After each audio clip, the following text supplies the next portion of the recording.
Hello. What's up, everybody?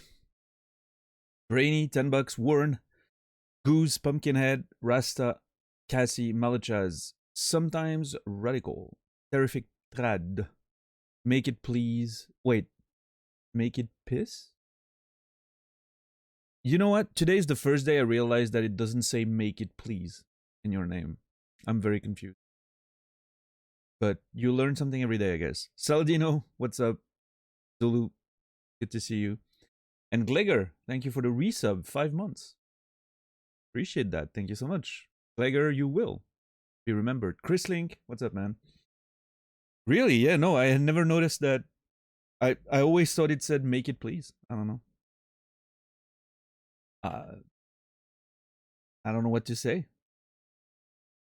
It's very obvious, but I don't know. I guess my brain has some like editing system. What's up, dads? How are you doing today?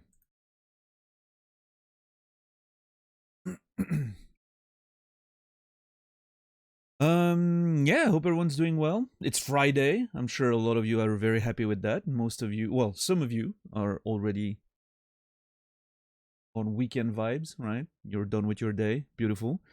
And for our friends in the West, I hope you get there soon. But yeah. Hope everyone's doing well. Hold on. There it is. Okay, it was... Man, I swear to God, it's so weird that there's no sound during any of this. This logo should have sounds. I want to see a seagull do something. I don't know. Anyway. I have a bit of a migraine, which is unfortunate. And yeah, I don't know. It's one of those days where I get the beginning of a migraine before going to bed, and I know it's gonna get worse, and I have no idea what's happening. My sleep schedule has been pretty regular, which is, you know, usually the trigger for my migraines. So there's something else at play, and I'm not sure what. But anyway, first woke up about 3 hours ago with like the migraine was horrible, and I was very, very bummed because I really want to play Disco Elysium. I took some pills, went back to bed for a couple hours. It's still, it has diminished a bit, but it's still there. And if I were playing less, you know, a lesser video game, if I was still playing Lies of P, trust me, I would not have streamed. I would have just called it and just cancelled. But I'm really interested in playing more Disco Elysium. So, we're powering through. Hopefully it just goes away. And yeah, we'll see. So a bit of a migraine. Gonna have to work through that. I'll be fine. Sure.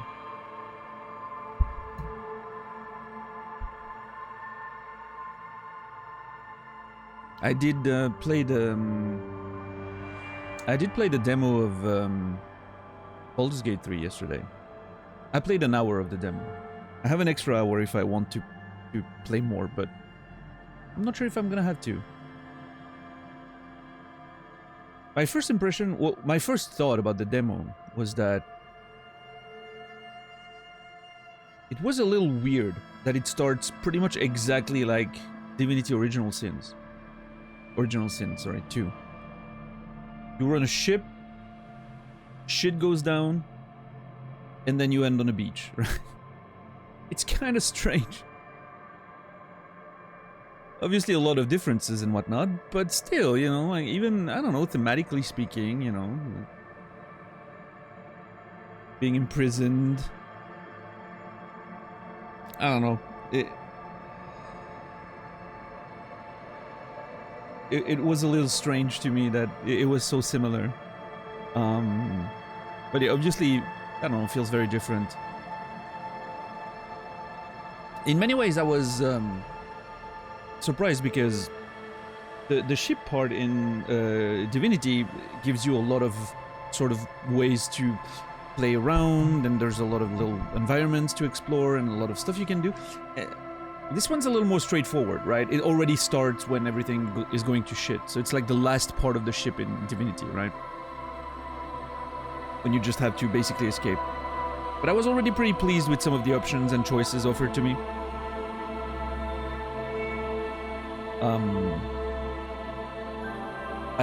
I mean, I haven't seen much of the combat, obviously, but I think I like it more than I did Divinities, just based on the fact that, you know, D&D rules just make it a bit more interesting to me. What's up, Panda? What's up, Pensive?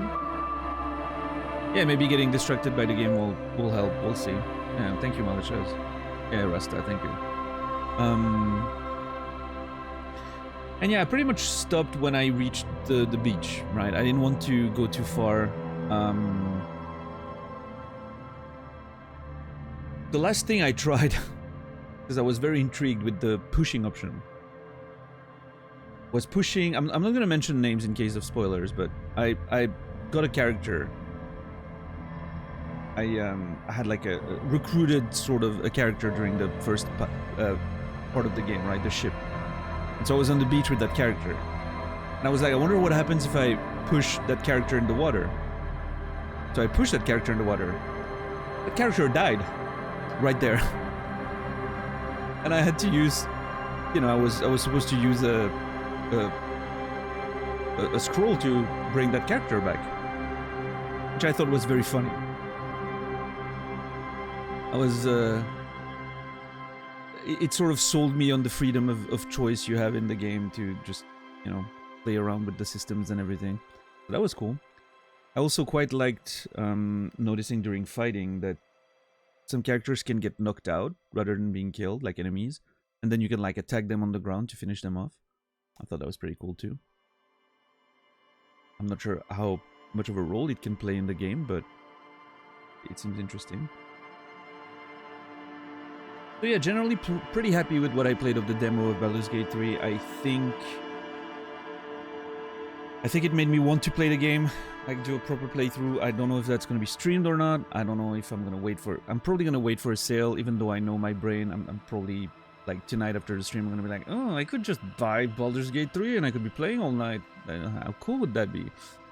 But, yeah, I don't know. There's so many video games. I'm sure I'll find something to distract me from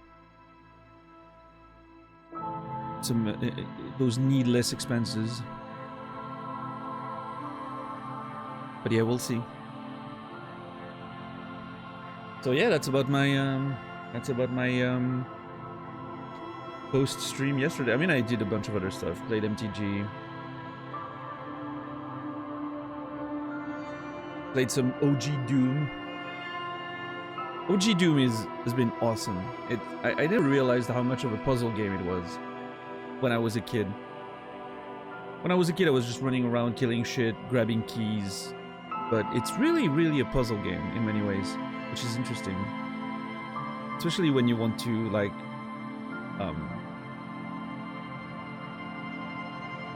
find all the little secrets and whatnot. There's a lot of observation to do and a lot of, you know, checking like the map and juicing where shit could be. It's very cool, actually. OG Doom, yeah. Been playing that on PlayStation because I got PlayStation Plus Premium and OG Doom was there to download in the Classics catalog, so I was like, hey, let's go.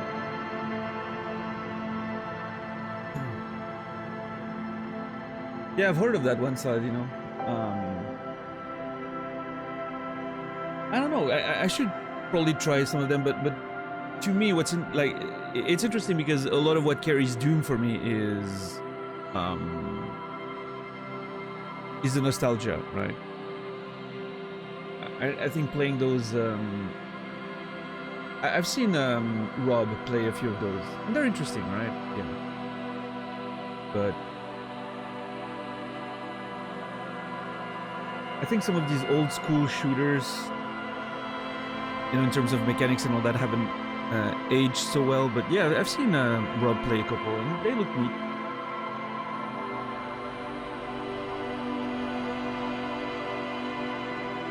Yeah, of course.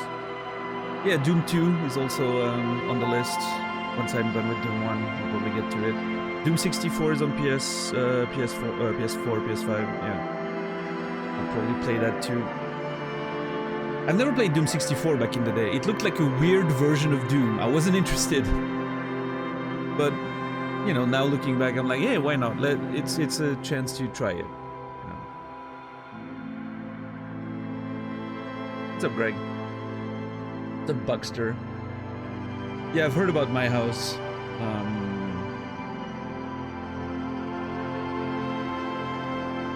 I may have heard a little too much about My House for it to be.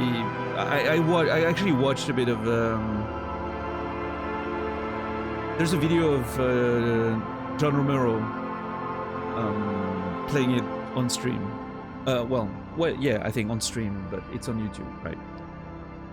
And I didn't watch all of it, but I watched some of it. Maybe a bit too much. That kind of spoiled a bit of the surprise for myself. But, yeah.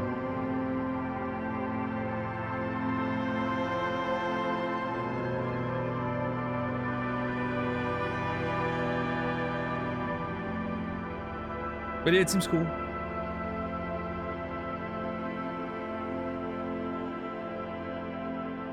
But yeah, I'm very, it's really cool returning to the OG almost 30 years later. And because last time I played it was on PlayStation. I used to play it back when it, like, I think 94. I think the first Doom I played was actually Doom 2 on like on PC at my cousin's place. Probably around 94, something like that. And then when the PlayStation came out, I got the PlayStation Doom, right? Which was awesome, by the way. It was such a good port and adaptation of the game. They changed a few things, you know, like with the lighting effects and all that were so good, like very unique to that version. The soundtrack was amazing as well. That's not the version we got on PS4 right now, on PlayStation Plus. Unfortunately, it doesn't have that version, which would have been, you know, I would have loved to be able to play like the PlayStation Doom, which I think was very unique in its own way.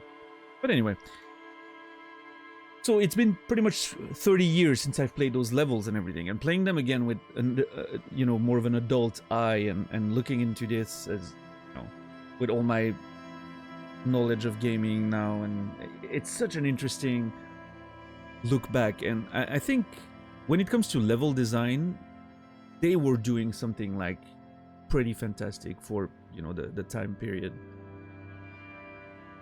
So yeah, I'm very impressed. I understand, like, it makes me understand why that game got so huge back then. But yeah, so a lot of interesting games these days. I'm still playing a whole bunch of Magic, which takes a lot of my time, obviously. But yeah, I'm mostly playing Magic when I'm watching other streams like Naz and whatnot. And then I'll, you know, I tend to finish my night with some solo games. I want to play Sea of Stars. That's something I'm going to play off stream probably. I think I'm going to play it one of these days. It's free on PlayStation Plus, so might as well do that. Basically, I'm distracting myself from Baldur's Gate 3 because I'm hoping it's going to be on sale pretty soon.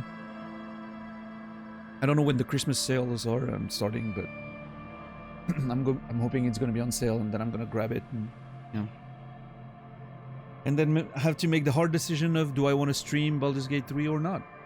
I mean, it could be an interesting game to stream. It would take ages, probably, and it seems like we're going to be in this one for a while, so.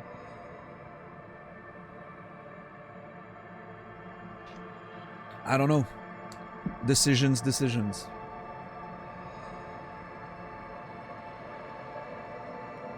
What's up, Patsy?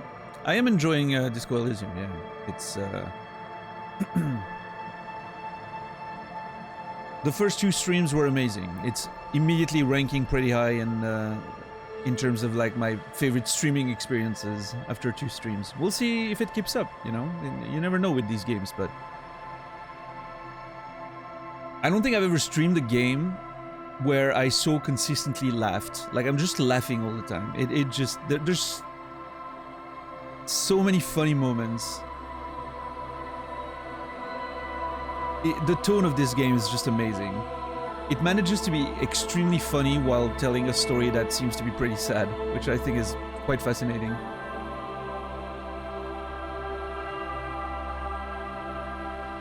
Wish I had the patience. Hey, I mean, you know, if you don't want to play it, you can always watch me play it.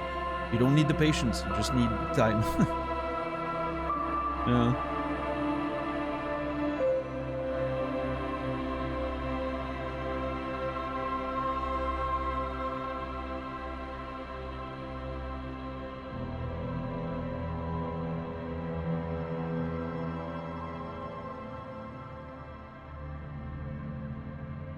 But yeah, this is a pretty cool video game. But yeah,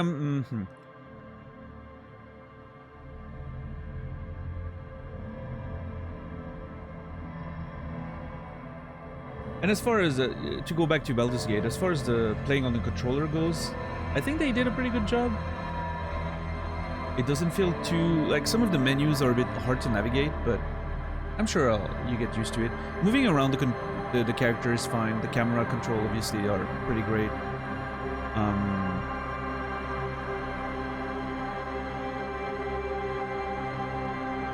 Yeah, no, I mean, they did a good job to make the game very playable. It's just, it takes a lot of getting used to because of some of the contextual menus and clicking on the things. I've passed my turn unintentionally while playing the first few fights of the demo. Way more than I care to mention. Because of clicking on triangle instead of what I was trying to do.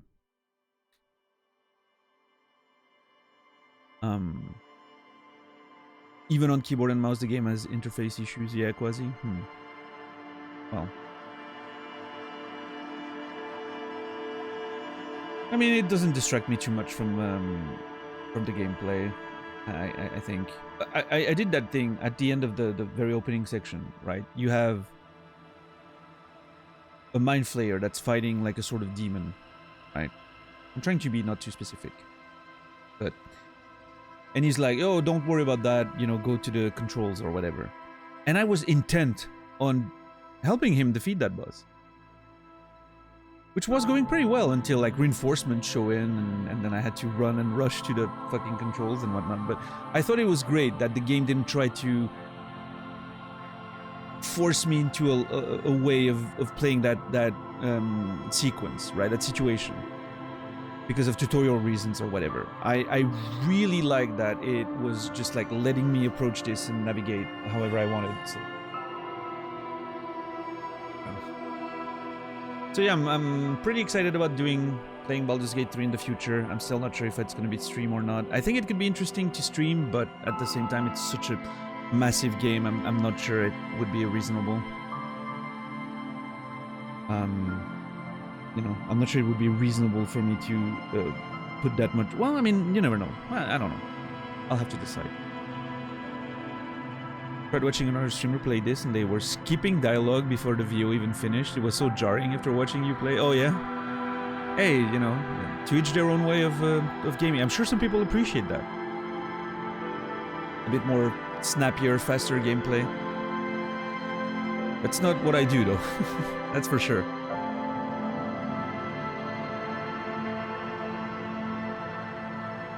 I think I can probably claim that I am maybe, we need to add the maybe, but I think I am maybe the slowest player on Twitch TV. But maybe that's my title. I'm the slowest streamer on Twitch TV. And that's a title I'm very happy to have, if that's true. Maybe it's not, I don't know. There's so many streamers, right? But that's a Mopo.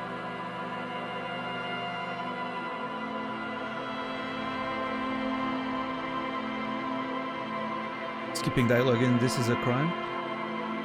I don't know. I'm not gatekeeping. To each their own, right? One should not be forced to play in any way. They can play any way they want, right? Do I understand it and relate to it? No, but, you know, I'm sure there's many people watching me play video games and they don't get why I'm playing it this way, so...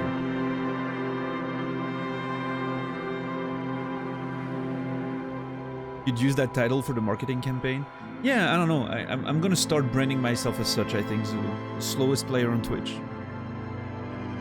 Or I should add like maybe the slowest player on Twitch. You know, this way I'm probably right.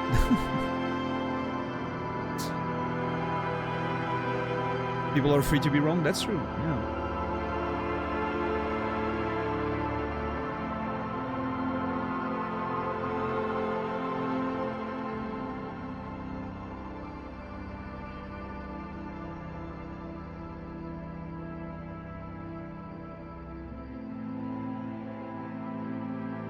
I'm not gonna lie, that's what I did yesterday when I played the Baldur's Gate 3 demo.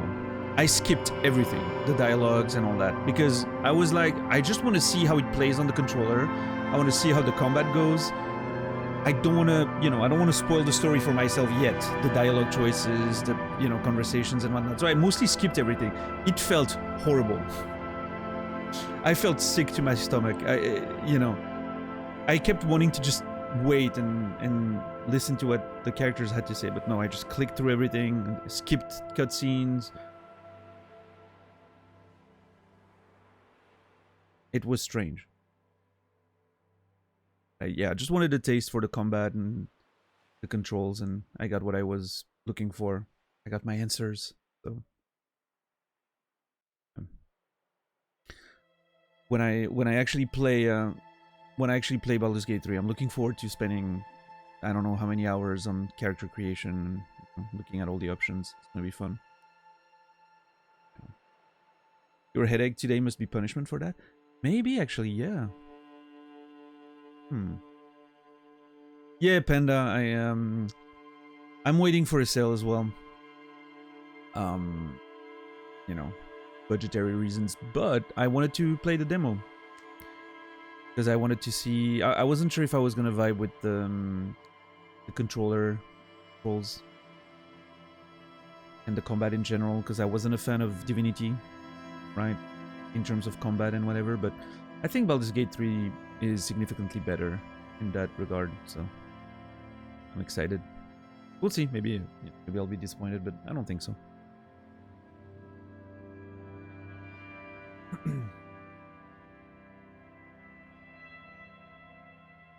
Not slow, thorough. Yeah, I guess so, Malachas. But I mean, there's a world where I am both, and I think that's the world we live in.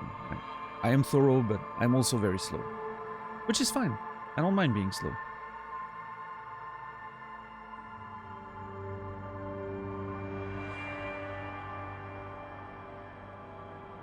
So I'm seeing the statue here. Reminds me of the statue we saw in front of the Whirling in Rags, which makes me think that this may be the Whirling in Rags, maybe? I don't know. No, that can't be, because there's a sort of tower next to it that we saw. I don't know. What's up, BQQ? How are you doing, man? Renji, good to see you. One of the few good things about being stuck in bed with a cold is being able to catch up on the VODs and then continue watching your playthrough live. Awesome. I'm so glad you managed to catch the VODs. Yeah, the game so far has been extremely enjoyable, so yeah, I'm looking forward for today for sure. What's up, Brewer? Good to see you. I have a feeling, however, that this game's gonna take a while.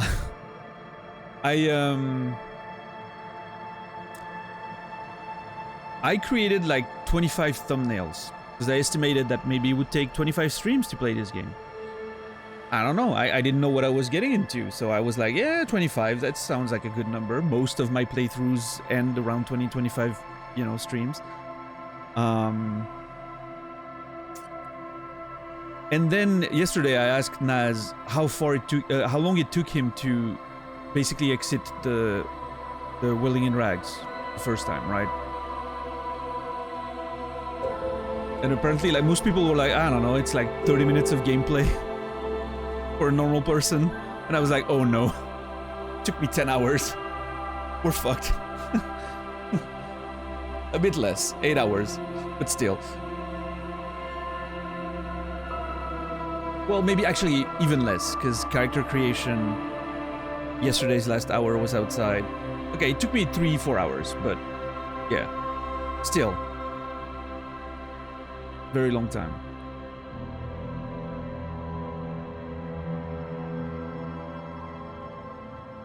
Yeah, sure, I'll do a recap, so before we get in. I made it through what, 5 conversations yesterday? Yeah, that's about it, right? Hold on. Kim, Lena, Guard, and then the radio stuff, right? Which is 4 sort of conversations, right? But then there's a whole, like, the mental stuff and the gardener. Yeah, that's true.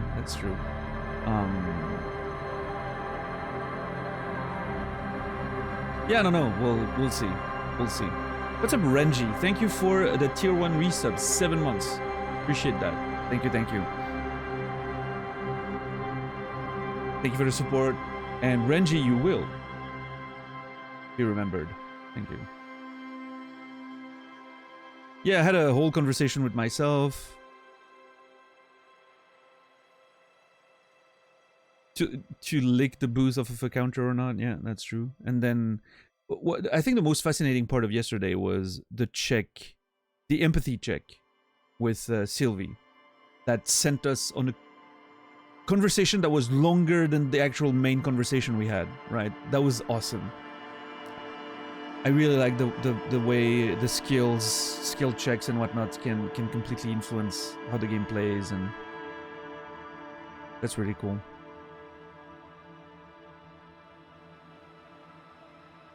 But yeah, so recap of yesterday. Honestly, Salino, you didn't miss much. We talked with Kim, got to know him a little bit, tried to not,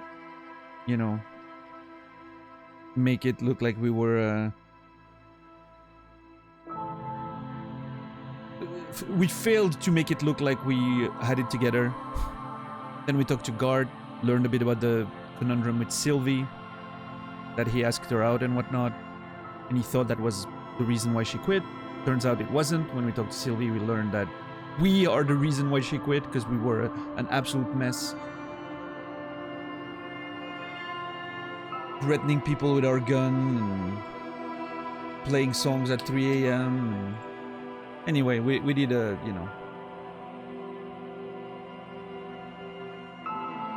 Yeah, we had a whole sequence of us learning how bad we behaved in the past couple days. And I'm sure we'll learn a lot more about that. We had a conversation with Lena, the little old lady in her wheelchair. That was very nice conversation. She was so very understanding of our troubles. And then we tried to escape Guard when he asked us to pay our bill. And we almost... there was a whole sequence of us running away, turning back to flip him off while jumping in the air, and almost killing that poor Lena because of it. But thankfully, it was, you only crashed into the pinball machine.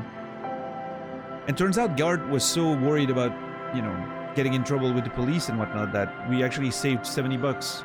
And we only have $60 to pay tonight.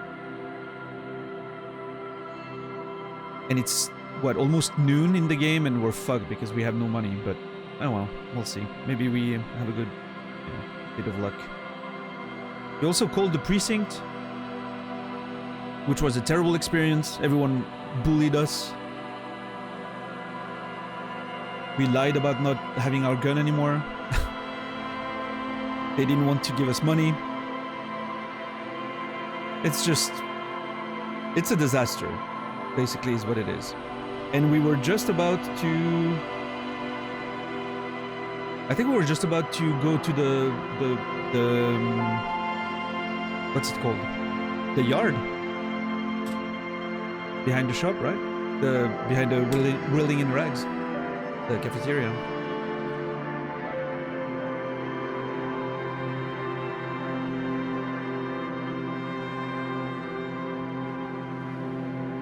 Yes, I think that's about it.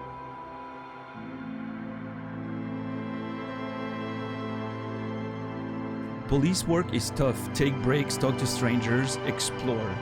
Ah, the game is giving me a few advices there. Interesting. Oh.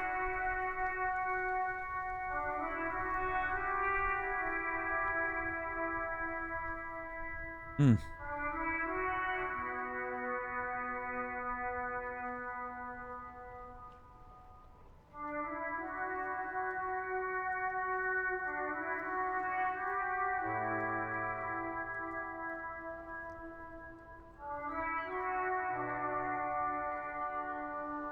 So good.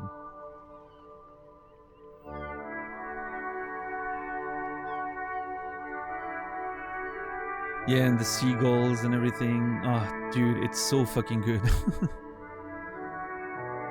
Every time, if that song hits every time I start the game, I'm gonna, like, it's gonna be so nostalgic a few years down the line whenever I hear that little motif. So, what's up, J-Bong?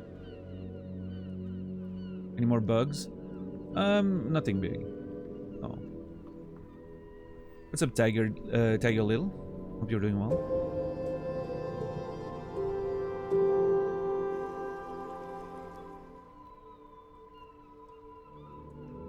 Pass the JJ. Thank you so very much for the Prime Gaming resub. 9 months. Less money for Jeff, more money for me. And pass the JJ, you will. Be remembered. Hope you're doing well. Thank you. What is this, though? There's this guy we can talk to, but... Is he a truck worker? Oh, yeah, I mean, hold on. That's the road, right? And those are all, like, trucks that are stopped for strike, I'm assuming.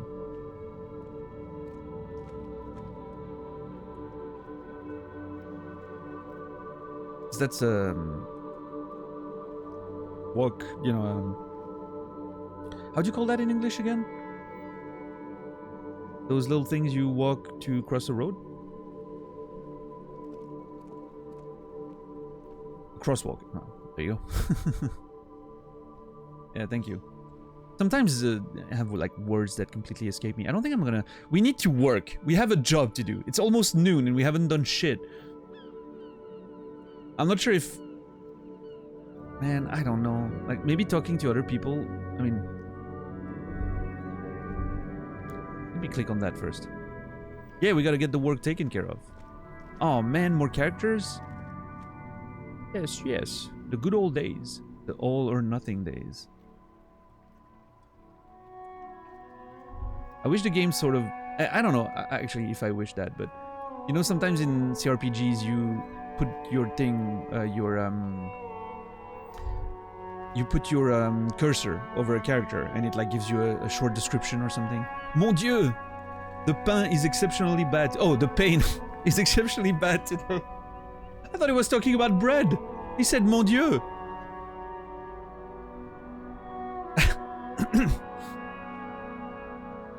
I was like, yeah, they got bad bread here. Jeez.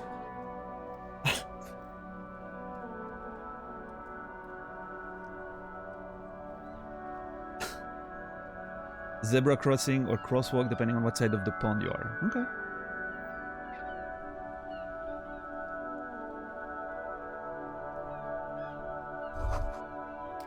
Some great tectonic force has cracked the pavement like an eggshell. And I've got 2 thoughts. This one's clicking harder. Let's see. Maybe a sea monster did this to the plaza. The damage looks like it could have been caused by an earthquake? Dude! Okay. So, hold on. You got Psyche. Probably some Inland Empire bullshit. Like, being like, oh yeah, it could totally be like a sea monster of some kind. Right? And then you got Logic probably coming in like, oh yeah, no, it's a earthquake. An earthquake. I love the 2 different visions of that shit. So good.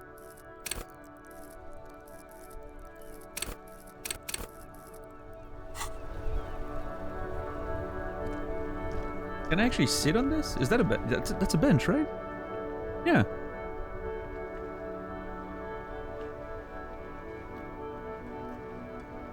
I wish...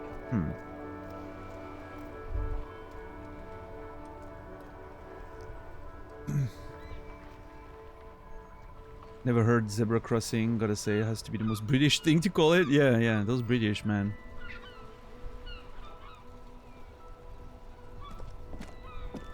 The worn and beaten wooden planks of the bench do not look overly comforting. Am I about to have a conversation with the bench?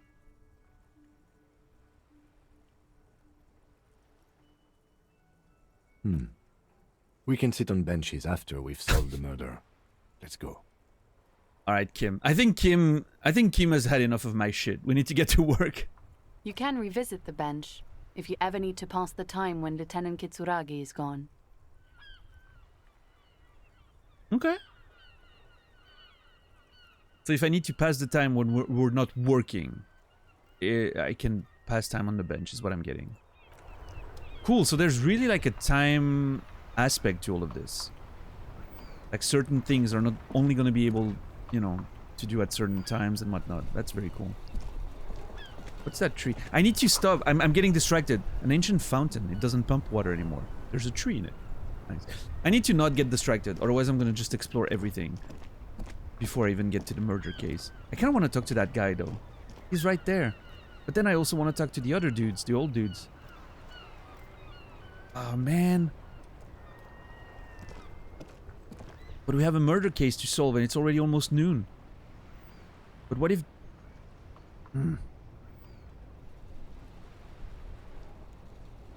Okay, you know what? No. Let's focus on the job. We've been terrible at focusing on the job. What is this? Hold on. This Post Lavantorie mail collection box has been heavily vandalized with graffito. A closer inspection reveals 2 bullet holes in the front.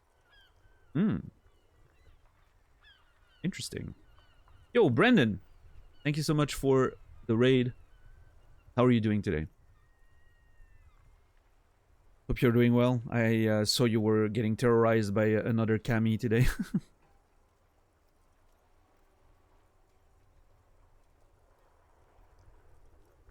Love watching it. Love watching you get terrorized by another Cammy. You beat both of those Cammies. I'm eating. You know, I barely pay attention. Come on. Hope you're doing well, man.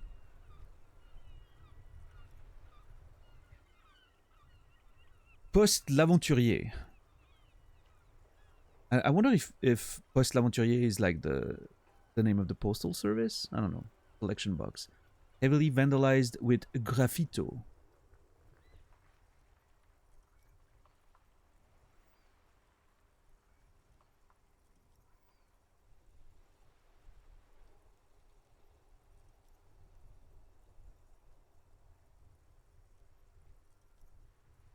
Isn't like the Italian rule like O is singular and I is plural? So like a raviolo becomes ravioli, plural. So shouldn't it be graffiti? And if it's only one, it's a graffito? I don't know. I'm not sure. Closer inspection reveals 2 bullet holes in the front. Good mail delivery box. Pat the box. Fuck you, mail delivery box. Kick it or leave. What is this game? Why am I getting offered these options?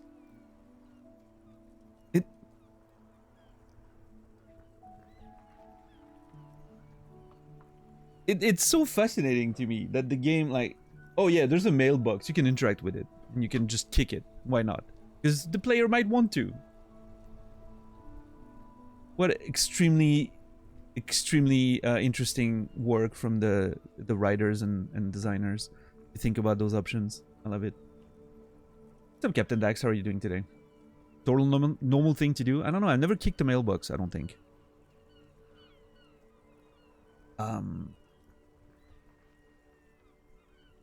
No, I mean, it's a very good delivery box. It got fucking shot. Probably saving someone who was hiding behind it or something. I don't know. Oh no, did I shoot the fucking box? I don't know. There's a chance I'm the one who shot it. I don't even want to think about it.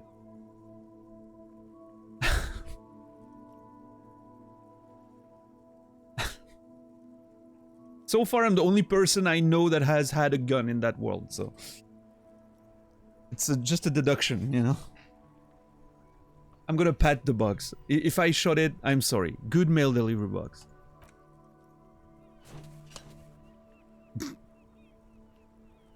The box seems happy. Does it now?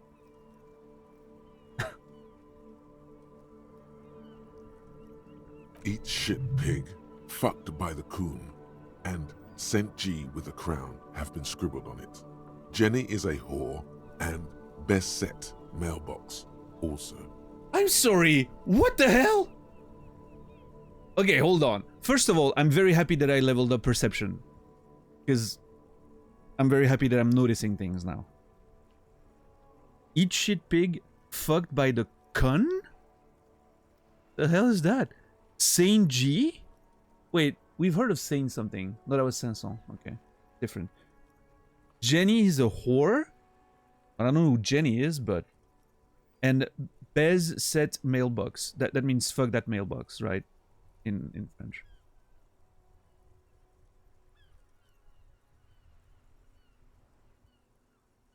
Yeah, it traditionally, you know, like originally it means kissing, right? But it's never used like that anymore. I feel you, mail collection box. Been there. Post l'aventurier mail collection box. Been there. Mail collection box. You should man the fuck up. Okay. I'm having a conversation with the mailbox. That is actually happening.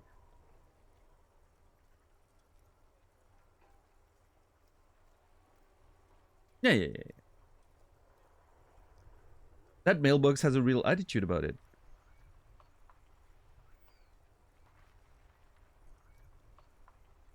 I mean, the box seems happy, but it's just, you know, it's seen better days, right? Yeah, see, I just literally got it. 8 out of 8. Which means if I didn't level up perception, I wouldn't have seen that. This is fascinating to think about. How many things have I missed because of my stats are too low, right? I can definitely see how every playthrough is going to be vastly different in this game.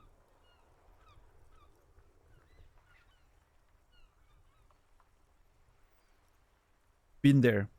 Post l'aventurier mail collection box. Been there. The mail collection box seems cathartic, thankful even. So do you. You shudder. Then you swallow. Okay. What did I pick up? I feel like I picked up something, but I missed what it was. What is that? It wasn't a thought, right? No. Oh yeah, I'm still working on that thought there. I still don't know how that thing works. We'll have to figure it out along the way. What's up, Timmy?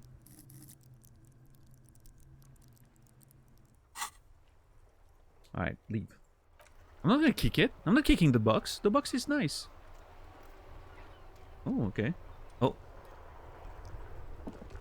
I have a bit of a migraine, Timmy, but I'm doing okay. Outside of that, thank you.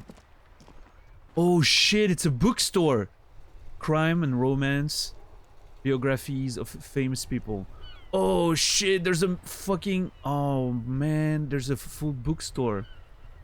Okay, I'm not letting myself be distracted. We'll be back.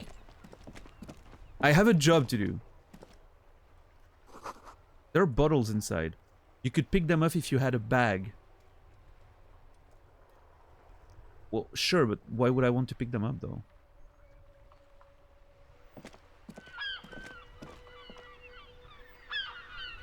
Yeah, I mean, that's part of the point-and-click aspect of the game, right? You have items and stuff, and maybe use them later.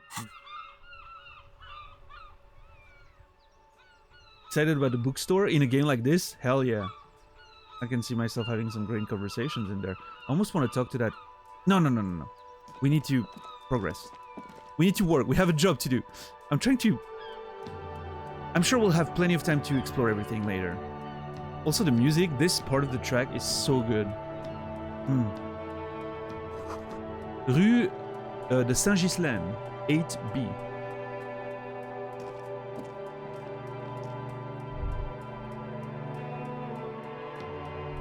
What is that? Intercom, but... An old call box with a matrix of push buttons lists all the companies in the East Delta Commerce Center. The East Delta Commerce Center, an electronic doorbell. That's a commerce center? It doesn't seem to be very used anymore. Main hall, building A. Andro Orlando Hare, SCA. Artemitep boxing for young athletes. and gym. 24-hour window. Oh! Maybe I can fix my window with that. MS Fashion Atelier. Febron's Taxi. The rest has been burned off. Slipstream SCA. Fortress Accident SCA. Insurance, maybe? Revachol Ice City. Main Hall Building B. Rolling in Rags. East Delta Pinball. Entrance from Building B. Empty card or leave. What the hell? Okay, if all of these... Okay, okay, you know what? I have to try something. 24-hour window. Let's see, because maybe I might need them later. You ring the doorbell, but nothing happens. Well, that's disappointing.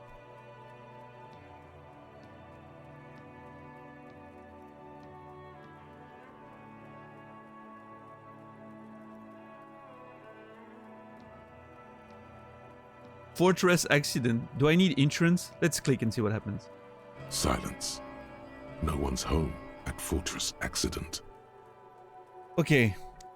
There's a chance, looking at the building, obviously, and all that, there's a chance all of these are old, you know, companies that don't really work anymore here, right? Because, well, I mean, the city seems to be in such a bad shape, you know. An old call box with a matrix of push buttons lists all the companies in the East Delta Commerce Center. Let's try Main Hall Building A. An off-key melody starts playing after you ring the doorbell. Then a woman picks up the receiver. Oh no. What have I done? Kuno, please stop calling here. Grown-ups don't have time for your stupid game. Who's Kuno? This is the police. Please open the door. Sorry, I was just trying random doorbells. I didn't have anything important. Okay, game.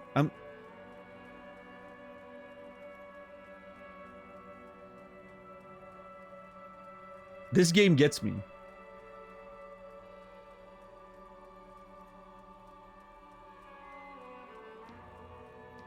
Please stop calling here. Grown-ups don't have time for your stupid game. Plaisance. Who's fucking Kuno? Was that the... Hold on, was that the name that was on the... The game's going to call you out on your BS? Yeah.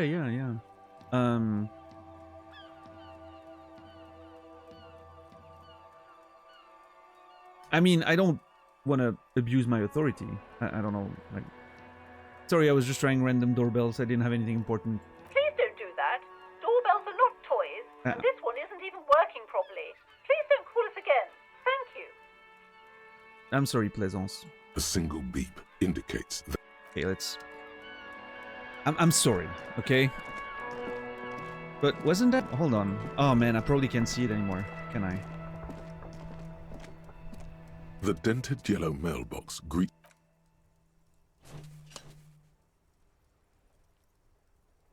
The box seems happy. No. Yeah, there was a... wasn't that one of the graffitis? Like, eat shit pigs, something... Kuno, Kun... Oh, no, that was... Kun, I think. Well, I mean, I don't know. I don't know.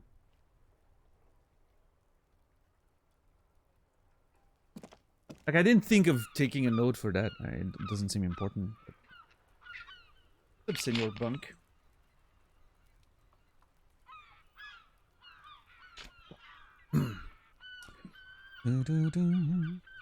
You were surprised the game called you a sorry cop yesterday? Well, you know.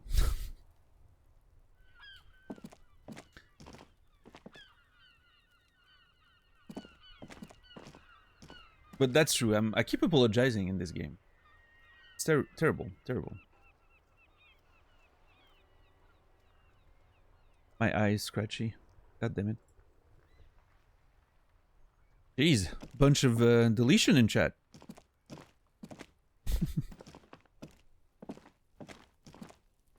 So being such an apologist, hey, I mean, I'm just, you know, I feel like I've done a lot of terrible things. Apologizing.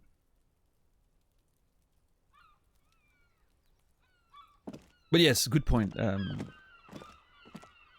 People bringing up a system you don't know, understand, and reminding you of stuff. Yeah, that's fair. No problem. Thank you. Appreciate the safeguarding of the experience. Means a lot. Thank you. Yeah, no, nothing personal, Buckster. It's just, it's never punishment or anything. It's just protection of the playthrough. Alright, let's go. Let's get to work. That's the yard I'm supposed to investigate, right?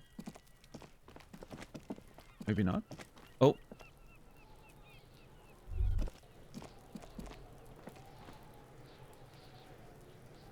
The fuck is that? Oh. Yep, there it is. Okay.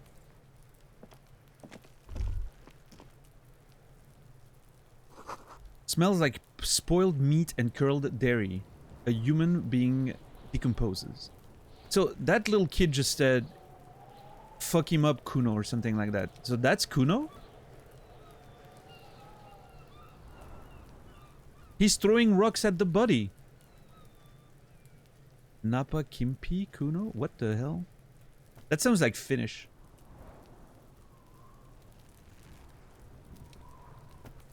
I forget that I can zoom out. I think that's the gardener's shack. This looks like a gardener's shack, right? Or maybe this down there? I don't know. Right in the dick, Kuno! Get him right in the dick! Holy shit! This kid's very graphic right there. Kuno's got this.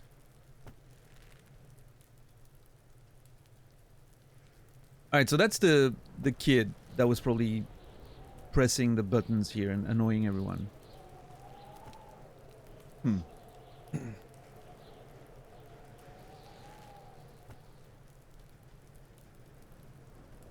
Oh, that's a grim scene right there.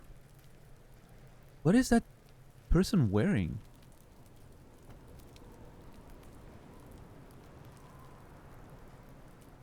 It looks like armor. It's very weird.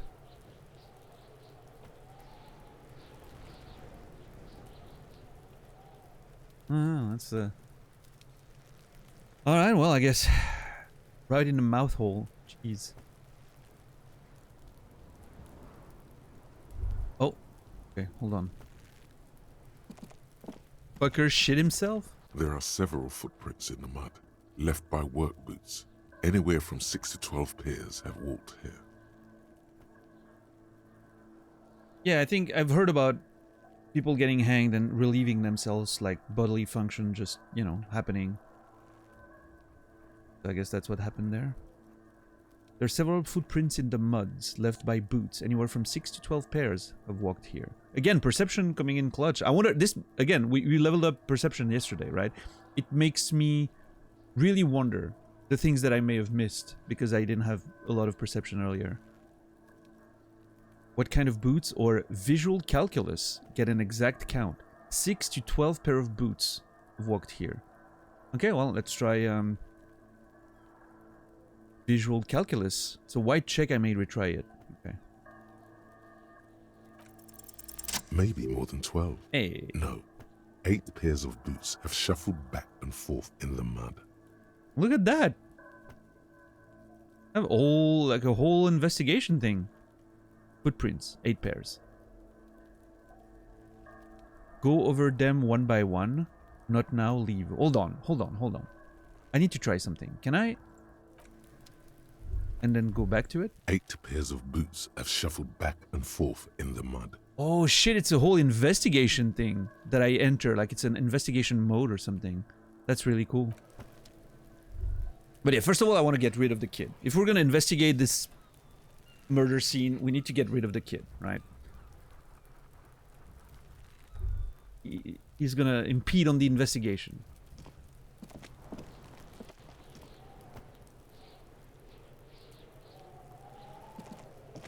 Kuno's got this! Oh my god, that's a portrait, alright.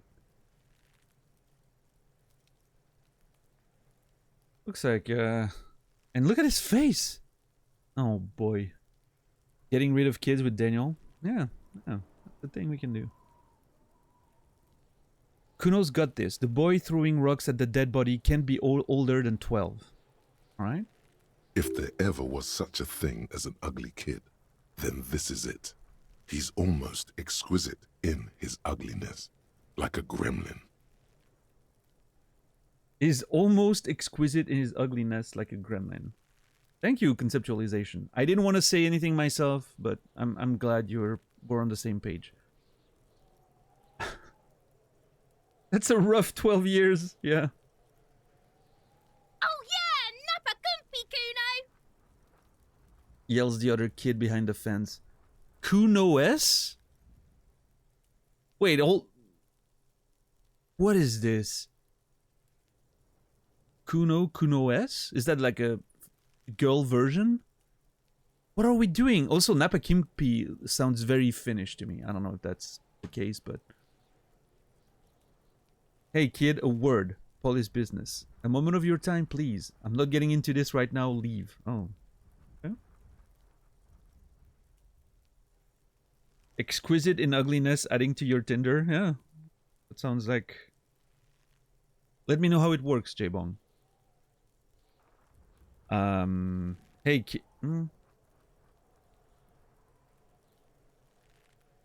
Alright, it's a kid. We need to assert our authority, okay? Hey kid, a word. Police business. Although...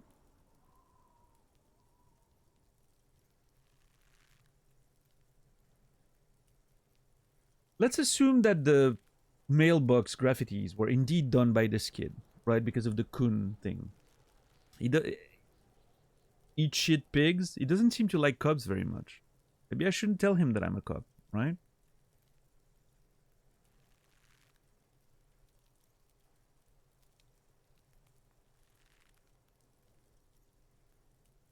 Actually, you know, I mean, it's a fucking kid. Let's just get rid of him and be done with our day, right? Hey kid, a word. Police business. Right in the dick, Kuno! Get him right in the dick! The children ignore you. Love it in the dick.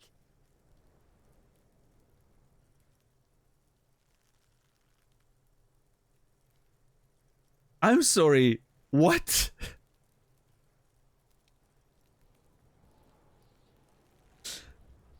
Oh, brother. I love that the game censors itself here. That's so fucking funny. Oh, man. Okay. What's up, Kevin Clown? What's up, Dan Shields? Where's this child's parents? I don't know. Oh, man. Okay. The boy is sweating profusely. His eyes are like two black holes and his jaw is twitching as if trying to break free from the empire of his body. Oh, that's a description. Jeez. Trying to break free from the empire of his body. The views expressed by Kuno do not reflect the opinions of Daniel, Matt, or this stream. Yep, that's accurate. Hold on, what does that mean? Stop throwing rocks at my crime scene. Stop using slurs at my crap scene. That's not how we do it.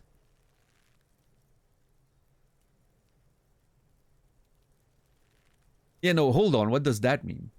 The kid is obviously high. Ah, that's what it means. Thank you, Perception. Stop getting high at my crime scene.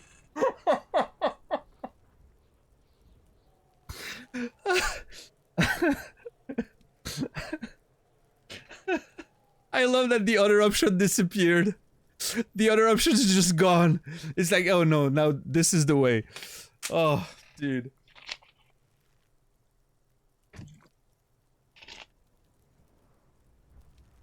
Oh, man.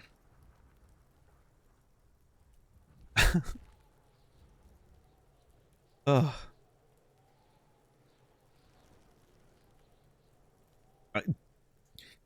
That's unfortunate because stop throwing rocks was my favored option. I just wanted to...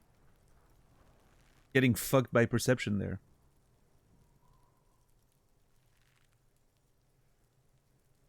Stop using slurs at my crime scene. That's not how we do it. Can't talk, pig. Shit's coming up strong. Throwing rocks. Oh my god, dude. What the fuck is that character? Continue. Shit coming up strong. That sounds good. Joyous. You should hang out with this kid and see what that juicy shit is all about. No, we should not hang out with this kid. What the hell, electrochemistry? Why are you being so weird?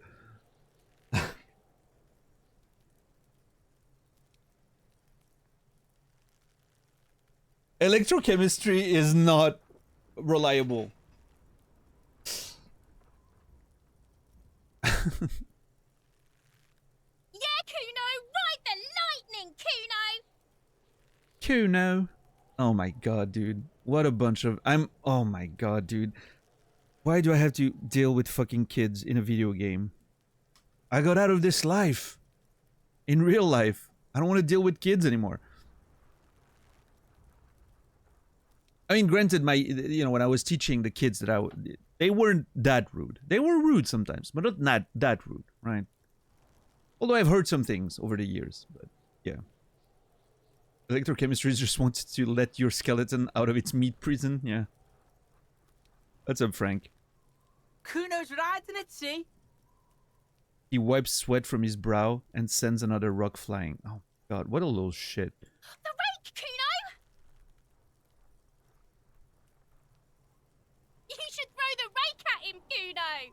No, you should not! What the... The fuck? Does Kuno know what a rake is? Kuno's not a gardener.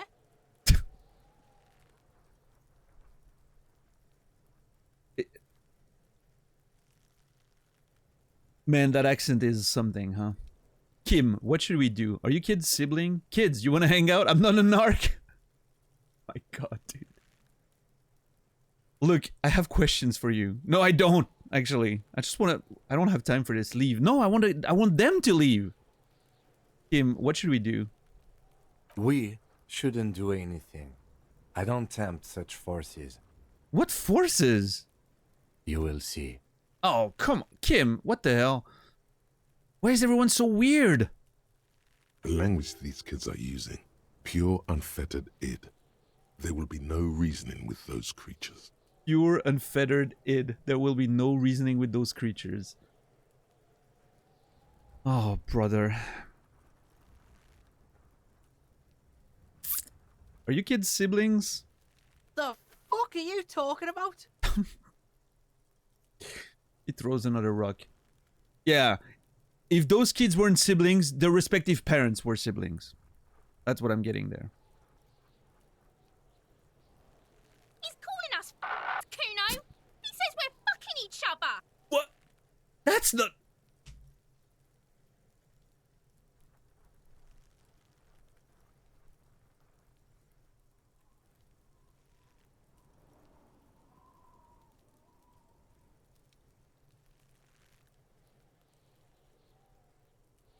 This is not working out the way I expected. I just wanted to get rid of the kids so we could investigate. And now I'm stuck in a conversation with a bunch of rude kids.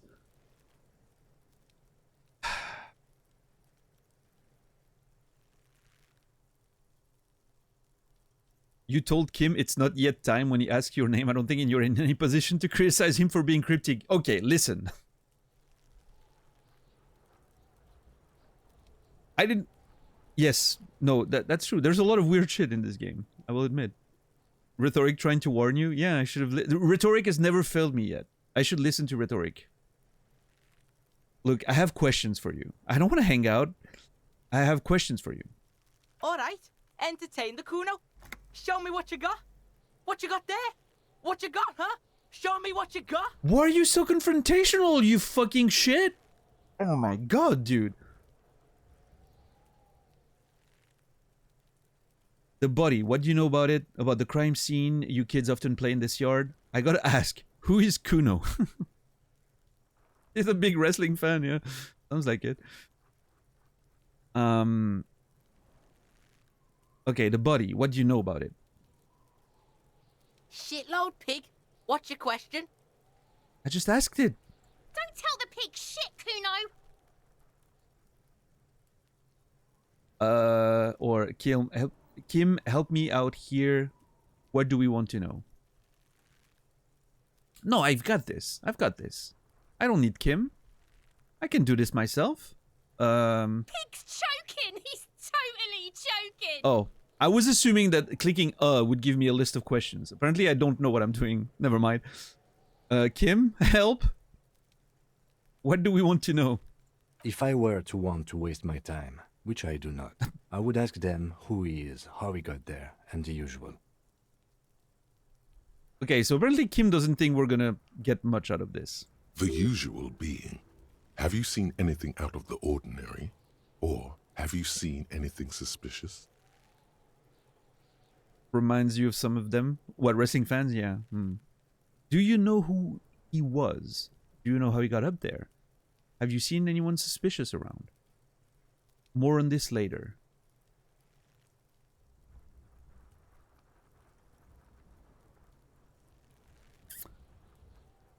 Alright. Who was he? Kuno's fuck imp. Kuno uses the fuck imp for target practice. How do I reach these kids? Oh boy. Oh jeez. Okay. He's trying to hide the fact that he doesn't know. Oh. Interesting. Thank you, drama. Drama coming in clutch here. Telling us that he doesn't know anything. So you don't know anything, huh? Ha! Let's attack. Kuno knows all kinds of shit. Kuno's not a snitch. That's all. Trying to make the Kuno sing into the popo phone. The popo phone. Oh my god. Shakes his head, clearly offended. Okay, no, he got me. He's not a snitch. Okay. He knows what's happening. He is a little more... He's a little brighter than I thought, maybe, potentially. Do you know how it got up there? Probably climbed. Kuno was busy down the road when that shit went down. Busy down the road. Okay. So you didn't see it happening. You heard Kuno. Kuno wasn't even in Martinez. Kuno wasn't in Revachol. Kuno wasn't regional. Okay. So did Kuno just arrive here in the last 7 days, or... I mean, I'm assuming this is metaphorical, right? He was just, yeah, getting high or something. I mean, we can ask, where did you go then? I don't know. Some fucking He looks around trying to come up with something. Mesco or I don't know. Some other place. Night City. Kuno was in fucking Night City. Isn't that the name of the city in Cyberpunk?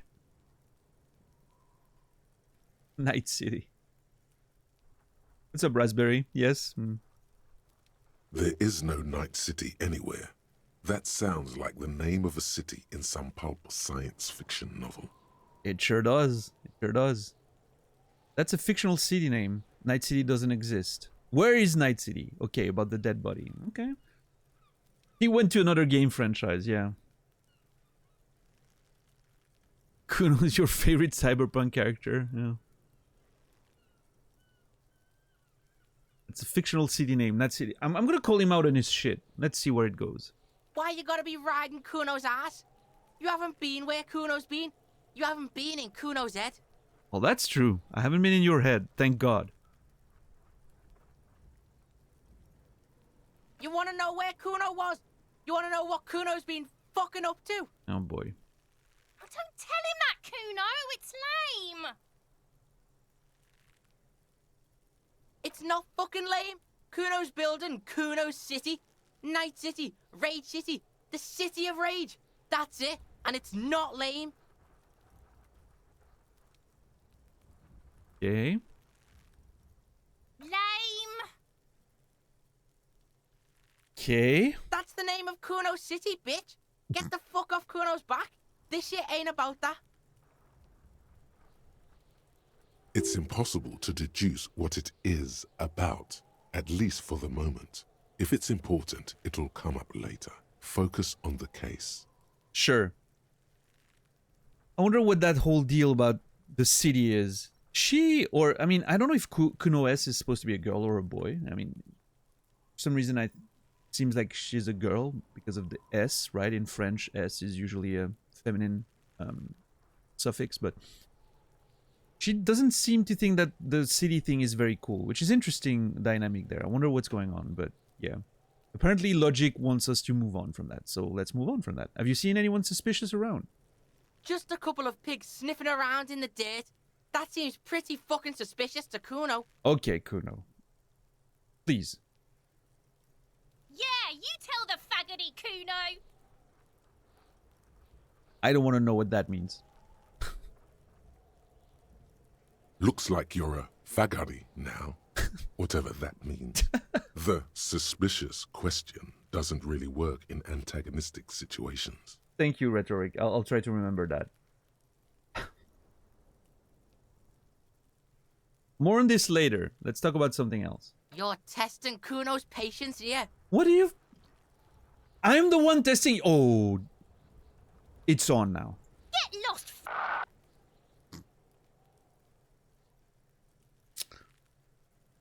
About the crime scene, you kids often play in this yard? Right, pig? This is where Kuno plays with his little wooden choo-choo. What do you want with it?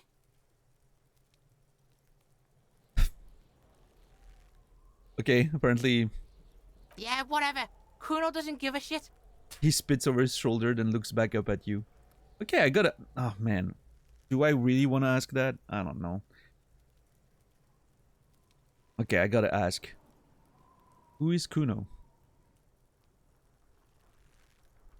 Kuno's Kuno, pig? The boy points to his chest with both thumbs. It's always Kuno, never I. Clearly the kid's using the third-person perspective as a shield. Right, logic helping us in this situation. What's up, Kel? How are you doing today? Interesting. You refer yourself in the third person to distance yourself from the situation. So you refer to yourself in the third person. Kuno, is that some kind of gang name? Got it. I had another question. That's a lot of words. I'm not sure how he's gonna, you know... I want to address the third person situation, but I'm not sure if I should be obvious about it or more like questioning, right? It doesn't seem like trying to call him out did us... Well, I mean, last time I tried to call him out on his shit, he sort of started getting into an argument with Kuno S, which maybe is a venue to explore. If they get mad at each other, maybe they'll, you know, he's gonna chase after her or something. I don't know, right? I'm trying to get rid of him. Okay, let's go. Interesting. You refer to yourself in the third person to distance yourself from the situation. Kuno doesn't do that smart shit. Don't throw that bullshit at Kuno. Kuno knows you're lying. Okay. Hold on, kid. I'm not lying, first of all.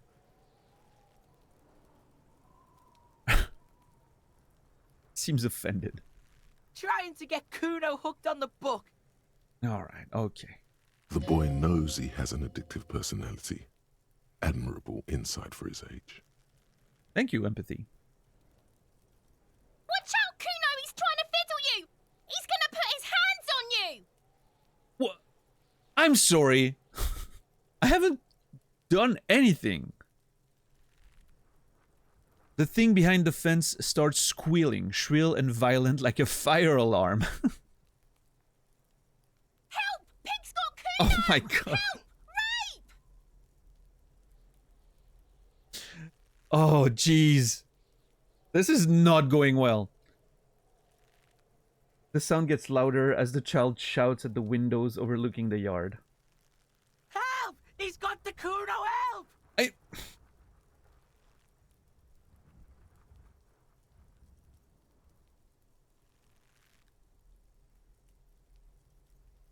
Just answer the questions. Help! He's digging his dick out! Escalate, Kuno! His dick is out! You're afraid! Escalate, Kuno. Oh my god. Pigs in here, Kuno! Somebody, please! It's full blast now. The wind carries the message far and wide across Martinez. Oh my lord. Dude. How did we get here? How did this happen? This makes no sense.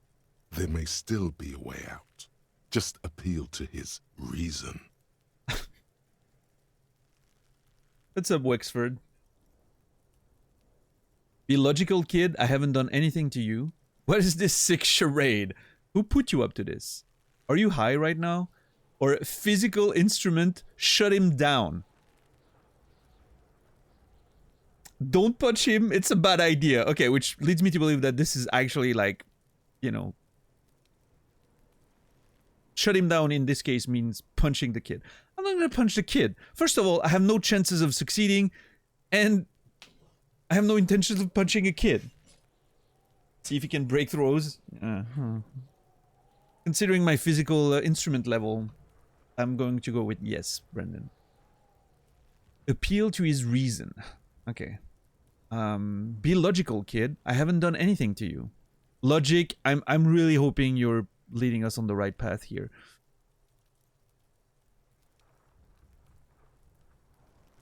A 1-2 ends the 12, yeah. Regretting not putting more points in physique. No. I didn't wanna punch the kid. I had no intentions of ever trying to punch the kid. Also, I would need to do an 11 to check that, so there's no way I'm doing it. Anyway, be logical, kid. I haven't done anything to you. Fucking logical. Help! The logical pig is fiddling Kuno. He's laughing about it now.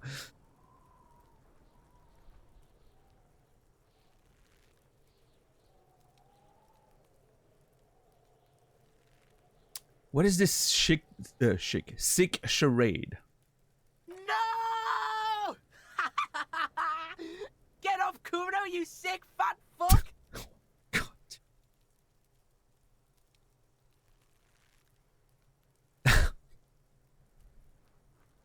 In retrospect, assuming Kuno has reason to appeal may have been questionable. Yeah, logic might be working on some assumptions there. The nearly psychopathic way they could slip in and out of the act implies you're not the first victim. Mm-hmm. Thank you, drama. That doesn't help. Who put you up to this? I don't think anyone put him up to this, but let's keep asking questions, see what happens. No one? Kuno's doing this because he likes it, pig. Oh, so that kid is a sociopath. Noted. This is where Kuno establishes dominance over you. Thank you, authority. For the reminder. Change of plan. You can't let that happen. It will make things harder down the line. Okay. You may end up missing crucial information. Alright, change of plan, Rhetoric says. Rhetoric's been my boy so far. So let's see. Help! The pig's gagging him! Kuno can't speak!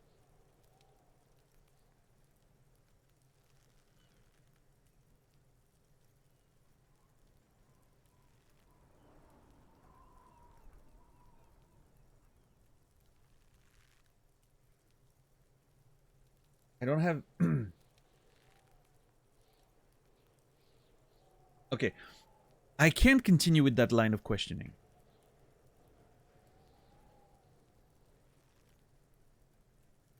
Can I ask him if he's high, though?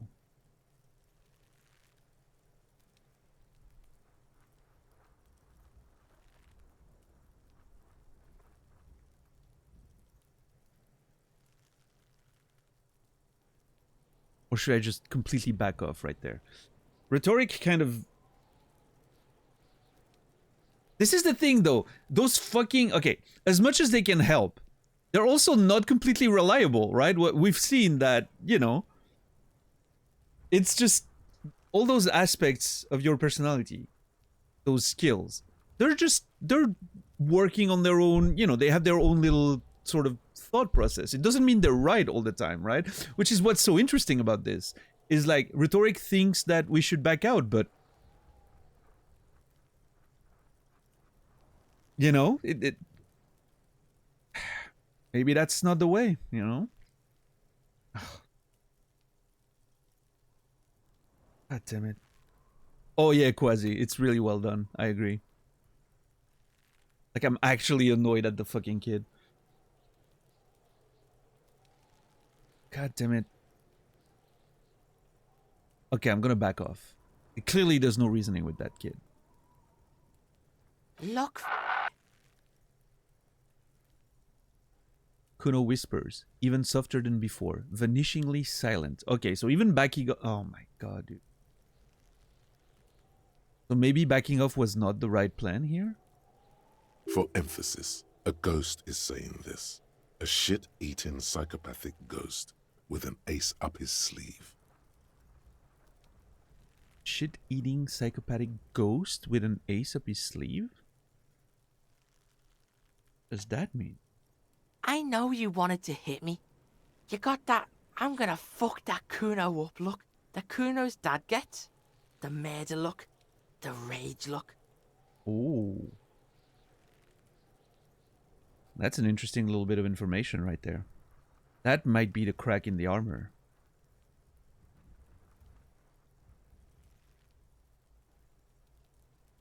I wonder what the game means when it says a ghost, right?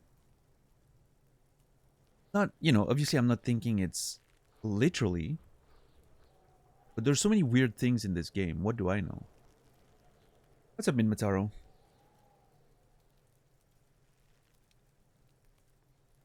Relax. He can't read your mind. He doesn't know you were thinking that. Well, sure, logic, but I did think that. That's true. Yes, but I didn't act on it. It was just fantasy. Yes, how do I get back to it? I want to go back to that thought. How do you know that? You can't see inside my head. Can you read my mind, Kuno?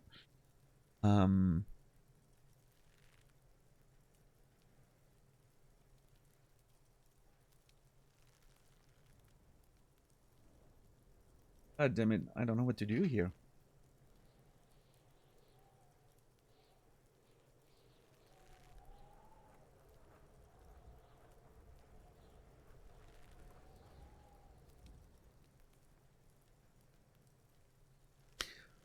The first option feels very defensive.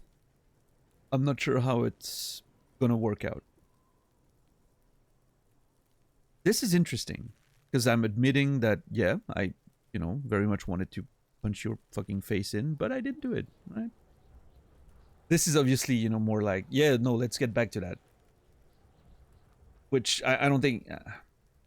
He's trying to push my buttons. How do I not let him push my buttons?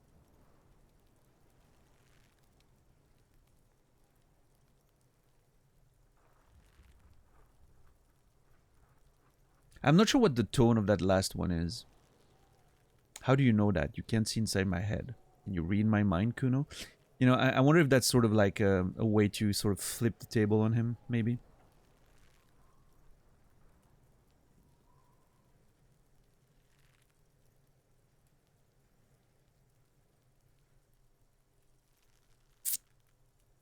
Hmm.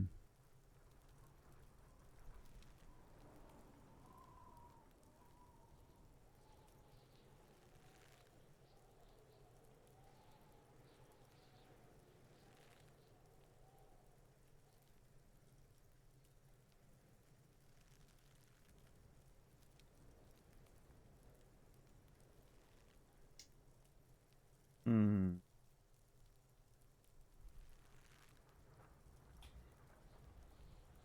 This is a complex situation. I want to address the... I would love to address the dad thing. I want to confront him on that. I feel like there's some potential home abuse or something happening there. Which would explain a lot about the kid, by the way. Okay, I'm gonna go with number 4. Just because none of these are really good to me. This is way too defensive. This is kind of like, I don't know. Just some weird, you know, and that's obviously playing into his game, I think. So how do you know that? You can't see inside my head. Can you read my mind, Kuno? I can. Kuno can smell that violent shit. I know what you were thinking. His voice is so silent. It seems the words are echoing in your head, not coming from his lips. I'm gonna fuck that Kuno up. I'm gonna shut his shit down. You know what?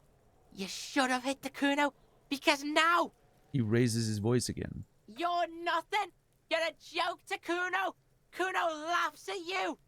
King Kuno! I do not think this went as well as I was hoping.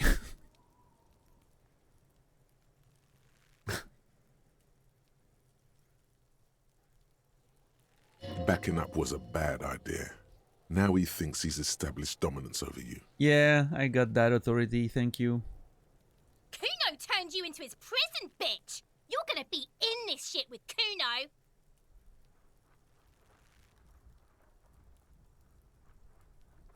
No, you're not. We can just leave. Kim, stop making sense. I'm in a battle of wits with that kid. Bitch, you're gonna be in this shit with Kuno forever!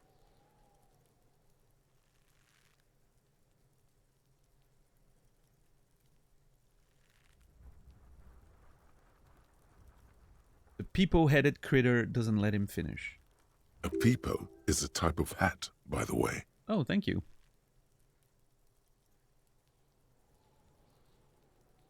Encyclopedia. Nice peepo. You don't talk to me about my fucking peeper! You don't know where I come from! You're just Kuno's bottom bitch! Whatever. I had some question about the crime scene. I don't think we can do anything about that anymore. Okay. Kuno is kind to his bitch. Ask your questions, but remember, this changes shit. Click, click, click, click! Goes the little peepo wearing asshole behind the fence. Oh! Arr!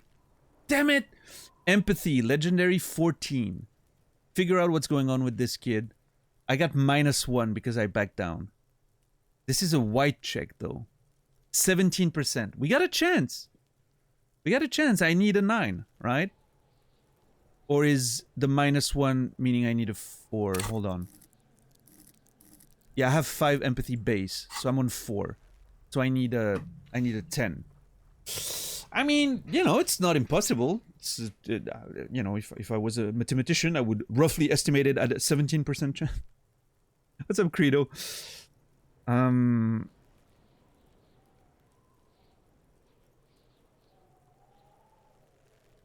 I'm gonna roll the dice, but god damn it. Empathy is supposed to be my strong suit, and I'm just getting absolutely trashed right now. I almost leveled up empathy yesterday too. Damn it. And we backed down. We shouldn't have backed down. I misunderstood the context. God damn it. I thought if I kept, you know, talking to him, I would like sort of play in his game, but instead I got completely like, I got fooled. I got fooled. I got outplayed by the fucking kid.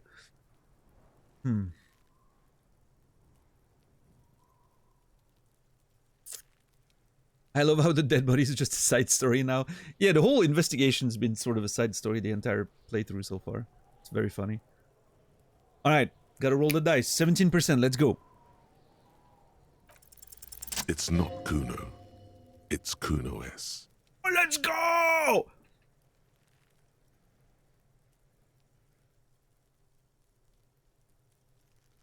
Let's go! 6 and 5!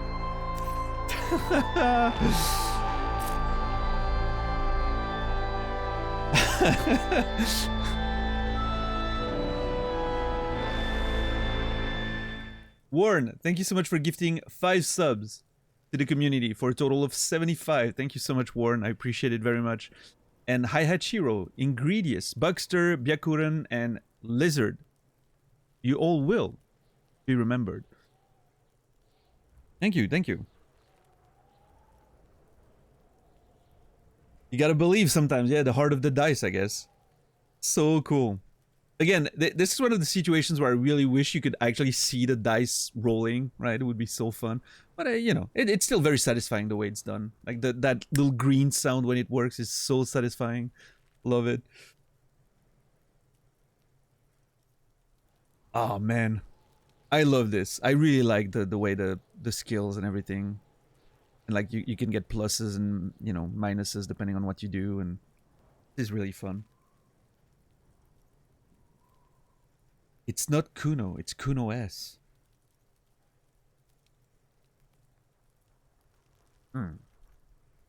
Interesting. How? Kuno S is by far the worst of the two. Kuno has no problem being near you, but the other hides behind the fence, afraid for her life, like she's done something very bad. This is very interesting. I did not really pick up on any of that.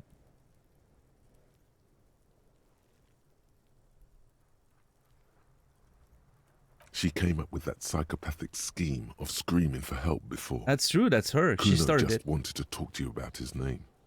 Kuno S was the one who wound him up and directed him. That is true. Empathy. Thank you. All in all, Kuno respects madness. You cannot hope to outdo her on that front. You must win yourself a few minutes with him alone. Oh shit. This is so cool. Like, man, I just love... I don't know, there's something super interesting about how completely differently this could play out, depending on your stats, depending on your skills. Like, I could have punched a kid.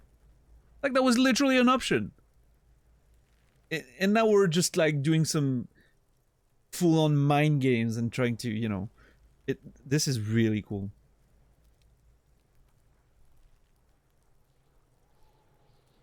Shoulda, woulda, coulda. No, but I mean that's the fascinating thing about games like this, right? And this one, I think, does it exceptionally well with the skills and you know. Yeah, exactly. It's like different games like competing with one another. That's true. That's a good way to put it. It's like all these different aspects of your character, right?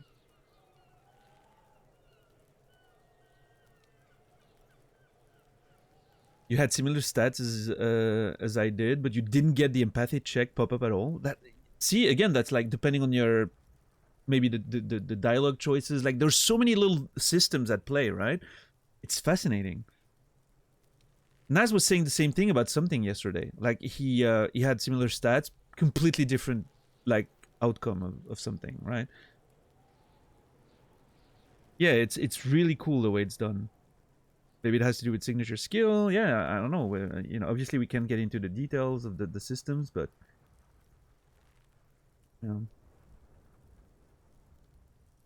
You also had Inland Empire, which means, you know, like obviously the dialogue choices influence a lot of outcomes and what. Yeah, it's all just fascinating. I think it's really fucking interesting.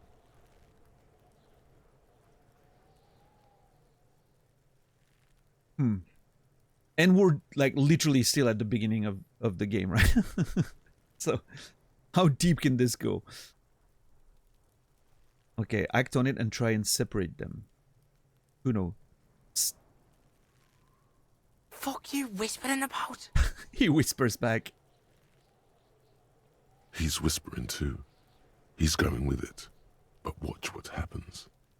Fuck you whispering about!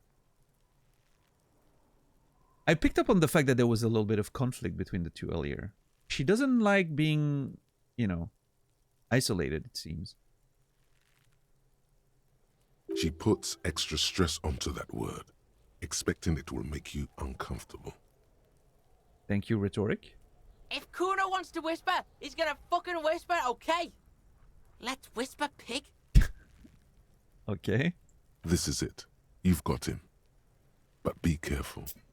You can still fuck this up. Don't make Kuno look bad in this. Thank you, empathy, for the warning and the, you know, the fear. Kuno, listen to me. She's trying to control you. Gotta get you out of here. What's up with her? She's terrifying. Crazy scary. You, I'm glad she's out of our hair. She's fucked up. Don't make Kuno look bad. Oh. So, I think the first answer is probably a bad idea. Because it's gonna, like, it's gonna make him feel like I'm thinking he's not powerful enough, right? Like, he's capable of being controlled, which I don't think he wants to do, right? Who wants to be a millionaire? Music starts playing. Dude.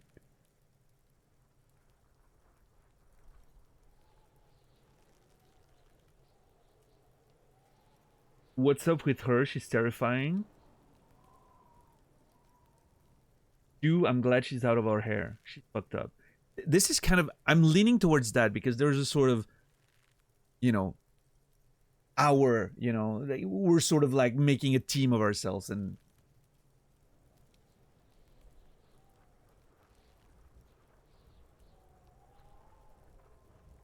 You know, like the terrifying thing I don't like because Kuno's not scared, right?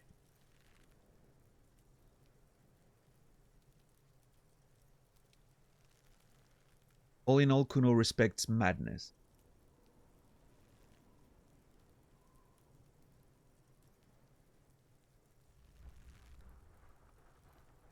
Daniel's winning over the kids. Well, I mean, it wasn't going very well so far. We got saved by an incredible empathy check, so... What's up, Fear the Dawn?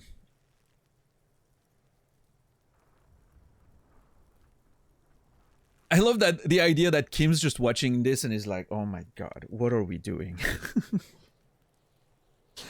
Kim's just not on board with this whole thing.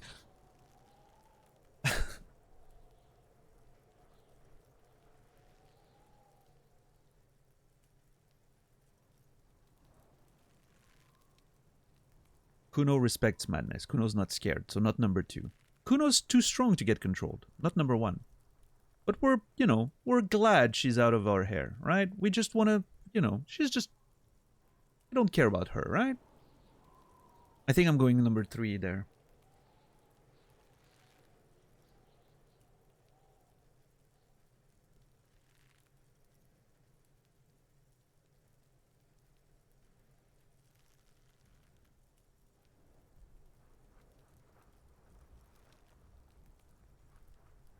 I don't want to try to control Kuno. I don't want to imply that he's scared. I'm just glad, you know.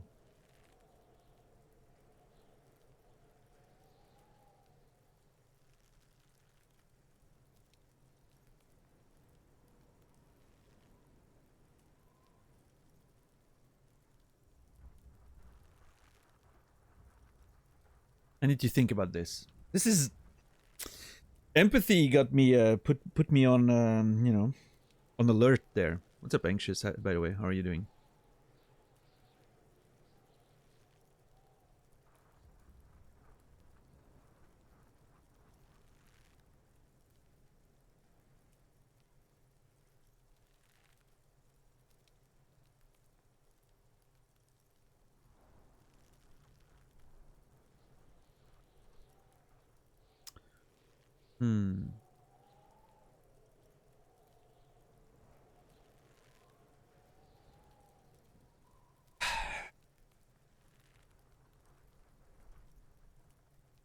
I think my logic works at least for number 1. I'm pretty confident about number 1, right? We don't want to imply that Kuno is weak and controllable and manipulable, right?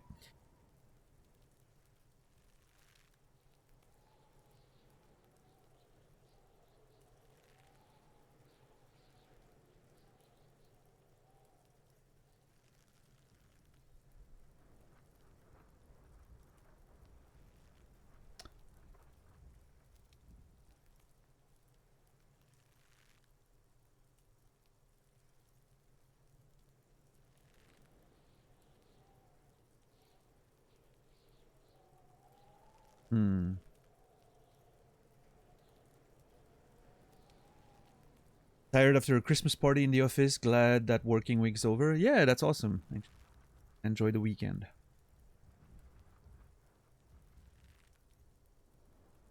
Absolutely.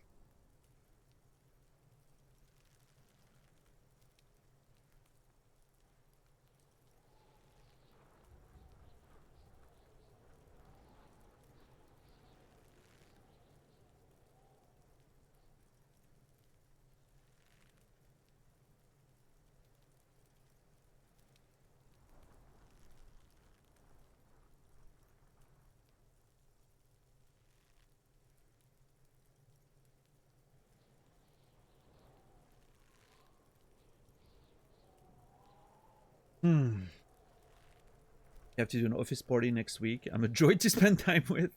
I'm sure, Credo, it's going to be awesome, right?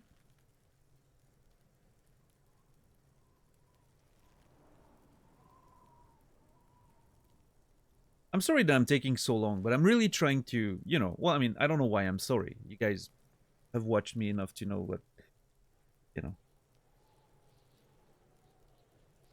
I'm playing extremely fast on my based on my standards with all these choices.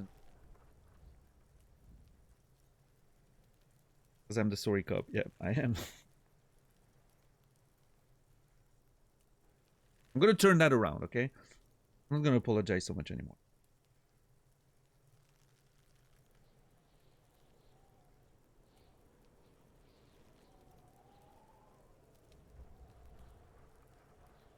Yeah, Rasta. I will say, I do not miss office Christmas party. Well, not office, but like school Christmas parties and all that.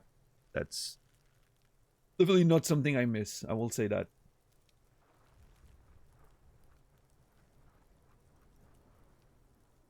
I got along fine with a lot of my colleagues, but it's just, I don't know. If I want to hang out with my colleagues, like the ones I enjoy spending time with, I can do that on my own. It doesn't have to be a fucking work Christmas party. I hate that.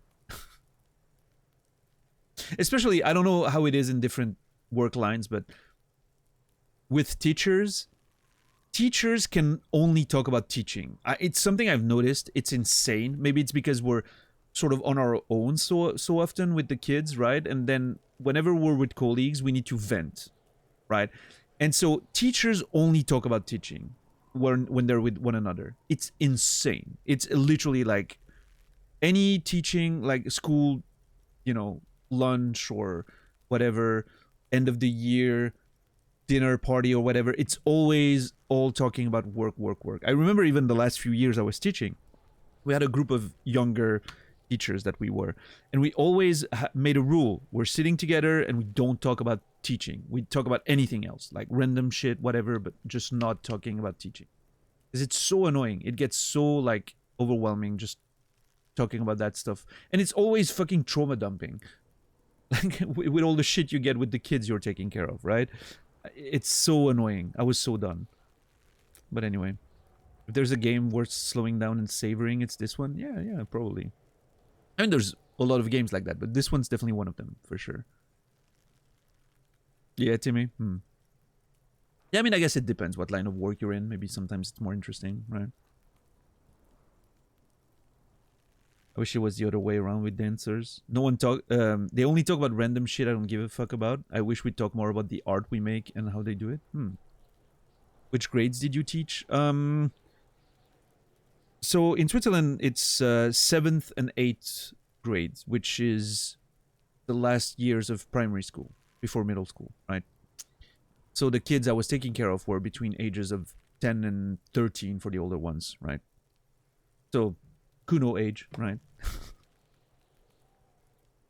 Which you would think would give me an advantage in figuring out a character in a game like this. Turns out it doesn't.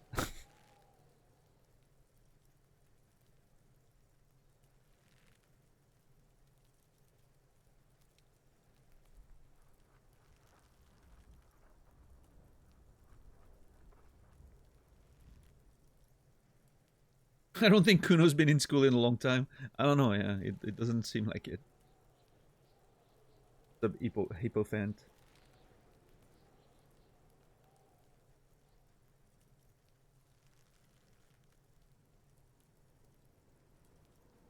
Not enough experience with British kids. Yeah, I don't know. His accent sounds Irish to me. I don't know if I'm off, but he sounds kind of Irish.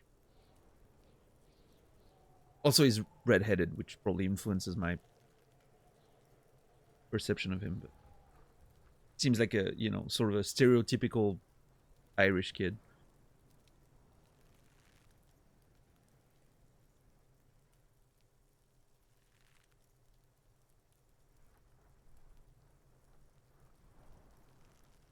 Got a Scouse accent? What's a Scouse? Shooting on Irish kids there? No, I mean... Sure. Let's go with okay. Fuck them kids. Liverpool accent? Okay. Yeah, I'm not an expert on... I'll believe.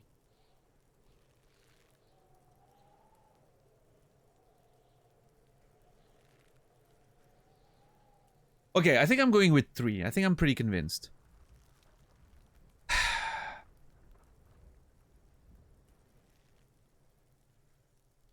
I'm glad she's out of our hair. She's fucked up. She's not fucked up. Everyone's fucked up. Stop judging shit. God damn.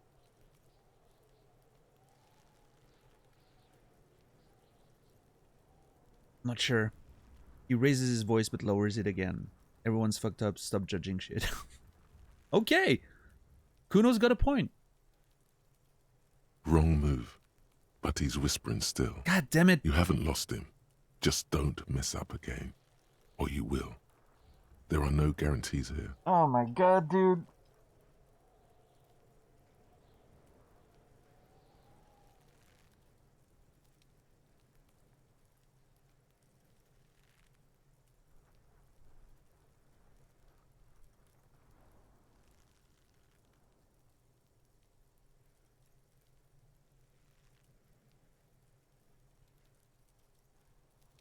I can't, like, I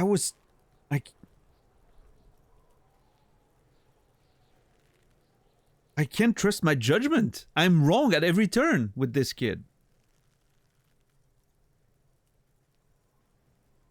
Liverpool accent's the one where every sentence ends with an inflection.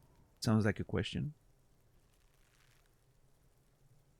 I love how a simple, I'm gonna tell this kid to fuck off, turned into this. Yeah. I was just trying to get some space to investigate.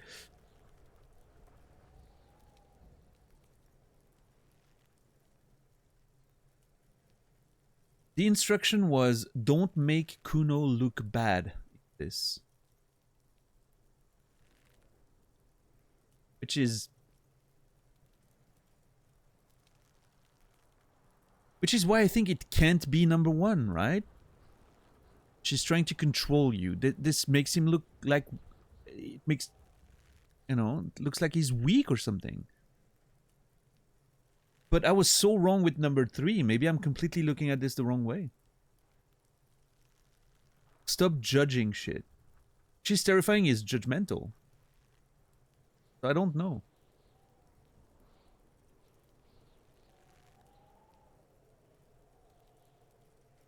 What's up, Maxos? How are you doing today? I am alive. I'm very much alive, yeah.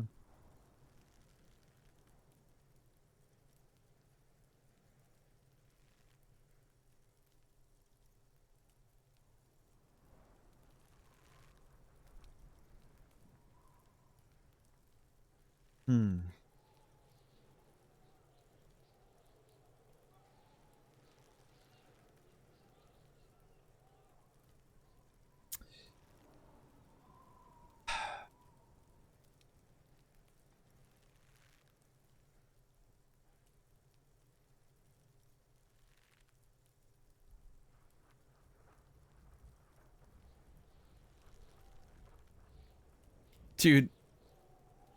God damn it. I'm so, like, I'm...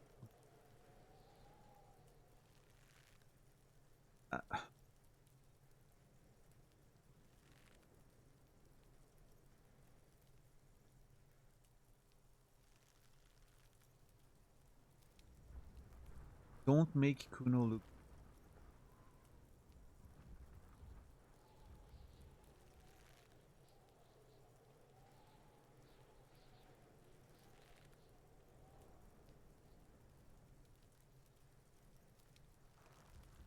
Can we go back to punching the kid? Yeah. Can we? I don't think we can. We're too... And plus, with my skills, you know. I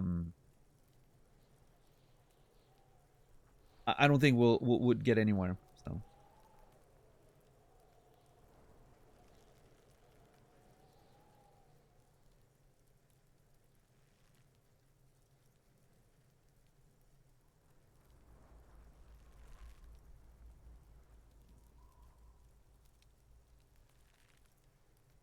You should get +3 to sucker punch. That would be a nice thing, yeah. If you get by surprise, you should have an advantage, right? But, yeah. I got a 17% roll. Getting 8 is not that far. Well, that's the thing though. With only 2d6, with 2d6, the 1 point is quite a bit. Well, 2 points is quite a bit, right? But I mean, you're right. Technically, it's just.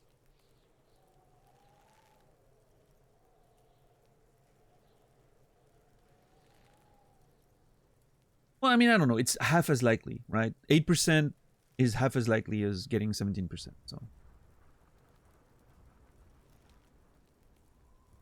it's not that close either.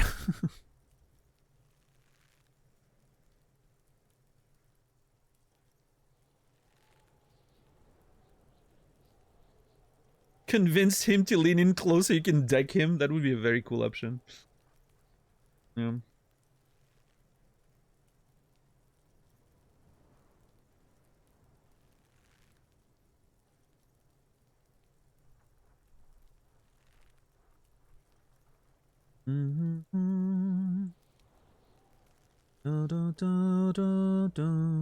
Okay, I really think okay, I don't know why this was wrong.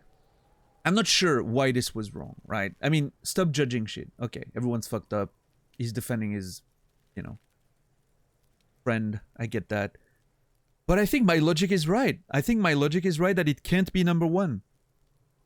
She's trying to telling Kuno that she's trying to control him is making him look weak. I'm implying that he's controllable.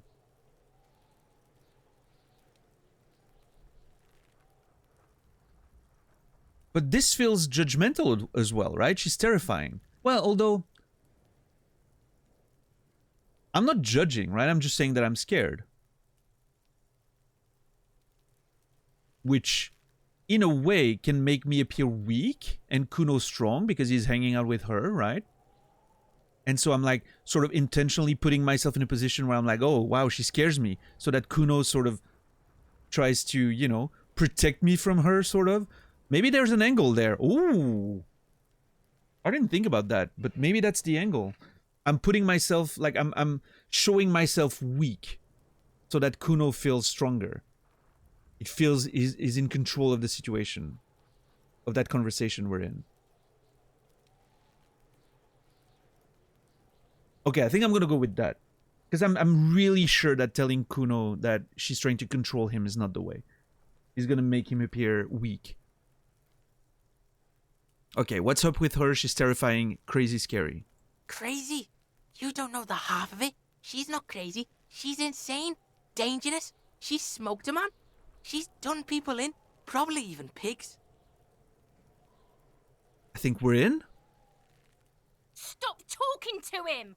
Kuno, I'm fucking warning you! You're gonna get us into shit! She's insane, dangerous, she smoked a man, she's done people in, probably even pigs. Interesting.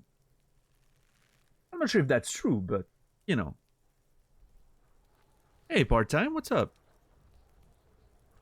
She understands what you're trying to do. Okay. Not that stupid, huh? He gets it. Yo, see? Did Kuno not tell ya? Kuno told ya. Kuno talks to whoever he wants. Okay, I think we're progressing. Talk big. Kuno's got it under control. He hunches down again. He's got it under control. See, I was right. You did it. They're separated. Nice. He's even turned his back to her, so she can't read his lips. Hell yeah, we're in.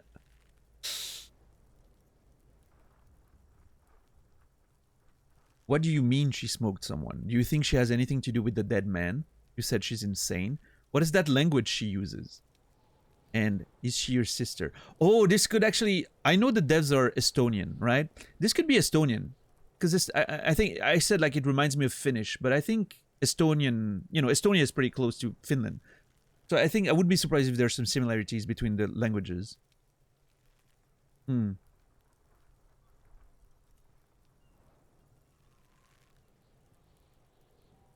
Sitting down with a nice pizza. Oh my god, I would love a pizza right now.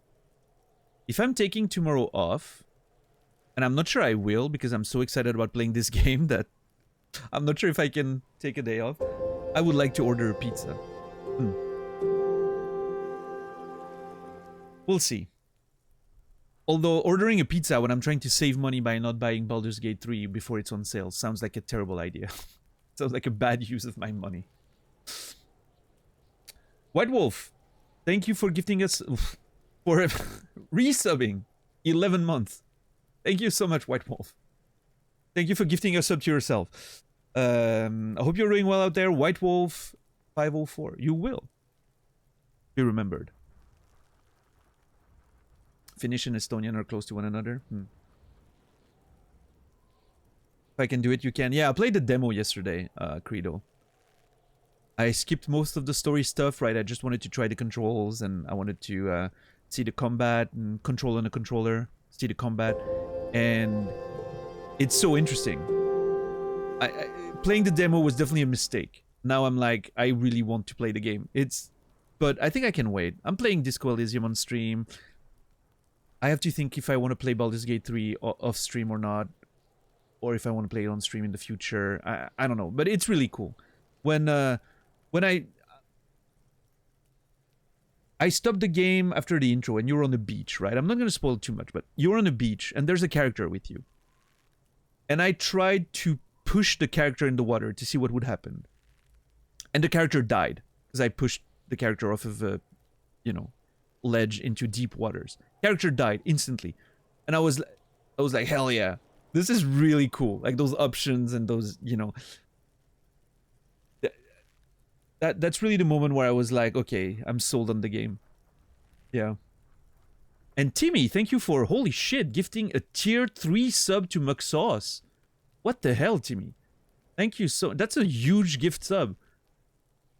That's 4 total gifted subs. But a tier 3 sub to Muxos. Hell yeah. Thank you so much, Timmy. You should have... I wish... So there's no way... First of all, Muxos, you will be remembered. There's no way for gift subs to have like a different alert based on the level of the gift sub. Which I don't understand why it's a limitation that Stream Elements has. I wish the gift subs are just like based on the number of gift subs. Which is annoying because I would like a tier 3 gifted sub to trigger the big alert, right? The organs and whatnot. Because it sounds so good, but nah. Larian will probably release a definitive edition next year. That's what they do. Oh, Baldur's Gate 3? Yeah, I mean, there's a world, Hypophant, where I'm just like that patient. I just wait, right? And maybe play the game on stream. Hey, it could be a thing, right? It could be a thing where next December we do a little Santa, a Santa's Gate or something. I don't know. I'm trying to find a good wordplay like Disco December and the holiday season, but I'm not finding anything with Baldur's Gate 3. The 12 days of Baldur's Gate. I don't know. But yeah, I feel like I'm gonna want to play the game before that, though. The problem. I'm very impatient. I don't know. I can wait. I'll wait. And we'll make the decision later. 12 months of Baldur's Gate. Yeah, maybe. Also, there's also a good chance. Well, okay. Maybe I'm... Okay. I shouldn't say that. Because I feel like I'm gonna get disappointed. But there's a good chance Silk Song comes out in 2024. Which means we might get the holiday season next December when I play Silk Song. But what's up, Final Frank? How are you today? Trying to justify buying it twice and getting it for PS5. I thought the PS5 version was great from the demo, right? I loved the controls and the controller. A few of the UI and the menus were a bit confusing at first, but I think they've done a great job. Very chill to play on the controller. Being able to move your character with the stick is just, yeah, very immersive, very nice. Yeah. Been insanely busy, forgive my absence. Oh, White Wolf, come on. You don't have to apologize for not being on Twitch. We should apologize for always being here. Like we have nothing better to do. Yeah, Baldur's Gate 3 on controller is better than I thought it would be, for sure. We don't. Yeah.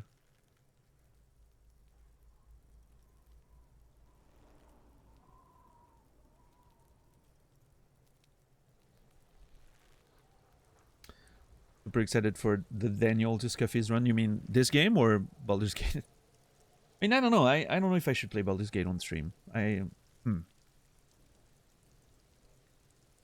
Baldur's Gate 3. That's the thing, though. I was thinking of... At first, I was like, okay, I'm not sure Baldur's Gate 3 on stream will be interesting. I don't know if CRPGs can work well on stream for me and whatever and whatnot, because... I don't know. I had a preconception about them. But considering how well I've enjoyed this game and how it seems to, you know, be enjoyable for you guys to watch.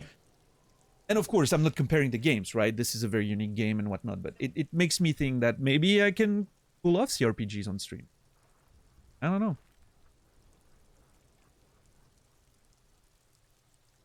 I'll have to make decisions there.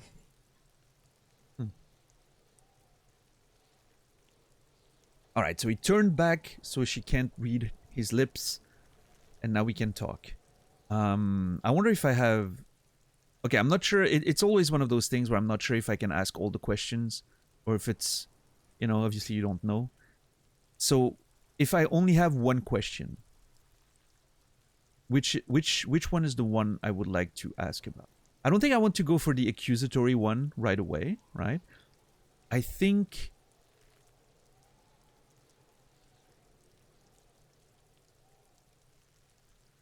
What do you mean she smoked someone? Like, sort of like... I don't know. What kind of character would I play in Baldur's Gate? I don't know. I'm not sure. Probably a... Maybe a wizard of some kind? I don't know. I'm not sure. Yeah. Good question.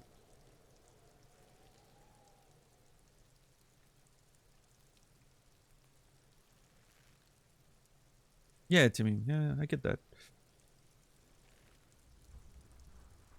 So I think there's merit in like asking questions that aren't necessarily investigatory in nature first, but I think like reacting to what he just said could be interesting. What do you mean she smoked someone? Kuno means she killed someone. That's right. She's a killer. Like, actually a killer. Okay, what does my logic or rhetoric have to say about that? He's meant everything he said before, but right now, he not only means it, he is sincere. Okay, so according to drama, this is not a lie.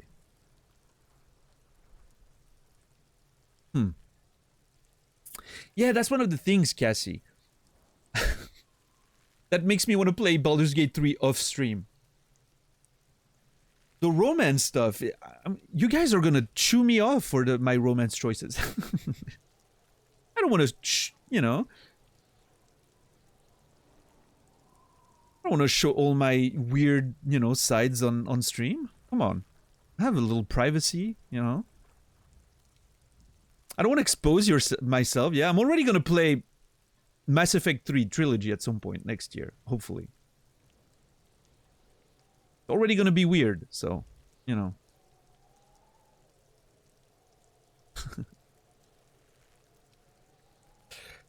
Why do you think that? I don't know. No, I actually have no idea what the... I've only seen a few, like, in the demo you can, like, pick your character, you know, so I was able to see, like, a few of the characters, like the origin characters, as they call them. But I haven't, like, read on all the details and whatnot. I just, like, scrolled through it really fast, and some of them look really interesting, yeah. Hey, Lopes, what's up, man? How are we feeling about Disco so far? Man, what a game. I'm not very far, even though it's the third stream. I am, as you can see, probably if you've played the game, I'm not very far. But, man, it's an experience. I will say that. It's an experience. How have you been, man? How was, Lethal Company? Captivated me after the first few hours too. Oh, I was all in from like the first second, I think. From the moment the music started on the menu screen, I was like, hell yeah. Like looking at the main menu, you know, the beautiful scenery and then the character creation and all of that. Oh, love it.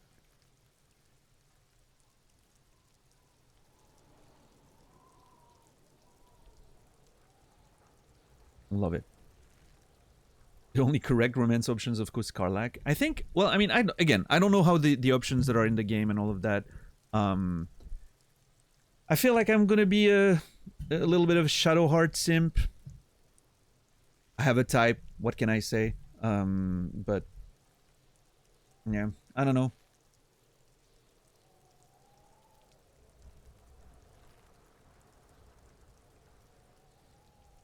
I'm not sure. I don't know all the characters, and obviously I don't want to know too much about them before playing the game. But just from like a first glance, you know. Yeah. You played before they added the voices. You want to give it another go? Oh yeah, Lopes. Yeah, it's a fucking great experience. And I think the voice acting is impeccable. So, yeah. What's up, Lily? Thank you for the lurk. All right. So apparently she's killed someone. Actually a killer. Really? Isn't she too small to overpower someone? You serious about this killing business? What if she has, Kuno? That would explain things. No. I'm talking about... We're just talking about Baldur's Gate 3, of which I've only played a little bit of the demo. So I don't know much about the game, but we were talking about romance options. I haven't played Shadow Hearts. There's a character named Shadowheart in Baldur's Gate. Yeah. So.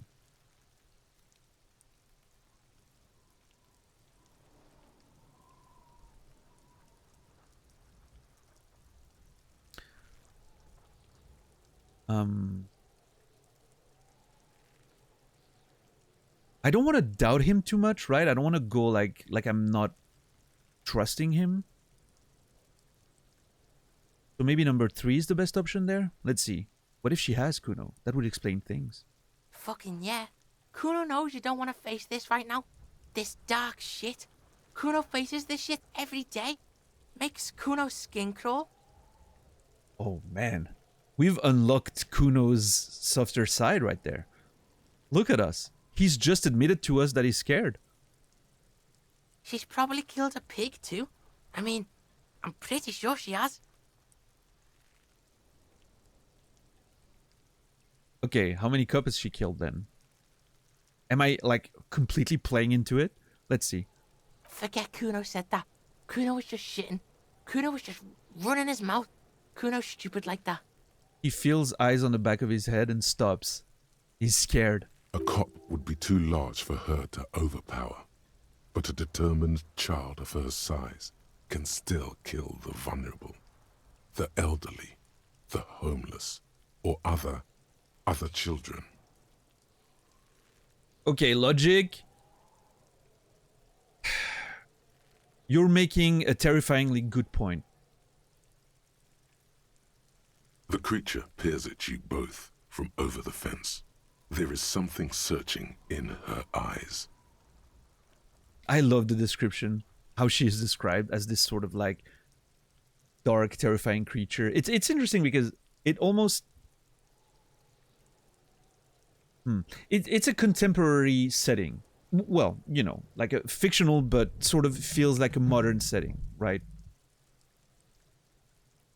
But at the same time, a lot of the archetypes in the game and the way sort of like certain characters act and some of the stuff plays out feels like a pure fantasy like sort of approach to it, which I think is very interesting. How it like sort of flirts with some elements of fantasy, but at the same time it's a presumably realistic setting, right? I like that. This is really cool. It really gives a dreamlike quality to the game, like something like you don't like. That's what I've been saying like yesterday, I think. I feel like I'm not sure if this is real, what's happening. It has that certain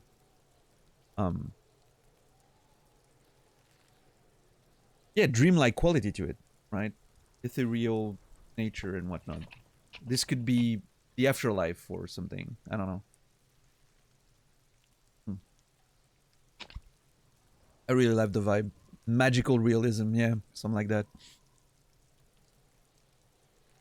So, Kuno, do you think it's possible that she killed other children? So we have that option that opened up now.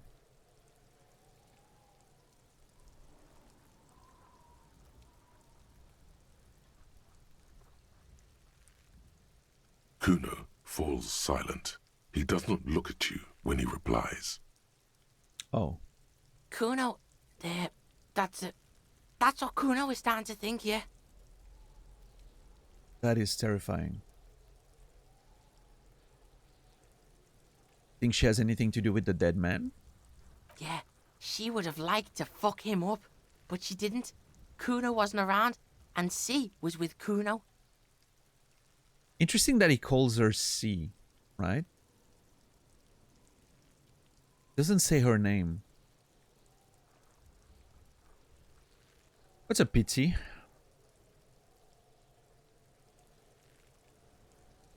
She would have liked to fuck him up, but she didn't. Or were you? Look, Kuno's gonna put you at ease. We didn't do it. Oh, I get that. He speaks the truth, my liege. My liege. Oh, drama's, you know, using the right tone with me right there.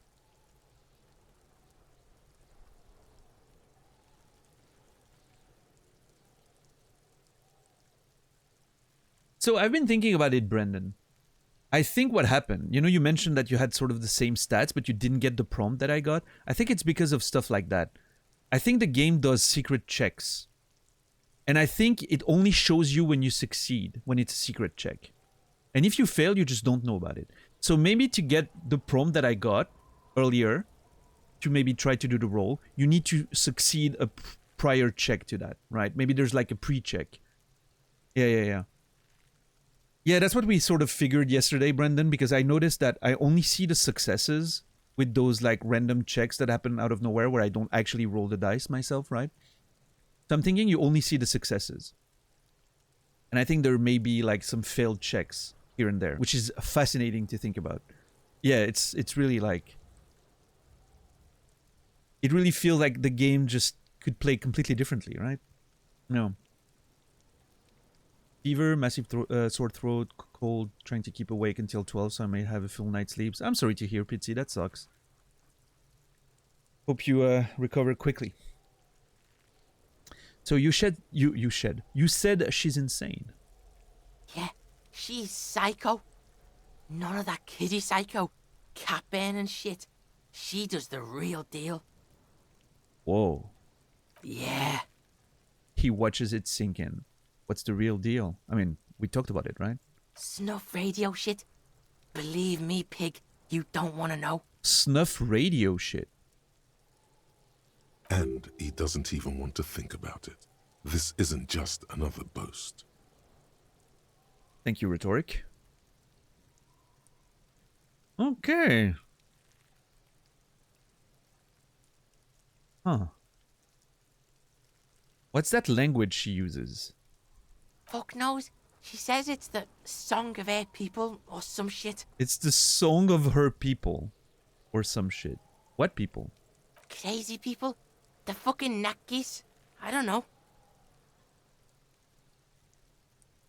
It's Suruese. The Suru are an indigenous ethnic minority in the social democratic powerhouse Vasa on the tundra and taiga-covered Isola of Katla. Far, far away from here. As far as possible, really. Thank you, Encyclopedia, for the lore dump. Appreciate it. Suruis. The Suru are an indigenous ethnic minority in the social democratic powerhouse Vasa on the tundra and taiga-covered Isola of Katla. Far, far away from here, as far as possible, really. Love what turns this whole thing took from let's get rid of those kids. Yes, you know, it's insane. It's like yesterday was exactly like that. Just a little, okay, just a little side conversation or a little check here, and suddenly it gives us like a whole angle that we didn't even suspect. This is fascinating stuff, honestly.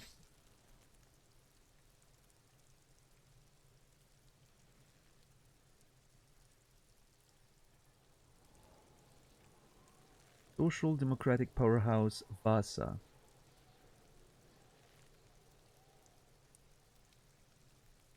The Suru and an indigenous ethnic minority.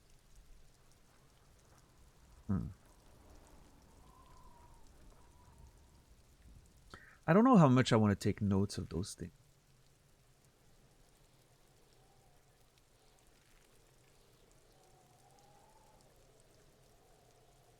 Maybe a few here and there. Just let's see. I'm gonna call it that demography. Suru, indigenous ethnic minority in Basa.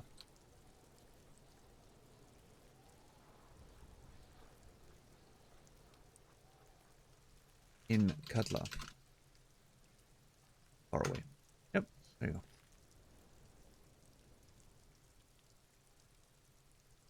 Do they have red-haired people here? Who knows? Could she be Suris? I think that's a question I'm asking Encyclopedia, right? You mean Right. evil little red-haired people like her? Yes, they do. The Suruese have that ginger gene. I love that you can just ask question to your brain, right? This is so fun. Evil little red-haired people like that. Yes, they do.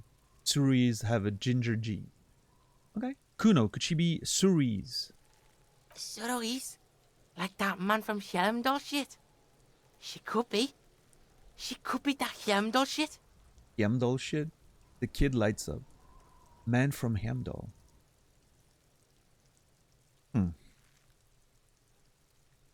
What is that? Revelshot does have a small Suruese community. Or she climbed into a yakberry crate and was shipped over accidentally. Okay then. The man from Hamdall. There's a lot of backstory and, you know, like elements of lore that obviously are hard to put together at the beginning like that, but I'm sure we'll eventually figure it out. Is she your sister? Clearly not, right? But I'm still gonna ask just to see what he says about it. Fuck no, she's not me sister. She's just a stray who got in.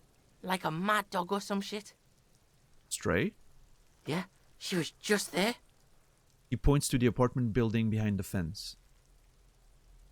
What was that, Kuno? The little one twists her neck, looking at the building.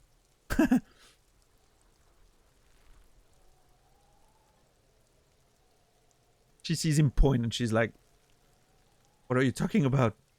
She was in the hallway, dripping wet, by the fucking shoe rack, in the dark. So she just appeared out of nowhere. Like a fucking demon out of hell, right? Just suddenly she's there. Why was she dripping wet? Kuno's got no fucking idea. Her hair was all wet. I think she pissed on the floor too. She was there for 3 days, in the corner, every time Kuno went out. Huh.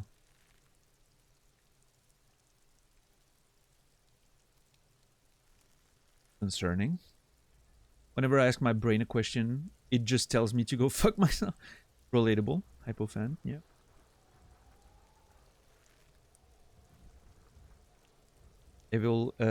Evil little red-haired people. Little from my... Little Mai from the Moomins? Oh man, I remember the Moomins, like this rings a bell, but I never actually watched that show too much. The Moomins, but I sort of have the picture coming to mind. What they look like. You said she got in. How? I don't know. Someone left the door open. Kuno comes home and she's sleeping under the desk, under the pile of clothes, like a dog. Now here we're getting to the interesting stuff. What about your parents? Kuno's dad doesn't give a shit. Doesn't even see her there. Or thinks it's fucking Kuno. Shit's all on Kuno. Okay. Kuno S, two of a kind.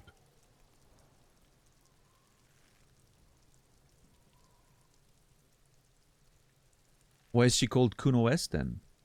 I mean, it's possible that he named her that because maybe she didn't remember her name or something. Cause she fucking looks like Kuno. You don't know her name? No one knows her name. Kuno told you this shit was Psycho Killer. How are you dealing with all of this? How's Kuno dealing? Kuno's dealing just fine. He doesn't need you fucking with any of it. C doesn't either. Okay. Kuno's got this shit under control. He spits through the gap in his front teeth. She needs professional help. You can't do this alone. You need backup. I'm here for you. Or, okay, kid. Huh.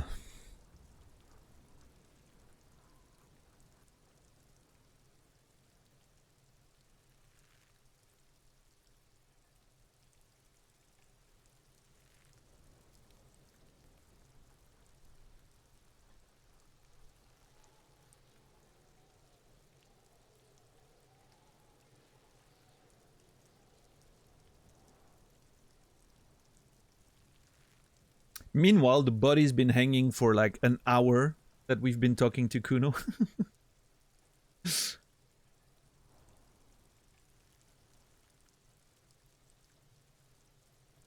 Hey, I mean, it's been there for like a week. What's a couple more hours, right? Yeah, exactly.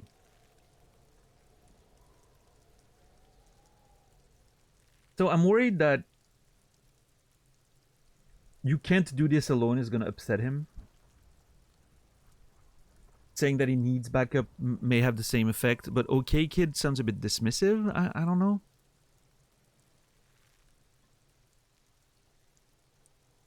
But every time I'm trying to pretend that we're in like a team or something, right? He seems to be completely pulling back.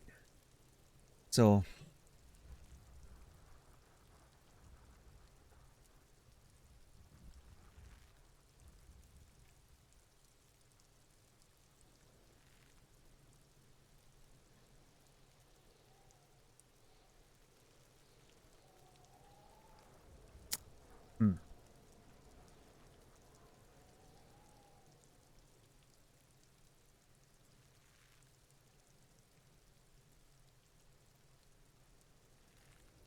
Okay, I'm gonna try number 2. I'm worried that he's gonna... We'll see. You need backup. I'm here for you. Listen. C is Kuno's go-to. Kuno's protecting her. You fuck with C. You fuck with Kuno. You threaten her. You threaten to take her away. This is what it all comes down to. He needs you to take him seriously now. Okay. So despite him being scared and everything, he still sort of feels attached to her, right?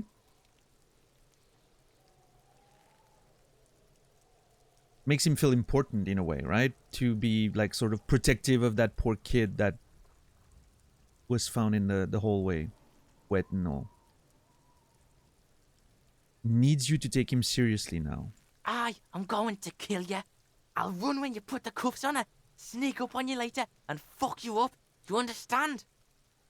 The boy looks you in the eye, black pupils trying to focus.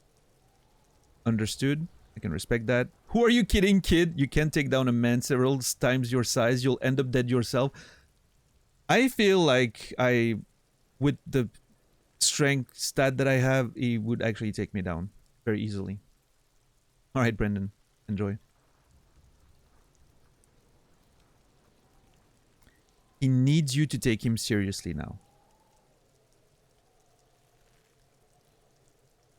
So both those options sort of work, but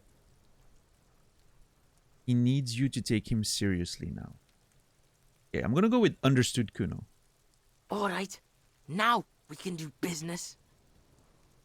Okay. Wipes the sweat of his brow. Business? Question mark. Yeah? What do you want? Kuno can hook you up with... He starts, no longer whispering. Don't hook him up with shit, Kuno. See? Relax. He respects the Kuno. Kuno made him respect the Kuno. You respect the Kuno, you get all kinds of shit. All right. We get all kinds of shit now. Kuno's gonna get you hooked on illegal narcotics if you run a little errand for the Kuno. Get you hooked, pig. get his hook in you. Then Kuno gonna get you hooking for more. Cash in big style. Pig hooker. And shit, you can even fuck back in Kuno's kingdom. That fucking pile of eternite. It's a secret door, okay? Just pull it up and you can fuck into Kuno's shack. He points to the back of the yard. He concludes the invitation with a benevolent nod. Kuno's kingdom. The pile of eternite. Okay, so there must be eternite is sort of like stone slabs or whatnot, right? The secret door, pull it off and you can fuck into Kuno's shack. Okay, so we've been invited. We're in with the little fucker. Awesome, I guess. I wonder if I want to discuss the body with you again is going to lead to new information now that we've sort of made friends with him, but let's see. The fuck about it? Nah. You're testing Kuno's patience here. I'm sorry. Get lost. Yeah, I'm sorry. I'm sorry. What was that about running you an errand and illegal narcotics, Kuno? Good start. Yeah, I know. What's up, McCann? How are you today? Following Electrochem's advice. Yeah, it seems like we ended up there. Kuno gets it from his dad. Kuno and his dad are major suppliers. That's where Kuno gets his lightning on. Okay, so his dad is a drug dealer. And he, like, steals from his stash, is what I'm getting there. That's my assumption.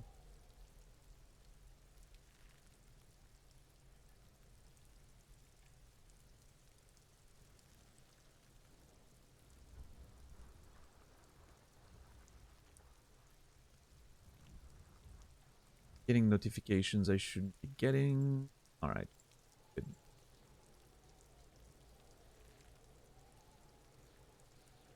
Problem is, Kuno and his dad had a little falling out.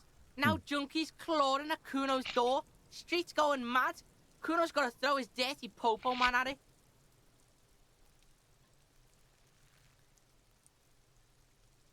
Okay, so he wants me to do something about the falling out or whatever, or the people that... I mean, let's just nod and say okay and see what happens.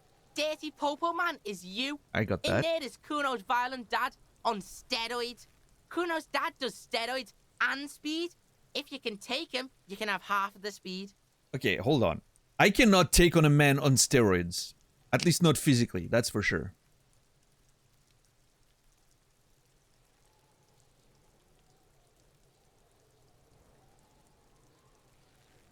Who's your dad? Kuno's dad is a fucking monster. He's the most violent man in Revachol.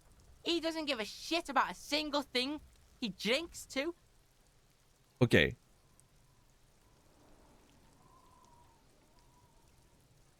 I'm not sure if I...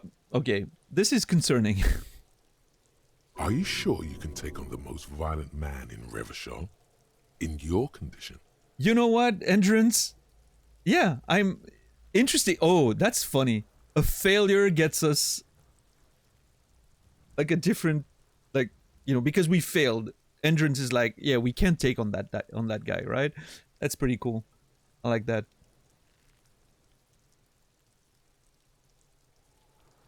Paddle a brisk wind would be difficult. I don't know about a roided dad. Yeah, I'm not sure. I'm not sure.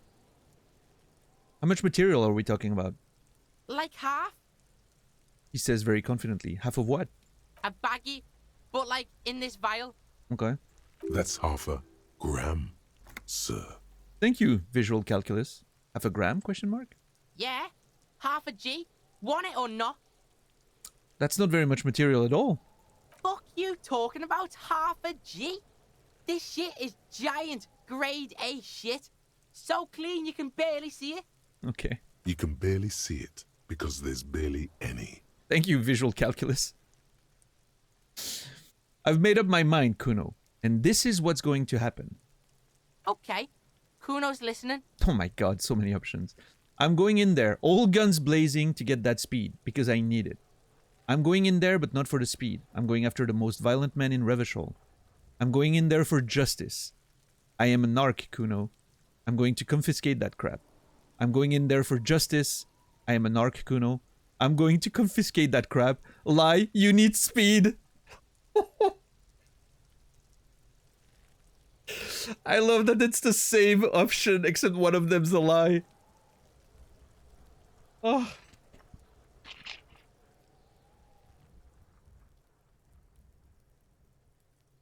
Oh, this is brilliant.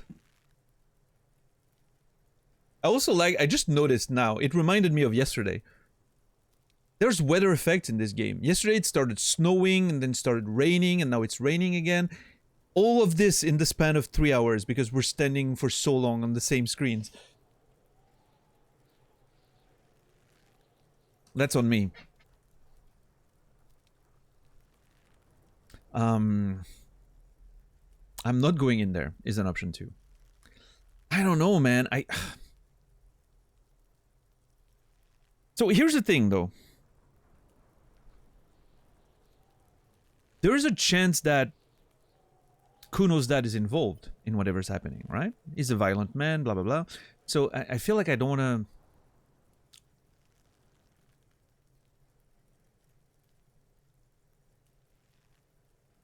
At least we're not getting day-night cycles with a hunger mechanic. Well, I guess we're not. Oh, I didn't assume there was, but yeah, I mean... Let's be careful about revealing what may or may not be in the game. Because we're still in the first day, so what do I know about potential mechanics, right?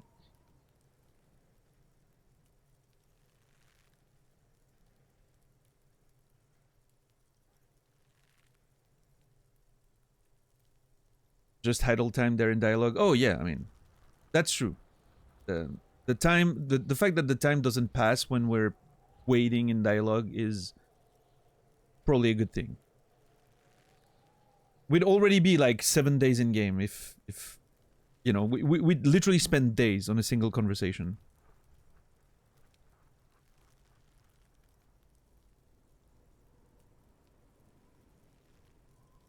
I don't know what to do here.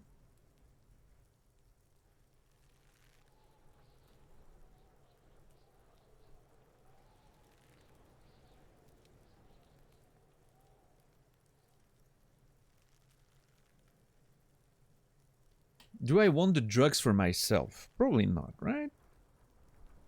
I mean, I'm a mess of a character. I need to start pulling my shit together, right?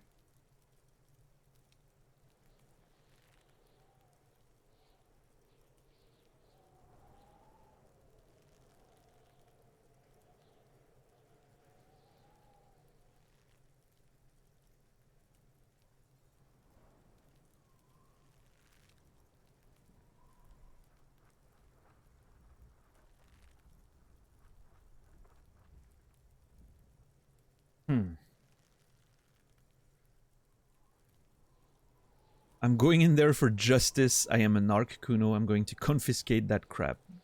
That would be a bit of a betrayal of Kuno, right? But, I mean, I was never Kuno's friend.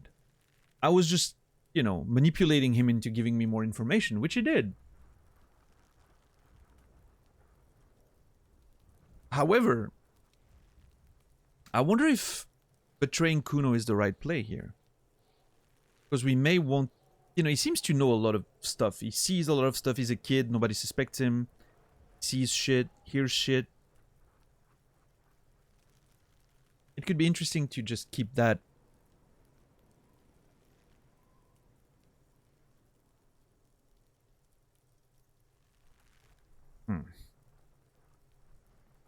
Yo, what's up, Signal? How are you doing?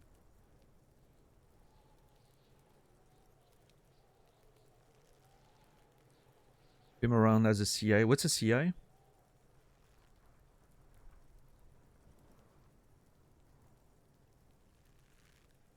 Confidential informant. I guess so, yeah. Something like that. Good thing he's not a snitch. I'm definitely not going in there all guns blazing to get the speed. No, that's not happening. I'm going in there, but not for the speed. I'm going after the most violent men in Revachol. For like what? Like justice? You know, moral justice? I'm going in there for justice. I am a narc. I'm going to confiscate that crap. I mean, that would be pretty hypocritical of me to, you know, considering I just woke up from a drug and alcohol-fueled bender.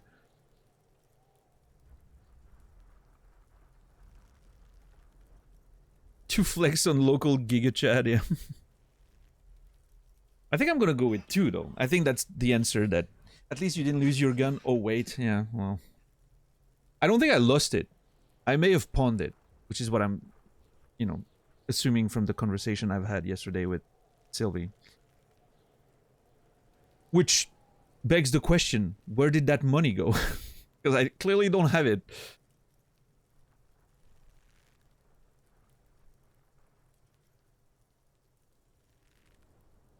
I mean, I could get the speed and sell it. Oh, okay. I'm just already thinking about becoming a drug dealer to pay my fucking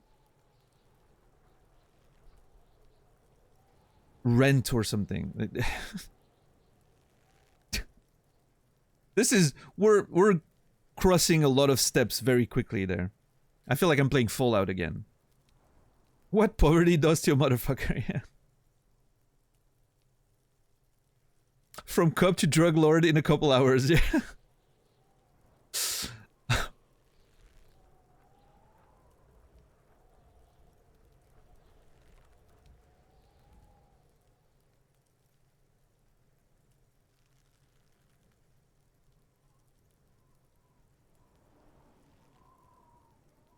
Okay.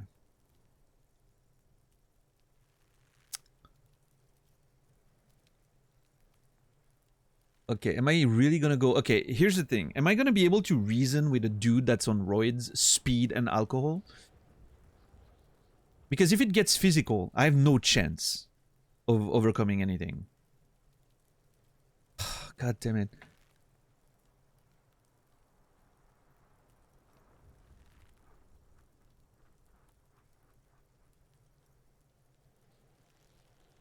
Sure, I'm going in there, but not for the speed. I'm going after the most violent. Although I'm worried.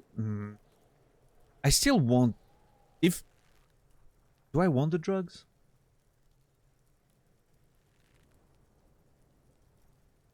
You know what? I think okay. I'm going after the most violent man in Revachol. I think my justification here is that he may have something to do with the murder. So I'm helping the investigation. I'm trying to figure out what's happening over here, around here, right? So let's go with that. I'm going in here, but not for the speed. I'm going after the most violent man in Revachol. Sure, whatever. If you survive, make sure to bring that shit back to Kuno. Kuno's almost out. You wouldn't like the Kuno when he's out. If you survive. Okay. Kuno's violent dad's got Kuno's key. So you need to fuck your way in there. Go to the pier side. Bang on the door till the cleaning gimp lets you in. That's how Kuno does it. Kuno's violent dad got Kuno's key. So you need to fuck your way in there. Go to the pier side. Bang on the door till the cleaning gimp lets you in. That's how Kuno does it. I didn't take the note. Like, the gardener told me all the area's directions. But I didn't take notes of that. I think the pier was... I don't remember, actually. I'm gonna have to talk to her again. That's a raspberry. Then you go to room 12 and kick down the door, police violence style. That's what Kuno does. Oh. And then it's action time. You're locked in the room with violent fuckhead. Yeah, that sounds like a great plan, Kuno. Like, we should definitely let you do that. Okay, let me have notes for the task. Kuno's dad. Okay, so it's pier side, room number 12.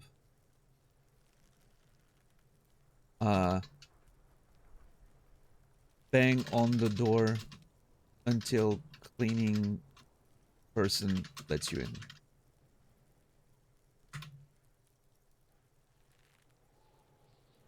You don't think you've ever fucked your way into a place? Well, sometimes you gotta do what you gotta do, Frito, you know?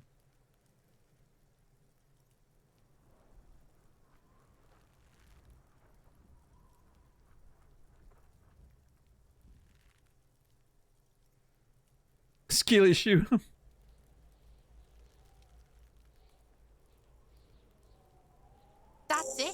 Next time Kuno sees you, you better have his shit. All right, Kuno. New task. Let's see. Enter flat number 12 in the Cape Side apartment building and get Kuno's speed.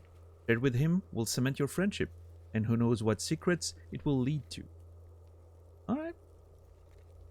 Cool. We have an interesting quest there. There's so many quests. Holy crap. This is insane.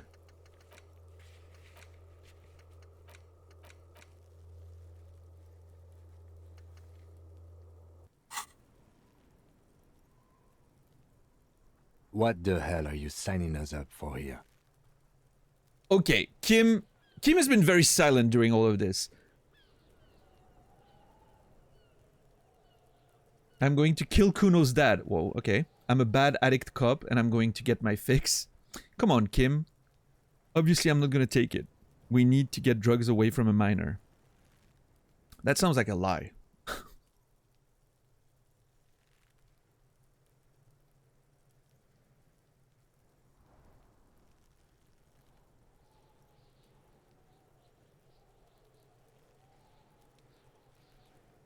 I think answer number 3, you know, even if it's not truthful, I think that's what I want to tell Kim right now.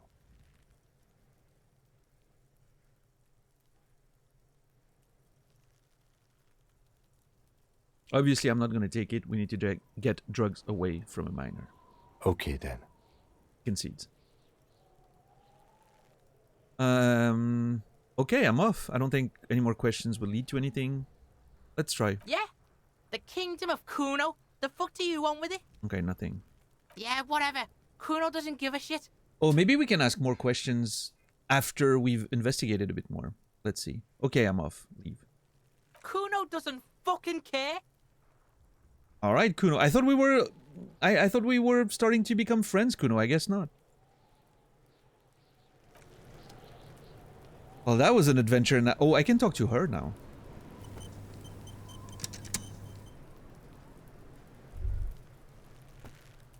There's a whole lot of...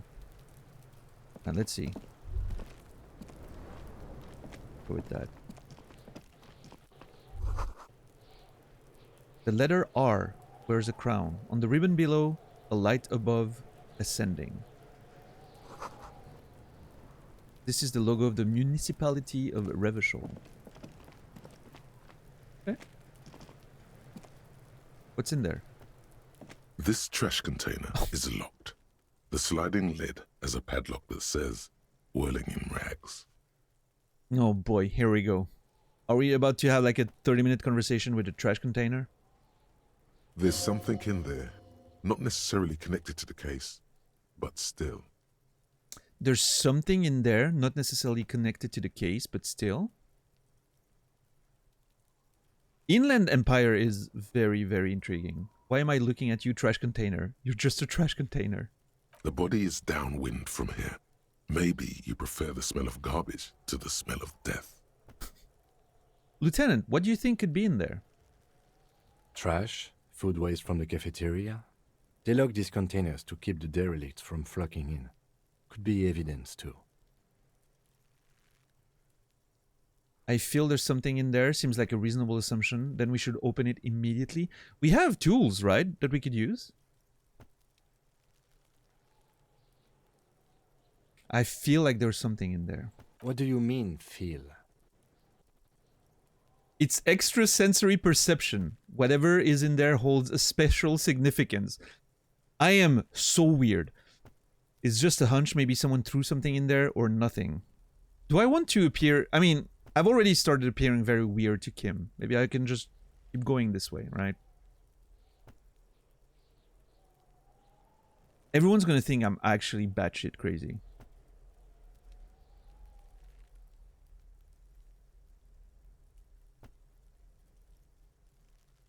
Extrasensory perception. Whatever's in there holds special significance.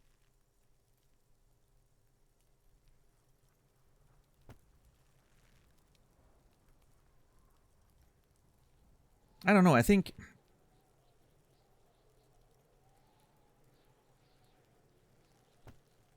Your tie does talk to you? That's true, yeah. But again, it could be my imagination. Just a hunch. Maybe there's someone threw something in there. Yeah, let's just pull back a little bit. I don't want Kim to be, like, completely suspicious of me. He leans to inspect the lock. How do we get the lock open? We could try using a pry bar, the one you took from my motor carriage, or... Or we could ask for a key from the manager of the Whirling in Rags. He probably has one. fair. He might also have information. This is better than the pry bar idea.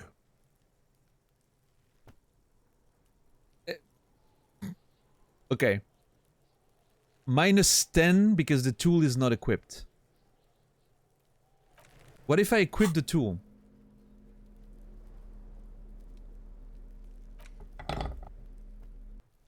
What now? This trash container is locked. The sliding lid has a padlock that says Whirling in Rags. So it doesn't change anything. The -10 literally didn't have an impact. The only way I win this was double six. So the minimal, you know, the minimum chance is 3%. It's a double six. So okay, that's not gonna work. So yes, we'll ask, you know, Gart about it. You know, Gart should have a key. So the pry bar is not gonna be very useful for us. Do I want to talk to Kuno S? Do I want to go to Gart right now to open this? No, I think... Alright, let me talk to her real quick. Kuno, the pig's getting pretty close to me. Come to snuff my shit out, I think. Not even gonna try it? No, I don't... I'm not gonna try it. You never know. I may hurt myself trying to do this. And I don't have healing items right now. I hurt myself trying to get a fucking tie off a fan. A stopped fan. I'm not trying to open this with a pry bar. I don't want to kill myself. Also, I don't know. I don't want to appear suspicious to Guard. Guard can help me, right? I don't... Yeah, it feels better.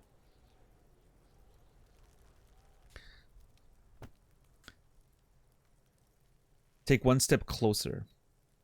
Although, I mean, he warned us against her. Should I be pushing that kid? Not sure. Looks like it's time for me to go, Kuno. Pig's come to take me in. I just want to ask you some questions. Take another step closer. I'm going away for a long, long time, Kuno. Going away for life. A little dramatic there. I'm not gonna put you in jail. She's pulling the... I'm not gonna make it in there. You know? She's pulling that card. Yeah, Brendan. What's going on there? Fuck are you trying to pull, pig?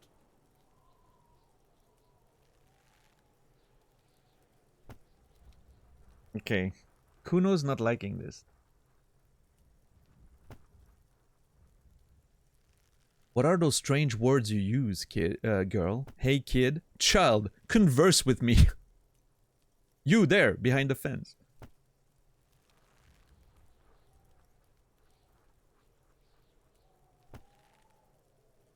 So Kuno doesn't seem too happy with that, right?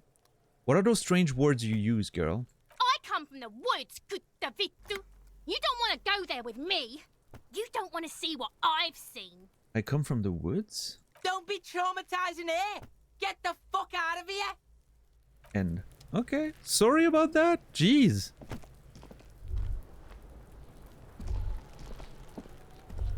Yeah, Kuno's very protective of her. That's for sure. Hold on, let me inspect a bit more of the... I think that's Kuno's shack, maybe. That's Eternite, I think.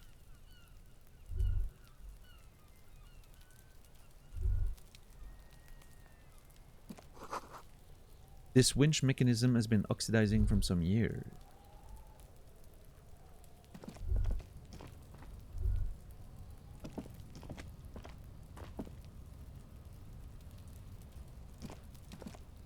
Oh, hold on. Can I look at this? Up too far. Okay. Yeah, maybe I need to find a way through here or something.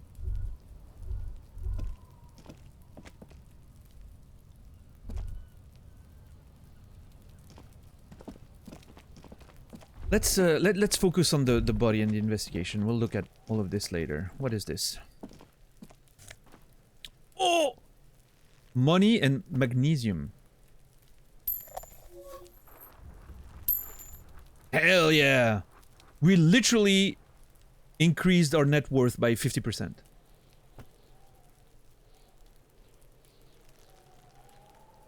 I think we're doing just great.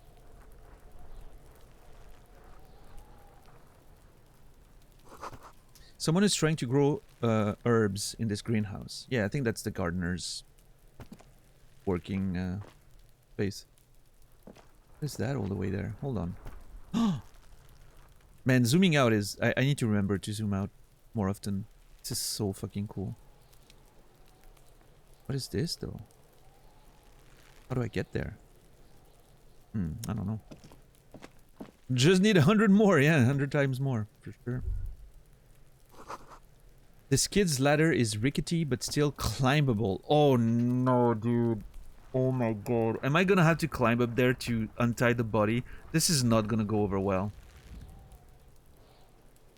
I should have definitely put more points in. I should have went 4-4-2-2. I'm realizing the errors of my ways. And let's look at the boots first before we walk all over the place. And Kim, 8 pairs of boots have God damn shuffled it. back and forth in the mud. go over them one by one. 1. Standard work boot, steel reinforced toes, number 46. Okay. 2. Standard work boot, steel reinforced toes, number 44. Okay. 3. Hobnailed work boot, steel reinforced toes, number 43. Sure. 4. Standard work boot, number 45 or 46. Wait, which is it? You don't know. It's a miracle you can tell the prints apart as it is. The cold must have preserved them. There. Count more. 5. Another standard work boot, steel reinforced toes, number 44. Okay. 6. An aberration, light as air, even pace, same make of boot, but number 41.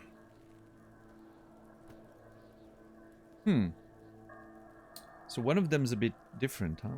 Male or female? Impossible to tell. Could also have been an adolescent. The gait is undeveloped. I'm pretty good at this, and I? You're not bad. It's as if the whole world darkens. Everything else has a thin film of unimportance on it, and the tracks burn in the middle of it, in a strange, beautiful way. Visual calculus is a man of my words. You know, of my... what's the expression? A man of my own... something? Whatever, I don't know expressions. I'm terrible.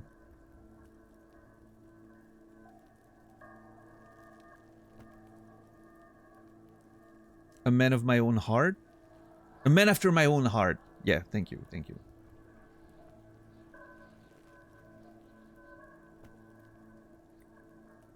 What I mean is, you know, visual calculus gets me. Beautiful. 7. The glowing outline of a standard work boot, number 46. But the imprints are twice as deep as the others. The weight exceeds 200 kilograms. So that's either someone very heavy or that's the person that was lifting the body. Is what I'm getting there. 8. And yet another standard work boot, number 44. There's an aberration in the pattern of the sole, however. The right sole is smoother, more worn. The right sole is smoother, more worn. A driver, maybe? Someone who's driving a lot? Like using his foot on a sort of pedal all day, you know, that would smooth out the sole a bit more, maybe?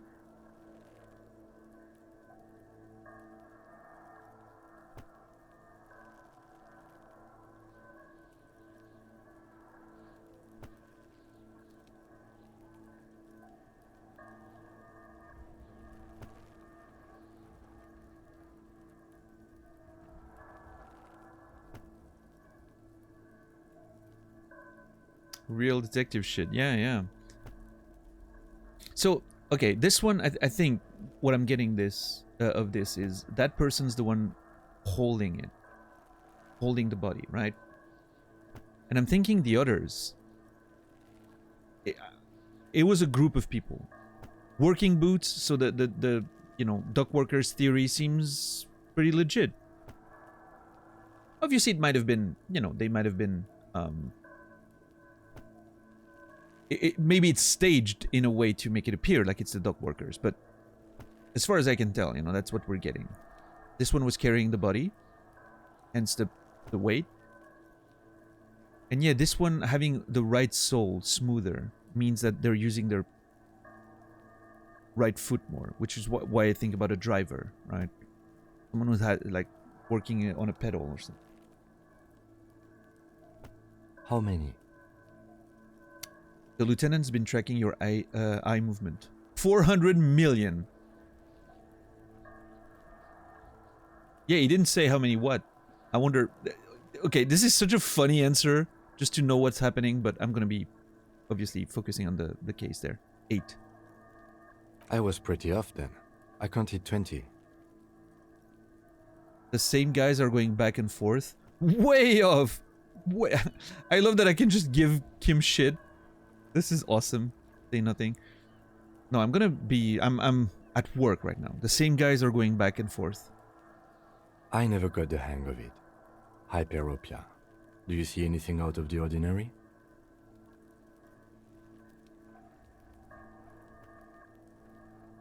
Point. Okay, I'm assuming I can point to each of them, but if I can only point to one, I'm gonna pick this one. A heavy one, 200 kilogram imprint. 200? Could it be the combined weight of two people, one carrying the other who's tied up? Let's say a heavily built worker carrying a similarly built, soon-to-be-dead man. That's my assumption, yes. He might be right. 200 kilograms of living weight is unlikely. Well, I mean, maybe it was a giant. It could have been an extremely obese person. Yeah, I mean, but manual, again, assuming they're manual workers based on the boots, right? It's unlikely that, a manual worker, a dock worker is going to be that big, right? It's unlikely because they have a very physical job, so they're expending a lot of energy, right? But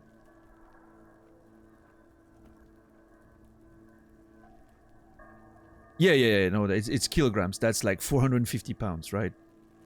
It's unlikely that a dock worker is going to get that big, because, well, first of all, you're expending a lot of energy working, so tend to not get that big. And second of all, well, if you are that big, it's unlikely that you're going to be able to do that kind of work for very long. So.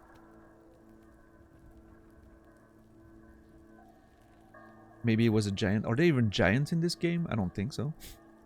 One of them was carrying him over. That's my assumption, so I'm going to go with that. Possibly, yes. The lieutenant marked something down in his notebook. But why?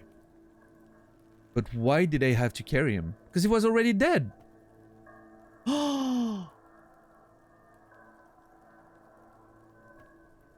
The hanging didn't kill him. He was already dead. So this is done as a display.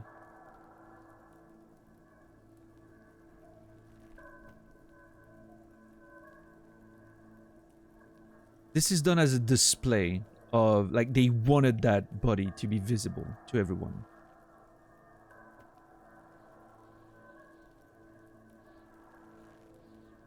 Yes, they could have used a makeshift stretcher or just march him up to the gallows.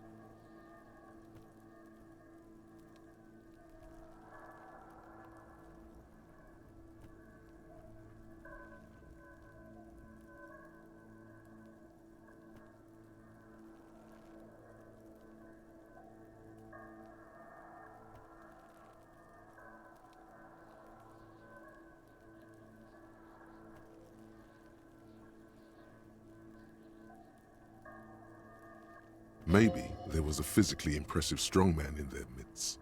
Someone who wanted to impress their peers.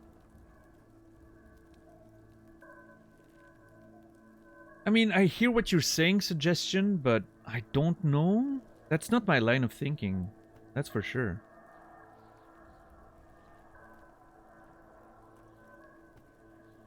But so, obviously, you know, obviously, maybe the victim wasn't conscious, right?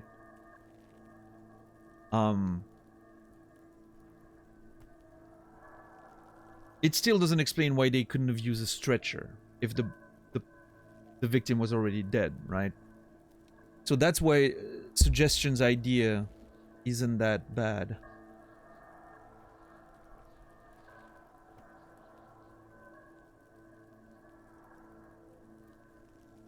Because I was gonna say, you know, my opinion is that the victim wasn't conscious, maybe already dead.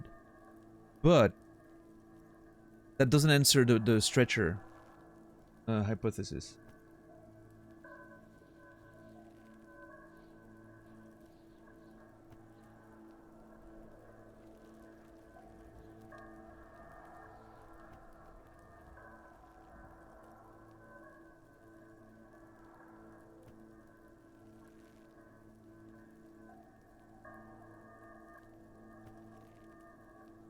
You know what?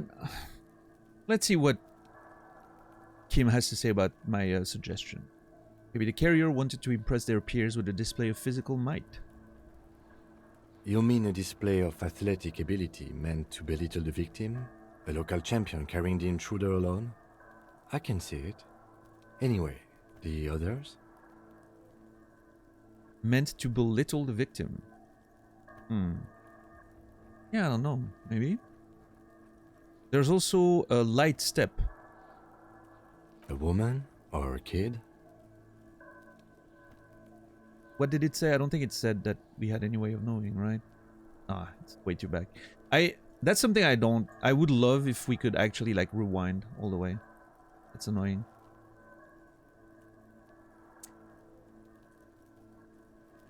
I don't think there's any way to be sure. Understood. Anything else?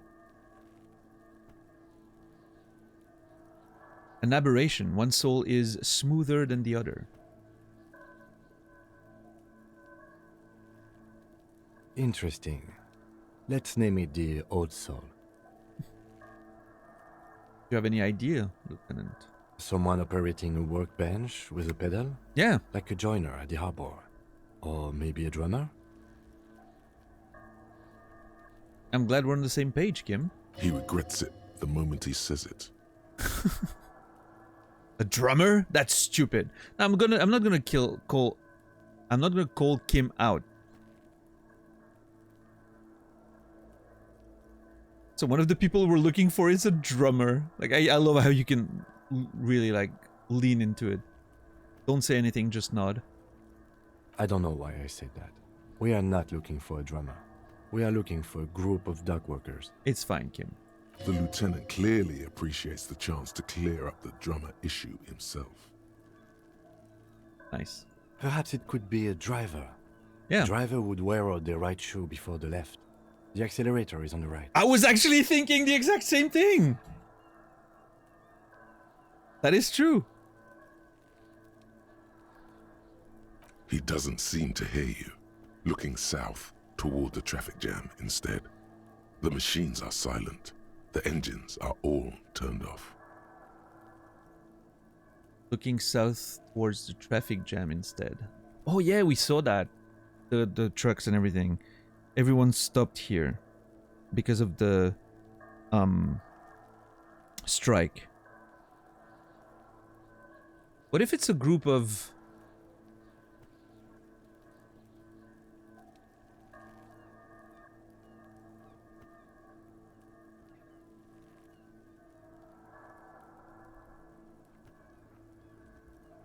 So there's dock workers striking against the corporation. But what if the drivers, you know, there's a bunch of drivers that are probably doing, you know, they're coming to the port in Martinez, taking some stuff that's being imported or whatever, or bringing stuff that gets exported, and then they leave, right? They're not part of the dock workers union, they're not part of the corporation, they're just transport people, right? What if they What if they are mad because of the strike and they can't, you know, they're stuck here because there's a strike, everything is closed,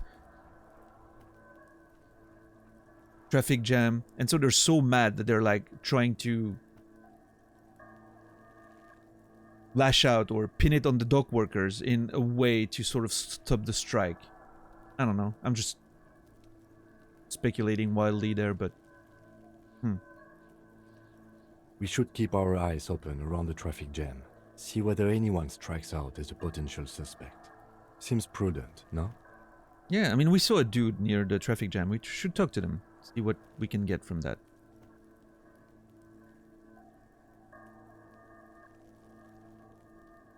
I mean, obviously the traffic jam, the trucks, the stopped trucks and everything could be part of the dock workers union. Maybe they have their own transport company or whatever. I'm not sure. Yes, prudent. Mm-hmm. The lieutenant writes the information down in his notebook, then reverts to the track in the mud. How old do you think these tracks are? A week, maybe? 7 days would fit the time frame provided to us by the caller, who reported the hanging. Mm-hmm. It is not impossible. How do you know? I pulled last week's forecast for coastal Havashol. 7 days below freezing. The day before, the day of his hanging, was the last warm day. Ah, so that allowed the ground to be a little softer. Stuff gets imprinted, and then it freezes, and we can still see them. Nice. Correct again. Sub-zero temperatures would preserve the tracks in a good state. The commotion here could have taken place a week ago. What do you think happened here? What do I think? A mob of people brought something heavy to the tree. One of them was carrying the victim. They shuffled around, especially under the tree. Mm-hmm. Sure. Then, after hoisting him up, they stood in a semicircle facing his direction. At first glance, this appears to be a lynching.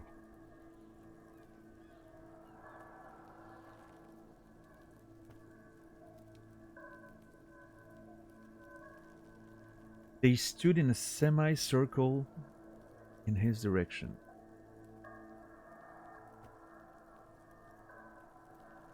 I mean, based on Kuno's behavior, it certainly seems that there's enough, you know, rocks and whatnot if they actually, like, threw rocks at him.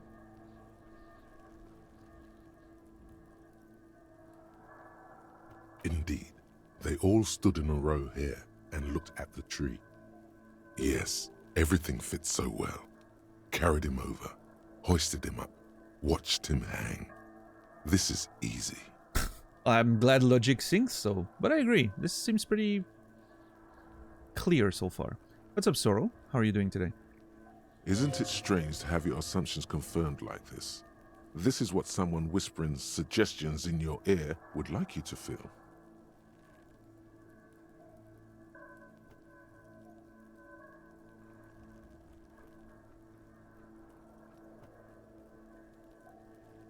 Is Volition trying to make me start doubting logic?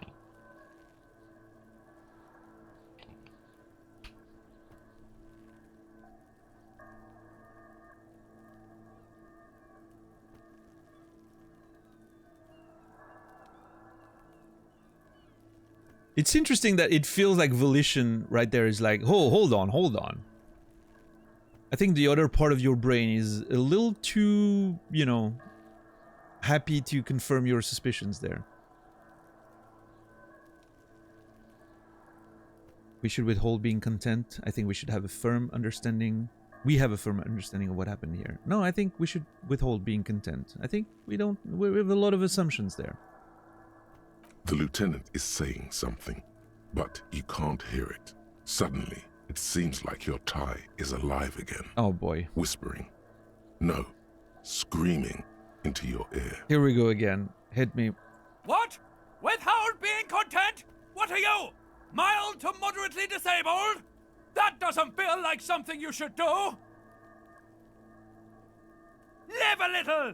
Everything on the damn crime scene fits like a glove. You should get shit-faced on this damn crime scene. I like how vivid my interior is, but could we maybe do something that doesn't involve getting drunk? I'll find a way to get drunk on this scene. I swear to God, I will. This is not how vivid I want my inner life to be. I just want to get back to solving the crime now.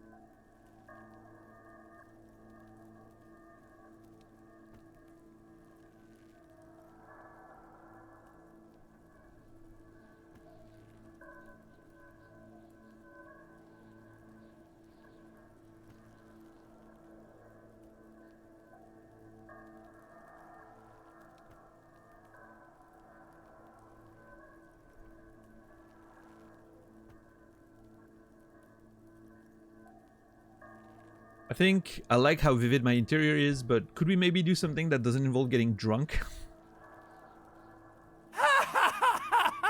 Regardez la He wants to have fun without alcohol. That won't be fun. That'll be boring and sad. Oh my god. I don't know why the necktie is talking half French, which I'm assuming half English, but because retard in French means being late, right? I don't think that's what they mean there.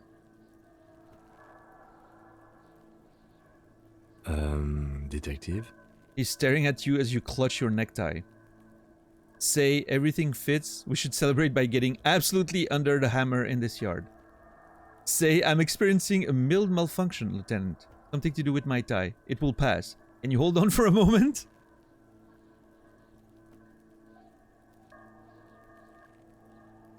I am expecting a mild malfunction, Lieutenant.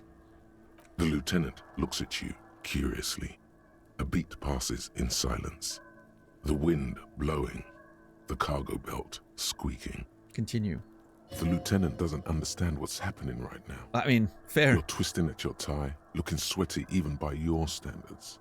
He needs to say something. I mean, even I don't fully get it, so. I agree. Our assumptions could be wrong. Better not to have them confirmed just yet. Do you see anything else? No, I think that's it for the tracks. Alright. I guess let's look at the body now.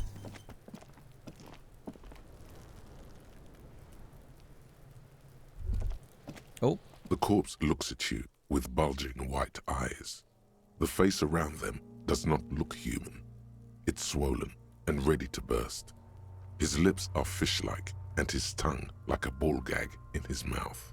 So I'm a little annoyed here because I clicked on the body. As I approached, there was a little indicator, right? But I couldn't click on it. Because the body, like, interrupted me. Which is a little annoying. I wish that wasn't a... I wish there was a prevention to not miss those little things, but oh well, not a big deal. The corpse looks at you with bulging white eyes. The face around them does not look human. It's swollen, ready to burst. Lips are fish-like, and tongue like a ball gag in his mouth. Yeah, I mean, it's been there for a week, hanging in the rain and whatnot. Obviously, it's not going to look very human. What's up, Noger? You seem to be holding your breath. Look down or turn away. Hold on. Can I...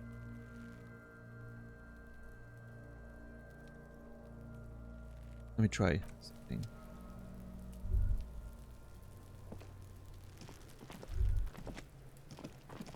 No, that blue check does not happen anymore, it seems. Oh, there it is.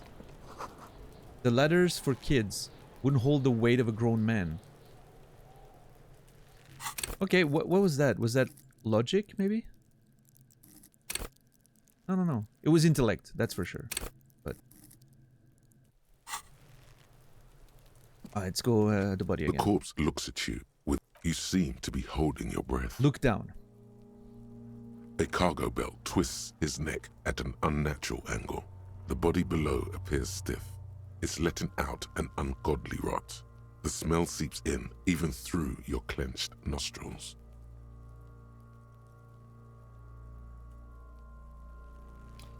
How are you today, Noger? Yeah, things are going pretty well here. Yeah, I have a bit of a migraine, which is very annoying, but working through it, you know. Want to be playing Disco Elysium, so I'll probably have to take a nap after the stream because of the migraine, but it's fine. The music is great here. So a cargo belt twists his neck at an unnatural angle. Again, working tools, right? But and he's been rotting. Endurance. Let go of your nose without throwing up. Very low. I need to literally get a double 6 to win this one.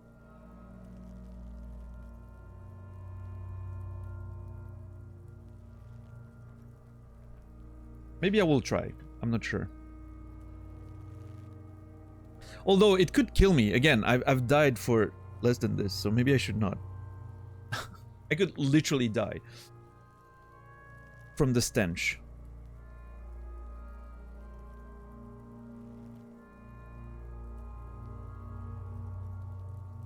Oh, by the way, that reminds me. I was playing, again, I was playing the Baldur's Gate 3 demo yesterday. And I've noticed something in the options called the Karmic Dice, or the Karmic Throws, or whatever. Do you guys play with, those of you who play Baldur's Gate 3, do you play with that on or off? Because my instinct wants to turn it off, right? Like, it's more interesting. It's like real dice rolls. Yeah. Off? Okay. Yeah, it feels like on is a bit too advantageous, right? It's preventing streaks of bad luck. Like, I want it to, you know, I want my rolls to matter, right? From the latest update, I have no idea.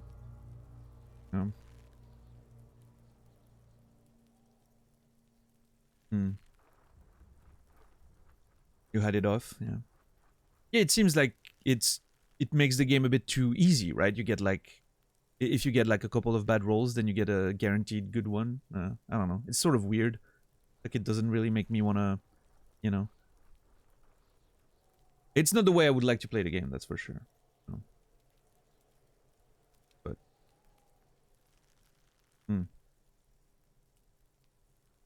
my understanding is that when it's off, it's like just legit randomized dice rolls, right?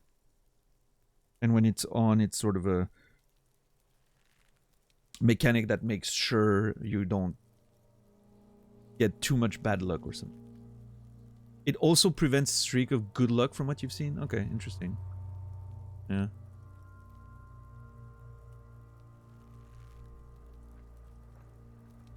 Like the description was mentioning, I think, more like it's trying to prevent streaks of bad luck, but maybe it's more it goes both ways. I don't know. But anyway, I'm probably gonna play it with it off, so it doesn't matter. No. How long's the demo? Basically, in store, the way the demos work on PlayStation Plus Premium is that you basically download the full game and then you can play for 2 hours, right? And then you literally play you get the full game. You literally get the game and you download it and you can, you know, but you only get to play it for 2 hours. And then if you unlock the game by purchasing it, you can continue playing, right? It's like, it's not just a demo, it's legitimately the full game. Yeah. That's how Sony Premium Trials does it. It's not like a demo you download. It's like the premium trial like function they have with Premium. PS Plus, yeah. Which is cool. I like it. But yeah, it's separate from like a dev intended demo, I guess.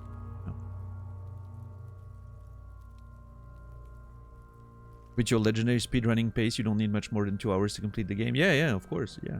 Totally finishing Disco Elysium tonight, too. So, okay. I'm not sure I want to try that throw. It seems very low. There's no chance I'm getting it, so... Yeah, God, what is that? Why is it so bad? Or do I want to try it just for the sake of trying? I'm just worried about, like, potential death. If, you know, if I didn't think there's a chance I might actually die from this...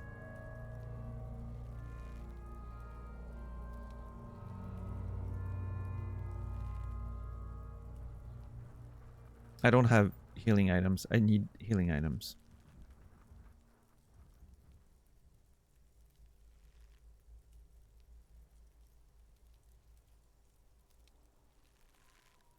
No, I'm not gonna even try. Okay. God, what is that? Why is it so bad? Active decay. It's okay to throw up, officer. No one is judging. The lieutenant raises a white piece of linen to his nose.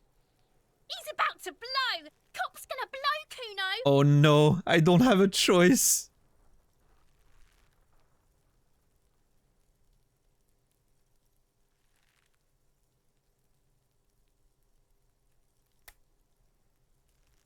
Okay. Well, here goes nothing, I guess. The smell is repulsive. Mm-hmm. It pushes in from your mouth, more instant and more familiar than anything you'd expected, more fever than odor. It fills your mind, flushing you from within. Try to walk away or let it out.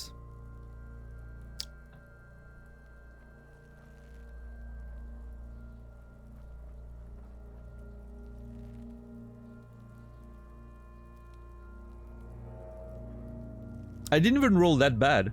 I got a 7, but...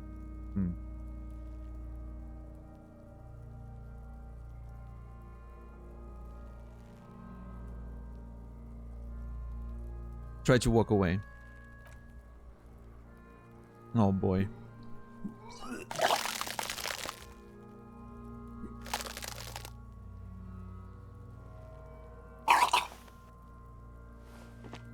Too late.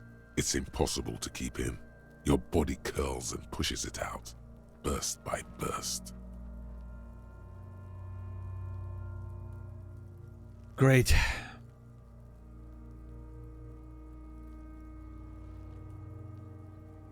Until a pool of vomit lies under your feet and your throat stings from the stomach acid. God, I'm sorry, fucking corpse.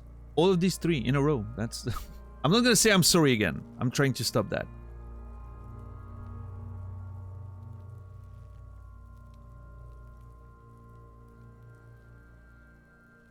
I'm gonna go with God. It's okay. Happens to everyone. Keep it. Lieutenant hands you his white handkerchief. Keep it. Thanks, wipe your mouth. The hangover is clearly making this worse for you. You could use some ammonia to clear your head. Ammonia? You think ammonia would help? Okay, where do I get ammonia from? I don't need that shit. Okay, where do I get ammonia from? I mean, I'm assuming a pharmacy or something?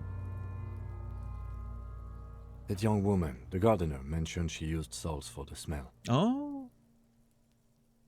He nods toward the plaza. If she doesn't have any, there might be some in the fruit store nearby. Ooh, yeah. Acquiring ammonia will provide a modifier to the white check. Modifiers make checks easier and allow you to retry them.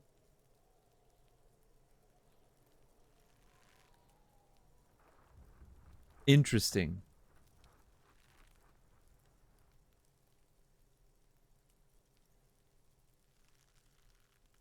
Acquiring ammonia will provide a modifier to the white check. Will allow you to retry them. Huh. So I can't inspect the body now, There apparently. he still is, looking right through you with his white eyes. The body below is entirely dedicated to that corpse smell. Emitting it is all it does now. That is so interesting. I can't do it because I don't have the ability to get ammonia from the gardener or the Fritz store. It will make it easier. That's cool.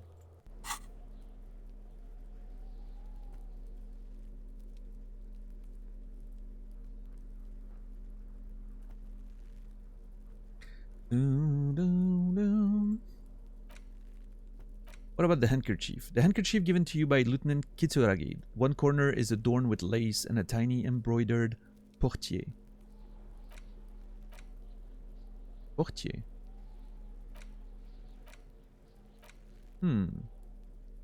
Okay.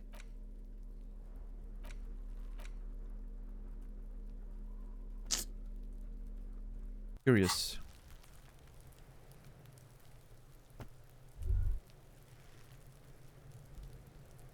Let's see.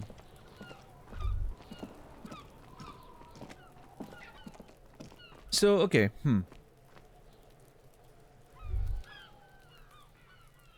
Okay, there's a few things we can do here. We can open this in case we find something in there. We need to find ammonia. We're gonna ask the gardener about it, I think. 'Cause I would like to inspect the body, really. It seems...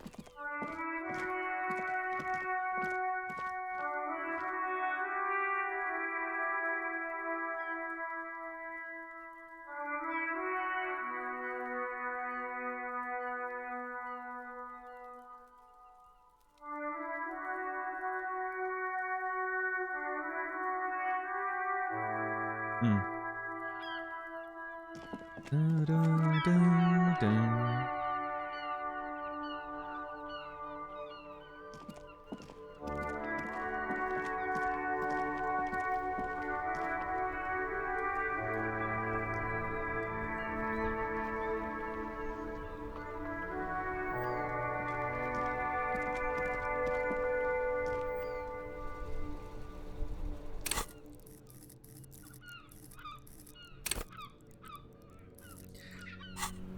So,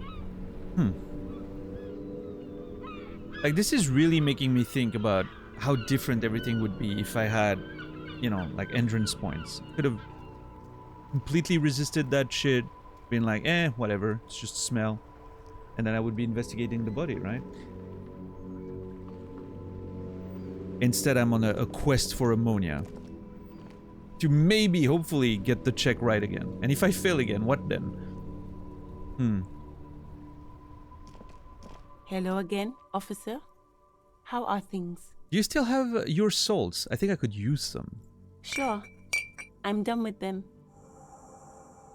She takes a small capsule out of her breast pocket and hands it to you.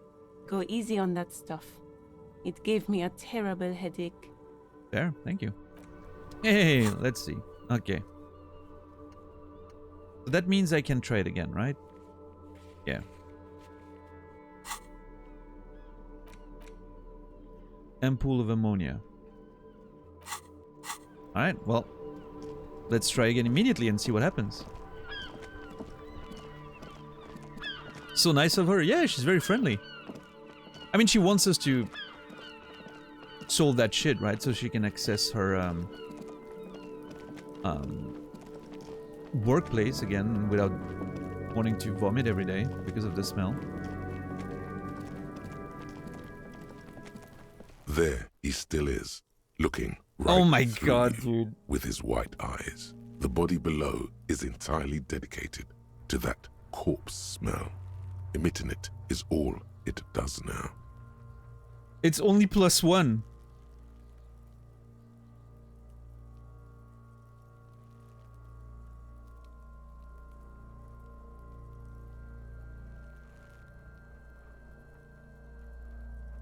I still need a 12. It doesn't change anything.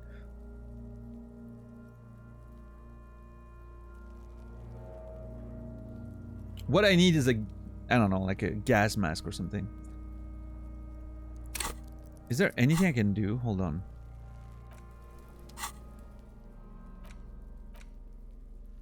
No, I can put that in front of my face.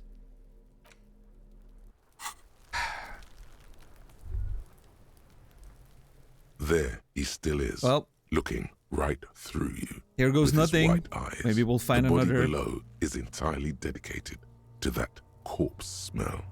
Emitting it is all it does now. The ammonia only makes it worse. Oh my god. The combination forces tears out of your ducts.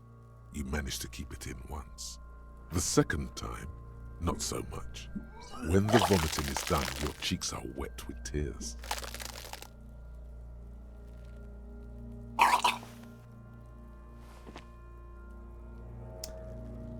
I don't think I want to be a cop anymore. Spit and say nothing.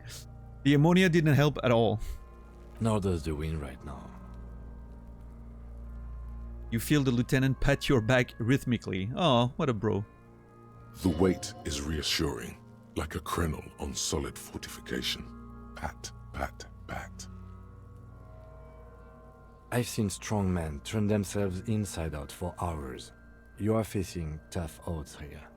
Alcohol withdrawal makes it considerably harder. Why can't I keep it in if I've been a cop my whole life? This is bullshit. I don't want to do this anymore. I don't want to be a cop. Can't we do something else? I think I want to solve something else now. And do it without me, I just can't keep it down. Ooh.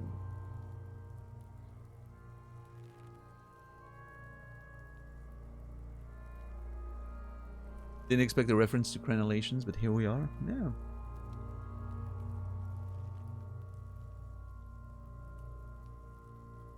There's some beautiful writing in there for sure.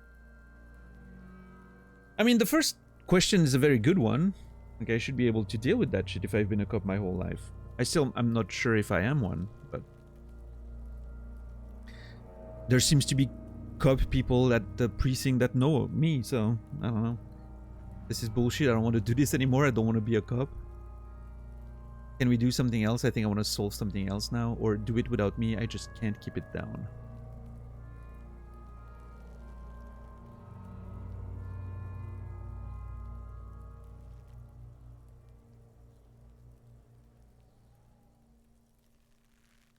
Reminds me of that Atomic Weapons Philomena Kunk video. Oh, the one where she goes like, you know, oh, well, at least there's no problem with those anymore, right? And he's like, oh, no, it's still happening. The people still have atomic weapons. And she's like, but they're blanks, right? Nope. She's just crying. She's like, oh, can we talk about something else? Whatever you want. I don't remember what she asks after that. She asks a stupid question, right? Oh, what's your favorite ABBA song? Yeah, that's the one. Oh, Jesus, it's so good.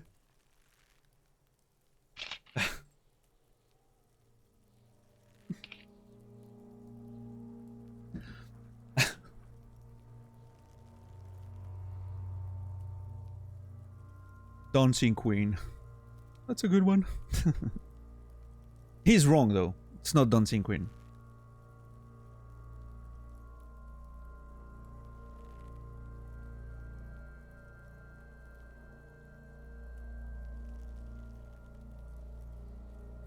The best ABBA song is clearly Super Trooper, but nobody knows. It's never a song that people mention as the best ABBA song, but it is. It is.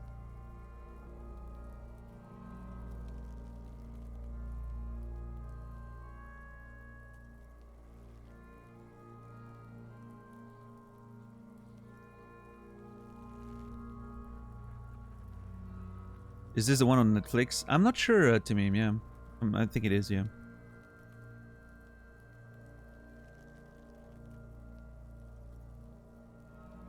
All right. Part of me wants to just tell Kim, just do it. Right? I can't keep it down. We need to focus on the investigation, and he can deal with the body, right? But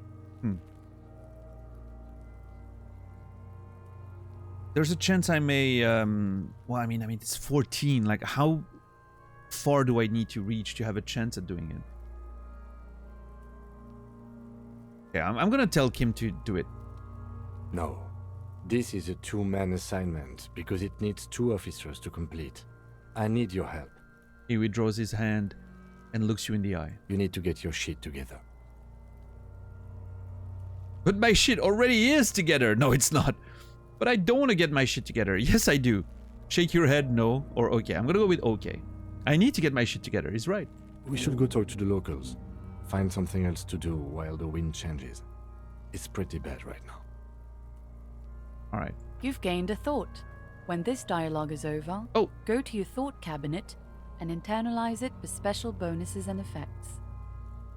Why couldn't you tell me that the first time I gained a thought? That tutorial agent is getting on my nerves. Give it half an hour. Get yourself together. Then come back and have another go. Give yourself half an hour. Interesting. So at 14. Need to remember that. I mean, is it...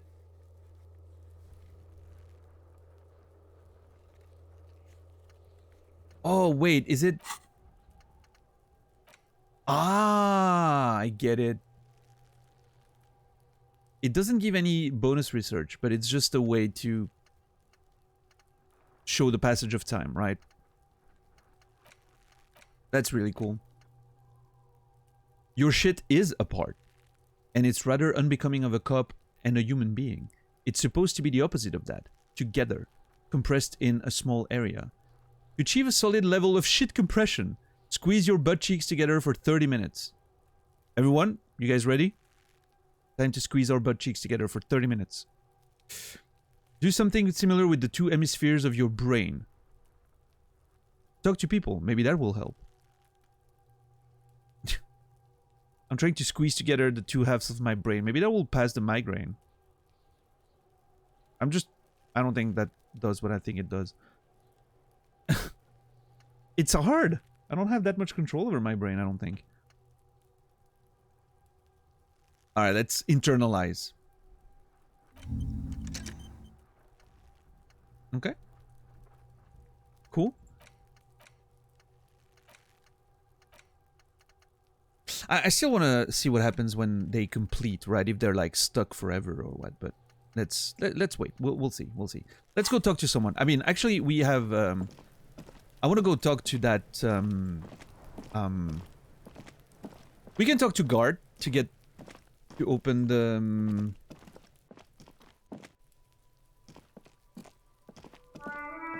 but I want to talk to the truck driver, I think. Mr. Detective getting his shit together. I know, and we're still not making money though. I'm not gonna have enough money for the end of the day. He wants me to pay. What if I can't pay by the end of the day? I'm gonna have to sleep, like, in the street or something? Like, this is terrible.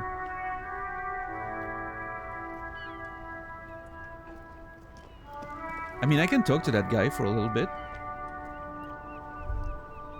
Or, again, I can talk to Garth and try to get the key.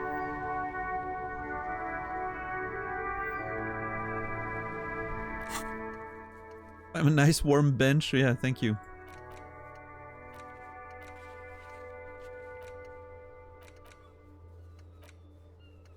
Oh, we have to talk to Guard for Sylvie anyway. Maybe we could do 2 birds, 1 stone.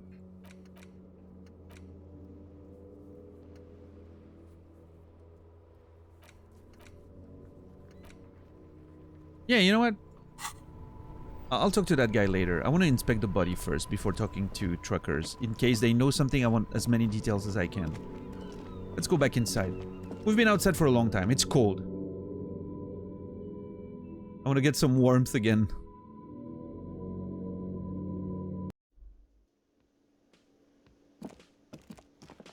There we are.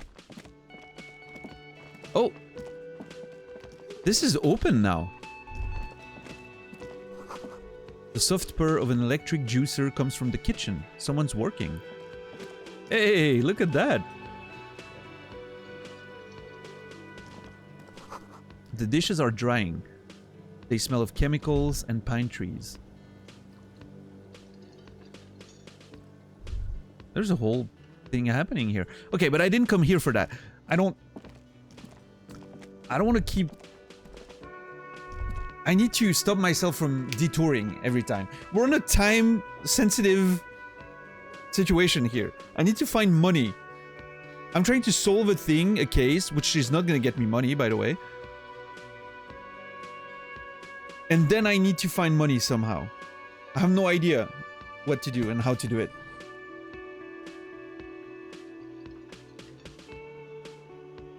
This is going extremely well. I'm doing a great job. Half the day is gone and we haven't done shit.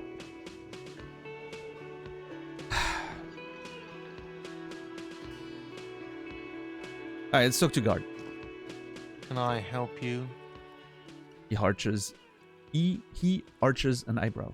So the trash container out back is the trash container out back yours? So about that money I owe. I need a drink. Can you pour me one? I've seen something here at the whirling guard. A thing I need to talk about. What?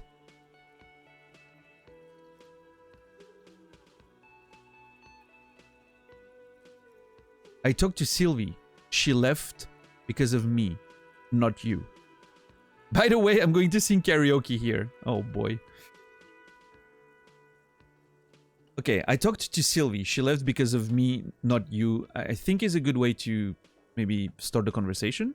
give him good news first and then ask for help, right? That seems to be reasonable. Alright, I talked to Sylvie.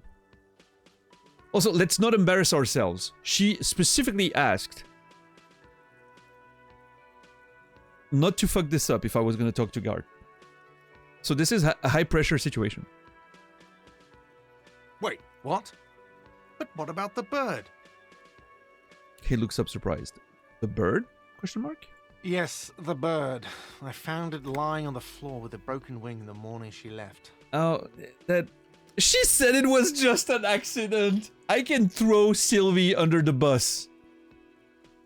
For the bird. What's up, Taurus Donut? How are you doing today?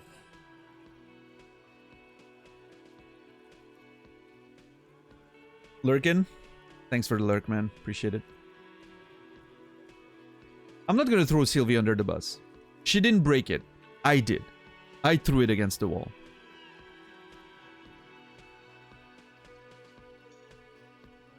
You broke the skewer. His face is flushed with emotions. A rash covers his neck. Oh, he's gonna ask me to pay for it now. God damn it. I assure you it was him. Thank you, Kim. It's as if he can't decide whether to be angry or relieved that it was you. Again. Why on earth did you have to break the skewer? It's a mystery. You tell me. I just break things. It's the way I am. Maybe I have a vendetta against it. I don't know. I legitimately don't know, Guard. I wish I knew. It's a mystery. I can't believe it. I was so sure it was Sylvie. Even worse, I thought she was trying to send me a message. Symbol of hope and all. Aw. A tender type of hope. Something stirs in you. Perhaps this is why you broke it. Because it symbolizes hope? And I broke it because of that? Okay, conceptualization, you're gonna have to be more precise or stop calling me out for shit, okay? All right. Did she say anything else? About me, you know? Did she say anything about me? She says she was flattered. It was just bad timing. That's the truth, I think. She says you're nice, but also her employer. I mean, come on, the power vertical here. Shake your head. You can be so judgmental. It's amazing. The power vertical. Oh, dude. This is so fucking funny. No, we didn't really talk about you. Wow. She said she was flattered. It was just bad timing. I want to flatter him so he helps me with the investigation. Maybe, cuts me some slack with the room tonight when I come begging for a place to sleep without money. Which I'm sure is gonna happen. Let's come Skiller Rocks. Thank you for subscribing with Prime. Appreciate that. Thank you so very much. Less money for Jeff, more money for me. Skiller Rocks, you will be remembered. Wow, I had a blank suddenly about my, whole catchphrase.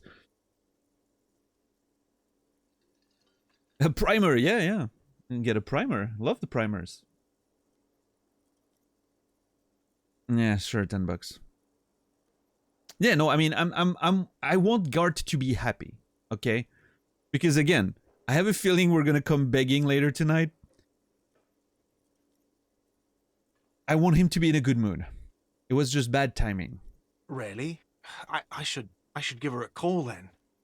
The man doesn't know what to say. He wipes his brow and stares at the counter. Thanks, I guess. Was there anything else you wanted, or...? No, I think I'm good. The little sounds when you complete quests and whatnot are really good. They're very satisfying. And the sounds when you successfully roll the dice, or even when you fail, the sound, that sort of broken light bulb sound is very cool. I like it too.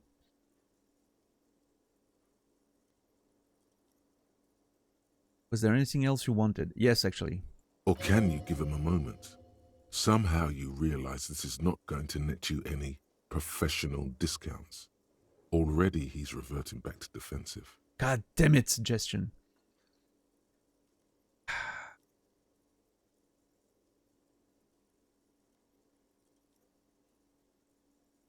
Okay.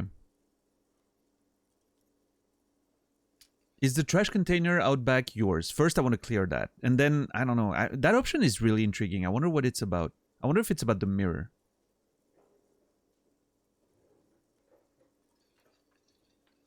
The game saw you coming from miles away. I love that, though, in Sorrow. Like, to me, that's a sign of good writing. When, again, I've mentioned that in a few different games, but when the game sort of...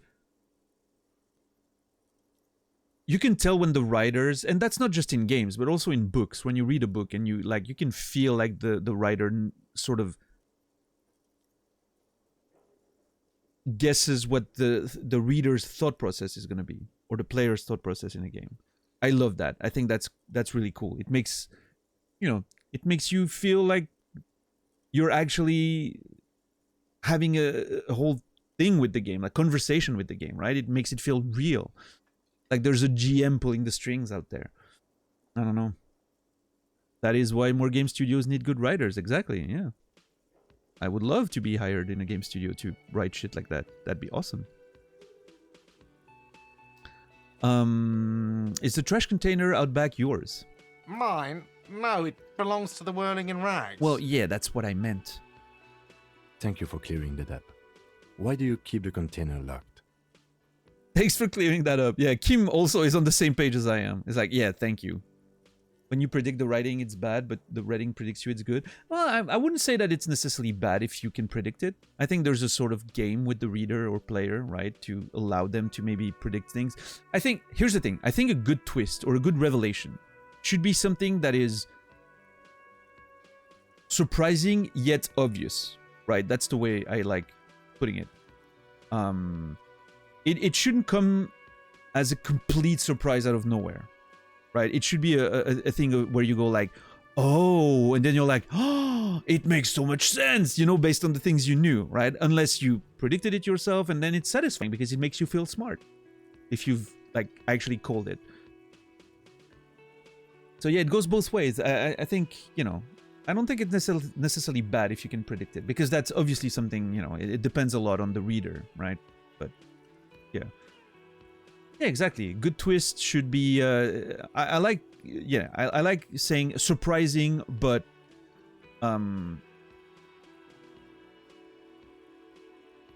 it should be surprising, but it should, what did I put it just before? Surprising, but obvious in retrospect. That's what I'm trying to say, I think. Which is very hard to do. But, yeah.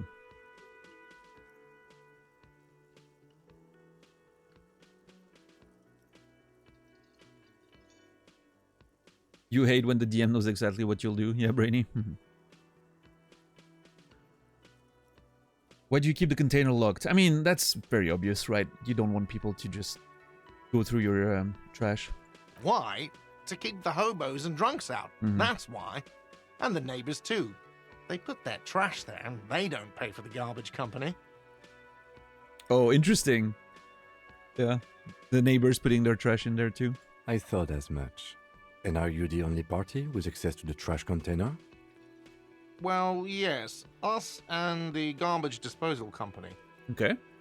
It seems a little callous, doesn't it? Something stirs in you. Okay, I need a definition of callous. Showing or having an insensitive and cruel disregard for others.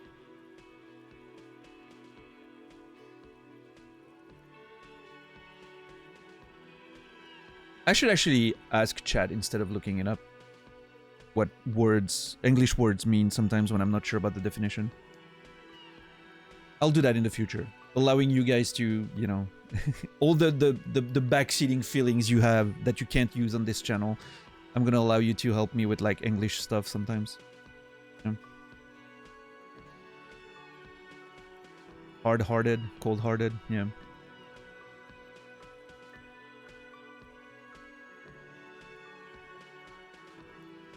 I mean, knowing English will pay off, yeah. What is my first language? French.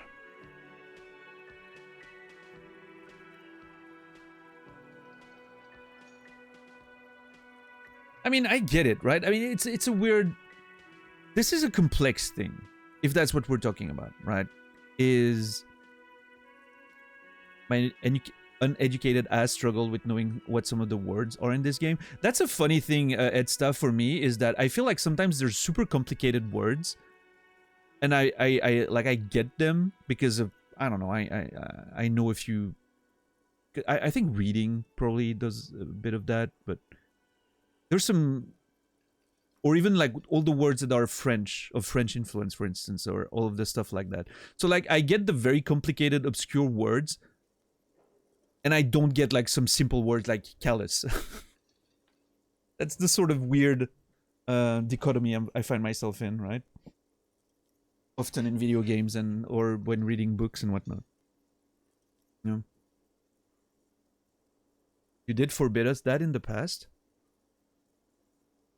Did I? I don't think that's true. I think English definitions were always allowed on the channel. I think there's been a line sometimes because... Here's the thing. There are certain words sometimes that the concern might be that chat gives me too much information by trying to explain a word, right? It doesn't just explain the word, it goes into the details of like the context of the story or the character or, you know. But no, English, pure English clarifications by sticking to like, you know, a neutral definition of the word, I guess. Unbiased by the game, story, or character's personality and whatnot has always been fine, I think. Yeah, I'm pretty sure we've always allowed it. Yeah, that was the only thing allowed for sure.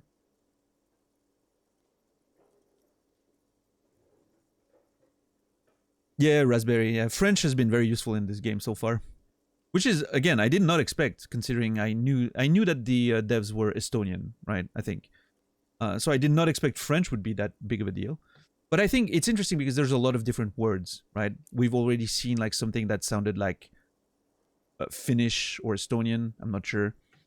It seems in the context of the game it's Suris, right? But it's interesting that how they mixed all the cultures and created like a fictional world that feels so weird and dreamlike and like nothing else.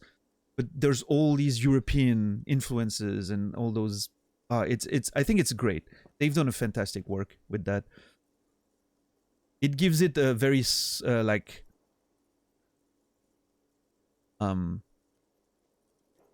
supernatural nature, sort of, almost.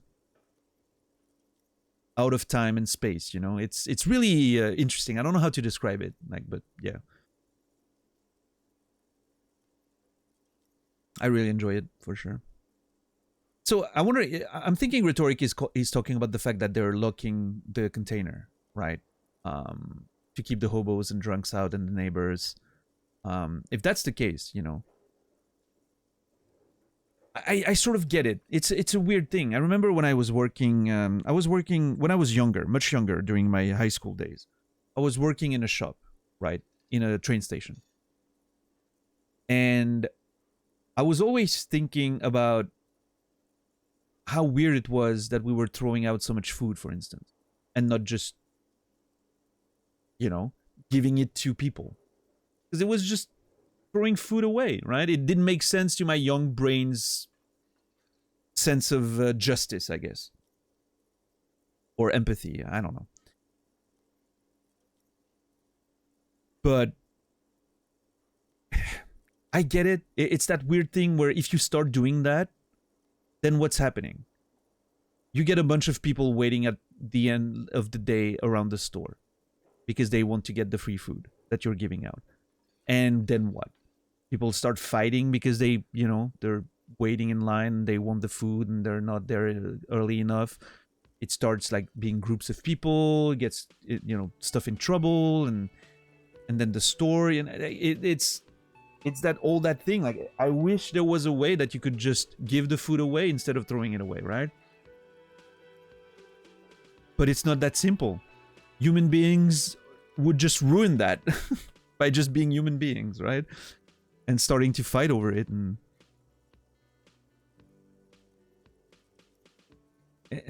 same thing with like throwing stuff in the trash in a restaurant, right? And keeping it accessible. People who just come do your garbage every day and stuff like that, right? You can bring it to a food bank. Yeah, I mean, I think at the time, I'm not even sure food banks existed back in the day when I was doing that. And I'm not even sure there's a food bank near where I live, like in the city nearby. I'm not even sure that's a thing here. I'm glad it's a thing that exists. I think it's a wonderful thing. I'm just not sure it exists here. I don't know.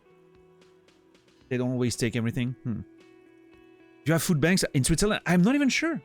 I'm actually going to Google that. Food bank Switzerland.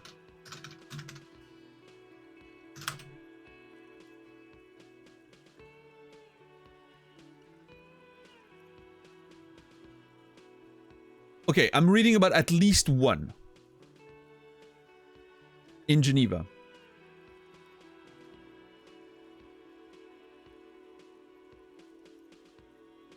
That's about it. But I'm sure there's some here and there. Okay, I'm seeing a few food banks on Google Maps. Not that many, though. There's not one within 30 kilometers of where I am. The closest one is in Bern, which is pretty far away. Well, 30 minutes. By car. Yeah, not that many, though.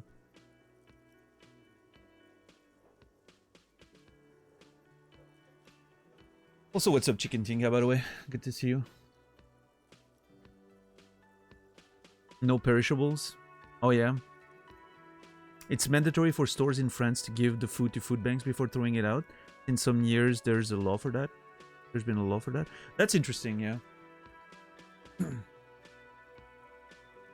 Yeah, Soro, that's very, very, very cool. That they,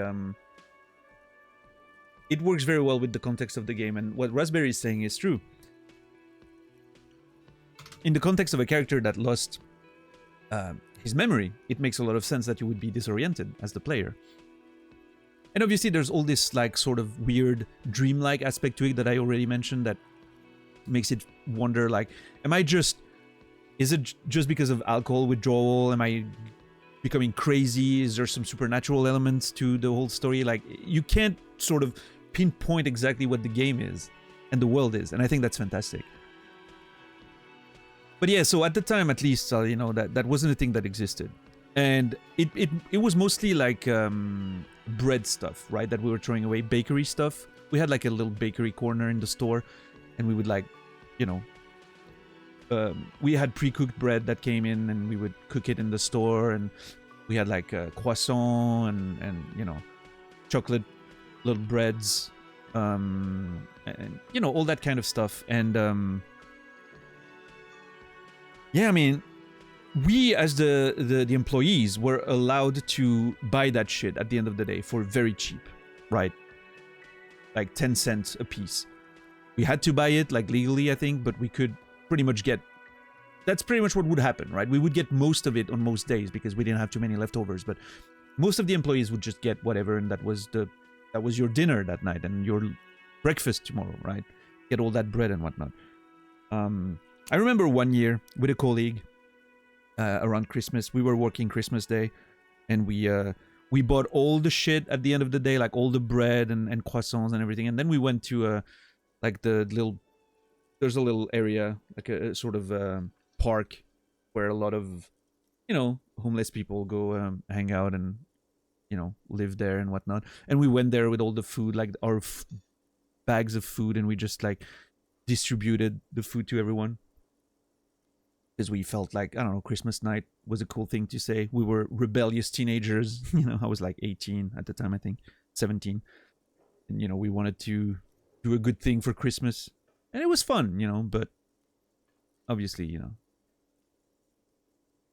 not something you can start doing every day. Otherwise, to start setting expectations. And then, again, like I mentioned, right, it would just, like, humans would ruin it one way or another. So, yeah, exactly, Raspberry, for sure. Yeah. But yeah, I mean, I understand, like, you know, I'm thinking about that situation that Gart is describing right now. Yes, it's annoying. I wish the world wasn't like that, but I also understand you don't want, you know. I don't know. It's there's no good answer there, right? Unfortunately, that's the world in all its bleakness, I guess. There's no right solution. You're fucked either way. Nothing stirs in me, and it isn't callous. It's common sense, which I'm still getting that feeling. So maybe I'm gonna say that, you know, the people are both some of the best and worst parts of life. Yeah, yeah. That's the human condition, right? The two sides of the coin. I'm pushing 40, but I'm still an idealist. Yeah, I think I am in many ways, but I'm being jaded in a lot of ways, but there's still, you know, and I talk about it a lot, right? The way I'm being jaded about a lot of things, like the video game industry, which is one thing we talk about a lot, and all of those things. But, and I'm sure we'll have plenty of, based on what we've seen in this game so far, I feel like it's going to bring up a lot of interesting conversations on topics like that. And I will say, you know, even though I'm pretty jaded and a bit cynical very often, and I sort of push that aspect of me on stream because I think it creates interesting conversations, but there's still a part of I'm a bit of a I'm a bit of a silly dreamer. No, I'm a bit of an idealist sometimes as well, but the idealist in me definitely took a hit this year. I will say that. I'm a lot more cynical and jaded than I used to be a year ago, but it is what it is. I wonder what this feeling is. I'm gonna question rhetoric there. We're gonna work with rhetoric. Prod at him and find out. Prod at him and find out. Oh. Doesn't it seem callous to you, guarding even your leftovers from the poor? Oh my god. The game is really allowing us to go hard on this line of conversation there.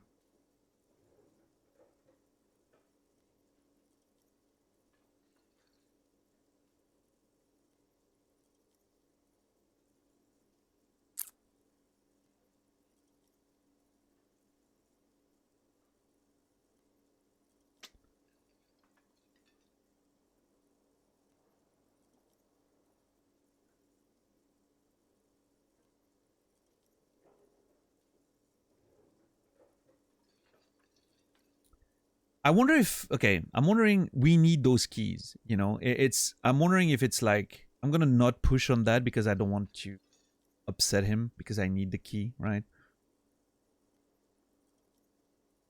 But rhetoric is pushing me a little in that direction, right?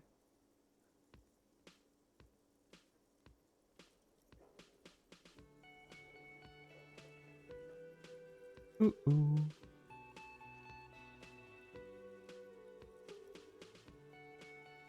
Okay, I'm gonna try. We'll see. Doesn't it seem callous to you? Guarding even your leftovers from the poor. Callous? What are you, Kras Mazov? Almost all establishments in Revachol keep their trash locked. The whirling in rags is not special in that regard. Well, that's fair, I guess.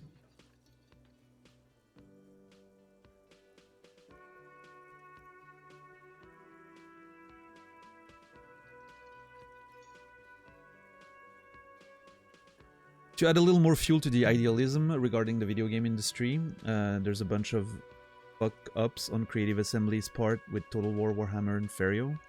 They put out a post regarding the situation, and the most incredible thing, they are lowering the price of Ferio and actually refunding the difference to anyone who already bought it. Well, there you go. Here's what the cynical in me would say, though. It's all about public appearance. Public image. Right. They've probably ran some analytics and whatnot, and they feel like they're going to make more money down the line thanks to that. I know, I'm cynical. It doesn't have to be this way. I'm sure that it's just a nice gesture.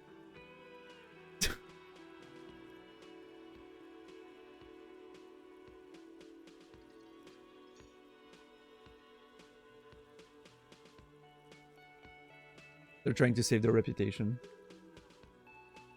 in this day and age, public image is huge with social media, right?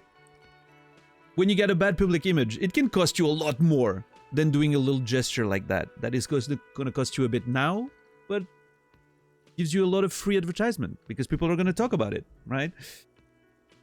But obviously, again, that's the cynical person talking, right? Obviously, the idealist in me is like, oh, hell yeah, that's cool. Some companies still know how business is done, right? You quote Michael Scott. But yeah. Oh yeah, speaking of speaking of like, have you seen that Hasbro is firing so many people, like laying off so many people in their Wizards department?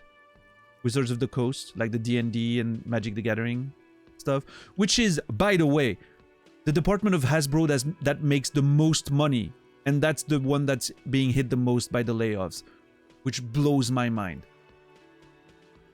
I don't understand what the strategy here is, but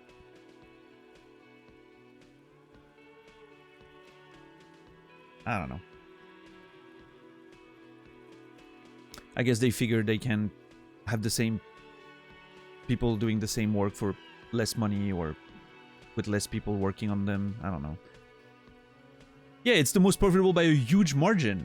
Between MTG, like the Dungeons and Dragons movie, the licensing of Dungeons and Dragons with Baldur's Gate and all that. Like, I mean, it's insane.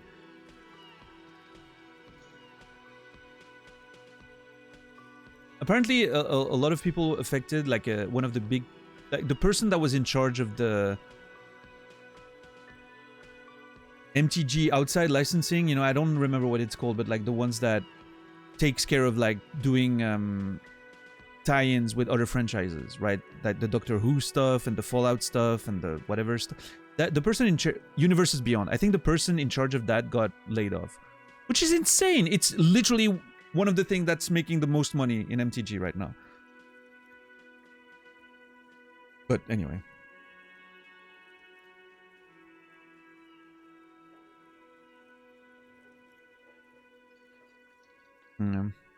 Yeah, Jesus.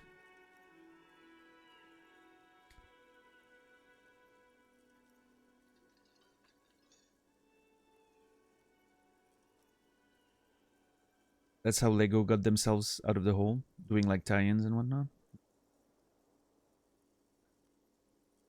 Yeah, anyway, I mean, you know, again, we live in an era where, sadly, consumers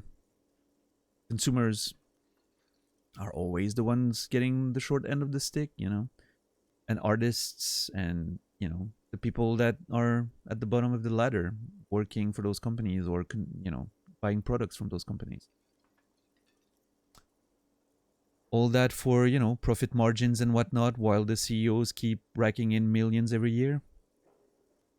More and more, unchanging, you know, the whole thing, but what can you do, right? Yeah, Quasi, that's wild. So I wonder what Krasmazov is. What are you, Krasmazov? I'm thinking it's... What are you, Krasmazov? A group? Or a person who is sort of like a communist emblem, or, you know, a symbol of communism and, like, you know, sharing and all of that. That's what it feels like, at least. With the ways the context clues lead me to believe that this is an important figure, maybe political figure. That's all about like communism and whatnot, maybe.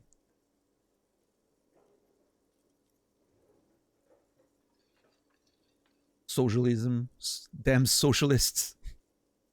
Anyway, I'm sure we'll hear about that thing later again. Character or faction or whatever it is. All establishments keep their trash locked. We're not special in any... Well, I didn't say you were special. I was just questioning if, you know... Anyway. Krasmazov, well, was you. an economist and a historical materialist. He was a leading figure on the Graz side of the Centennial Revolution, where he headed the 9-day government. Mazov is considered the father of scientific communism, Mazovian thought, or Mazovianism. Wait, hold on. There was a discrepancy there between the text and the voice. It says the 9-day government instead of 11.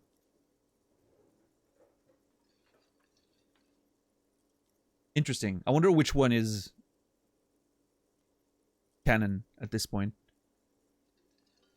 I'm sure we'll hear about it again, and that will be this, I guess. Couple of errors. Yeah, we mentioned that yesterday for sure. Different version of the script. Little things change here and there in editing, I guess. Yeah, I don't know. Well, I'll take the text probably as a canon for now.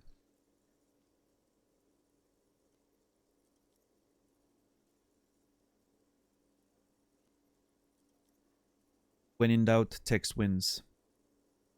Conspiracy theorist brain. 9/11? Yeah.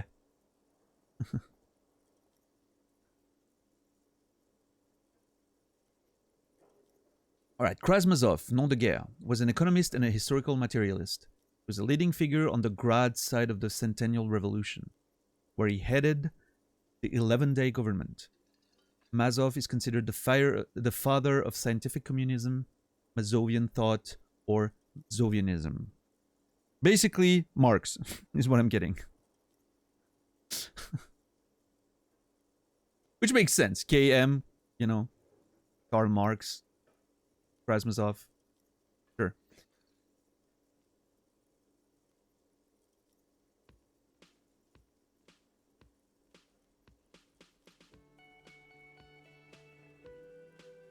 Ooh. Yum yum, tell me more. Maybe I am Krasmazov. Yeah, I mean, who knows?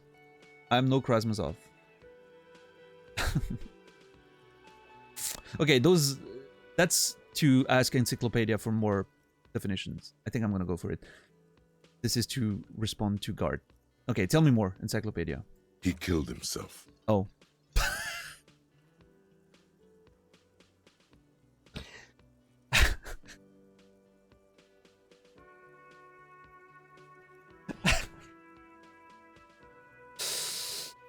I'm sorry, this is not funny. I'm not laughing at the guy, but I'm just like... Oh, the sense of, like... How can a video game... That's literally just text, that you click yourself to make, you know, advance and progress, have comedic timing? This doesn't make sense to me, but this game has comedic timing.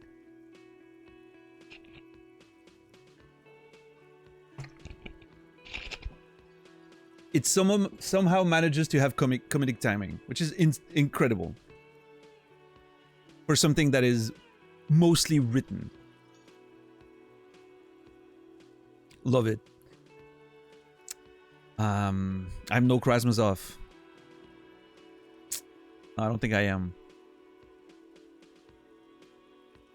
No one was implying you were, officer. Where were we? Thank you, Kim. Kim is very matter-of-fact-ish. He likes pointing things out. Yeah, we need those keys. What do you need them for? Open the fucking trash bin. What concerns the case? Please cooperate. Oh. Dude, Kim is getting the work taken care of. I feel like Naz would enjoy Kim as a character. Just bring them back once you're done, please. I will. Unless they open something else. I don't know. Everyone needs a Kim. I do respect Kim. Nice. So about that money I owe. Well, let's not get there. I don't need a drink. I've seen something here at the Willing Guard I need to talk about. I'm so curious what it is that I'm gonna have to click it. I think it's about the mirror. What thing? Oh. Absolutely nothing. I was like, maybe, you know, I saw something in the mirror and all those weird shit I was seeing and I thought I was gonna talk about that. No, nothing to do with that. I saw a sign that said the mess hall is reserved for the Union. Oh yeah, that's true. Interesting. So the cafeteria is hosting Union events, meetings?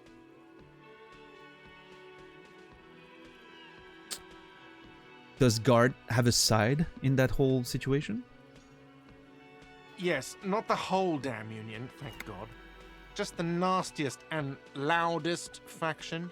He tosses his head in disdain. They come here in the evenings. Dumb, unruly types. Think they're big shit.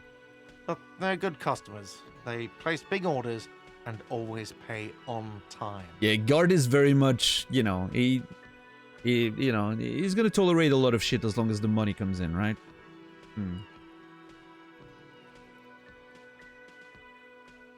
Yeah.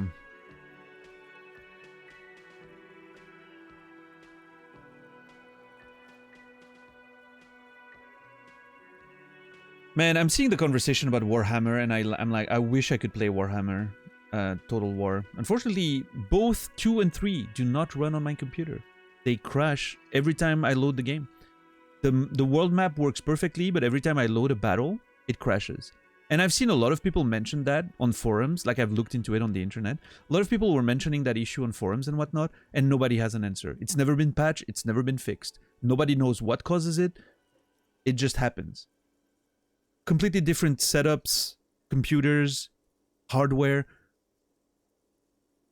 It just happens on some computers and nobody has an answer. Literally threads that are years old and people still talking about it like, yep, nope, still doesn't work. Even after the recent updates, you know, it's I don't know what it is. And 2 and 3 have the same issue, same exact issue, which makes me think it's an engine problem. But yeah, 1 worked though. I liked 1. It was fine. But I would like to play the ultimate version, right?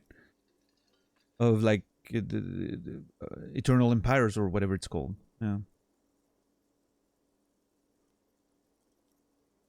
Yeah, that's the thing, Buckster. Like, the world map loads perfectly fast. It's all great. And then you load into a battle. It starts loading.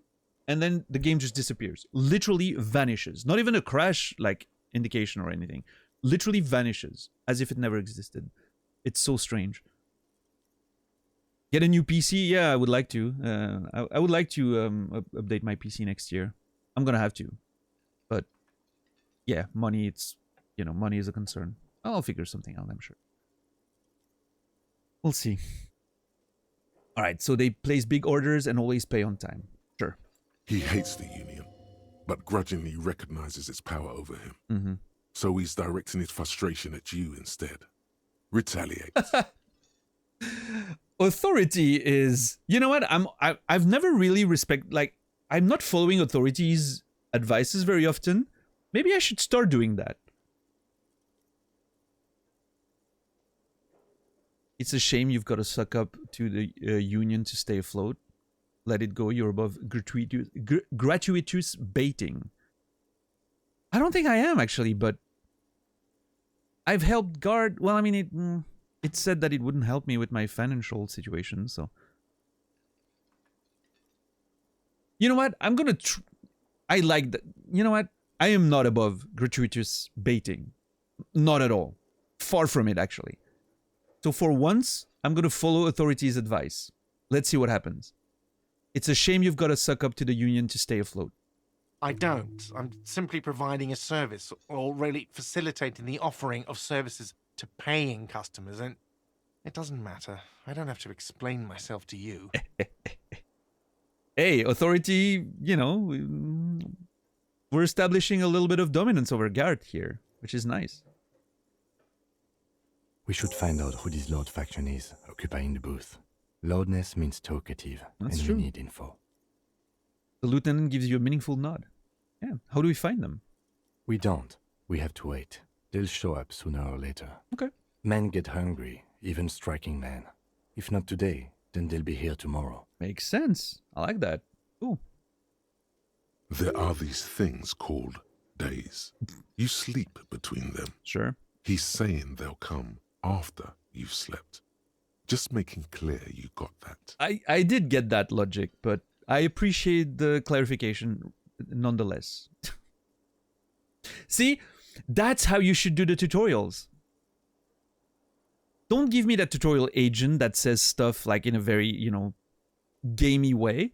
Just give me tutorials like this through my existing skills. It's so much more fun.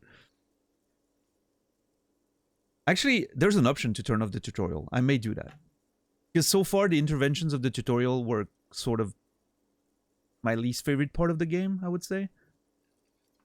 It's very well voiced and it's integrated in a way that makes sense. And I you know, as far as tutorial goes, it's not the worst I've ever seen.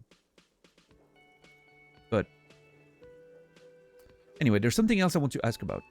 What? Yeah, you saw that, $10? Yeah. Oh, Guard is annoyed. Huh? You feel like you should come back to this thing-based questionnaire if you see anything interesting in the whirling later. Oh, if I noticed more stuff, I can keep... Oh, that's why it was phrased so vaguely. I get it now. I saw another thing at the whirling. I mean, actually, I don't think I did, but... Another thing. Great. I love those. Sarcasm. Yes. By the way, I'm going to sing karaoke here.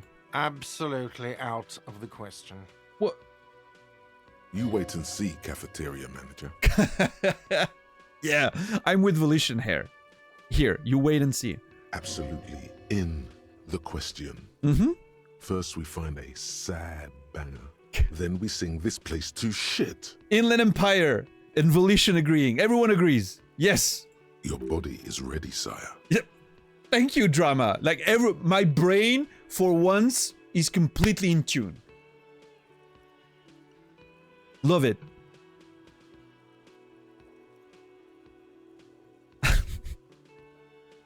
So funny. Everyone chiming in. Love it. Okay, the time is passing. So about the, yeah, no, okay, let's talk about the money just for a second. Yes. Have you got it? How much do I owe you again? 60, right? For the room, 60 real. Can I negotiate? No. Actually, let's talk about something else. Like what? I was really enjoying talking about the money you owe me. This is really cool. The way, like, when you get out of a line of conversation, the way that the characters, like, actually address that is so... makes it feel so natural. I love it. I don't think I need a drink. I cannot afford a drink. Goodbye. Oh, brother. Yeah, it's that, right? It's always pleasant. So do I go... Is that man smoking in the kitchen? What the fuck? Who have we talked to so far? Lena, a bit. We talked to Klasje when we got out of the room first. Guard, obviously. That's about it, I think. Yeah. We haven't talked to the cook here, which I'm assuming is a cook. We haven't talked to the sleeping dock worker, because he's sleeping, and we can't wake him up. Have I tried waking him up? I don't remember. The worker is in a deep slumber.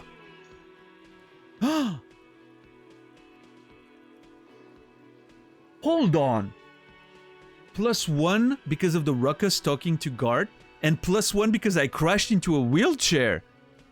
I made some loud noises, so he's easier to wake up now. This is incredible.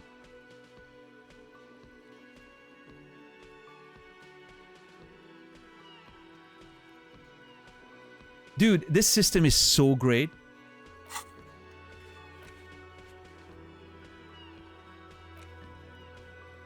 No, like, it's legit incredible, by the way.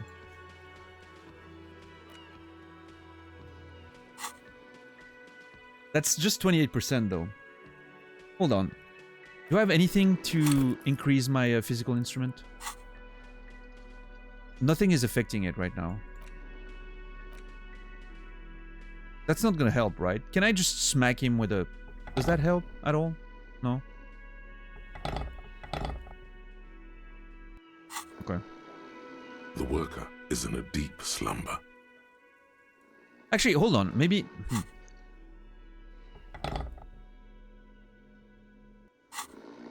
The worker is in a deep slumber. What if I use my torchlight?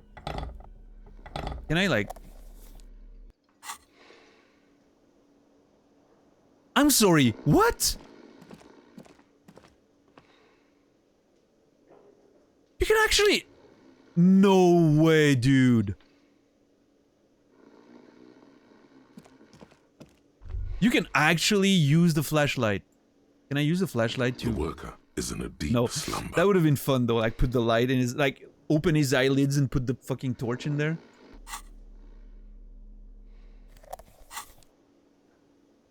The worker All right, let's is try. in a deep slumber. 28%. Fingers crossed. What kind of roll do we need? We're on 3. We need a 9 or above. The worker continues to nap, undisturbed despite you shaking him. This guy's a real juggernaut of sleep. The juggernaut of sleep. No, yeah, Buckster, right? I mean, that's something I think would have been awesome. Again, you can't... Obviously, you know, a video game is a video game. It's not an actual DM. They can think of anything, of everything, obviously. But yeah, that would have been neat. That would have been a nice little detail, you know? Alright, let's get out.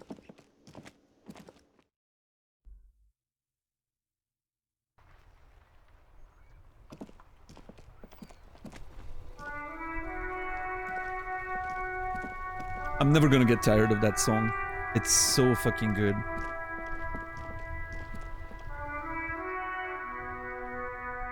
Do I wanna... I need to spend more time, 30 minutes. Do I wanna talk to the docker? No, you know what? Let's talk to the little girl here. Look at the books. This book has a rose, a pistol, and a half-naked naked dame on its cover. On the cover stands a very muscular man surrounded by flames. Oh, okay, this is the smut section. I get it.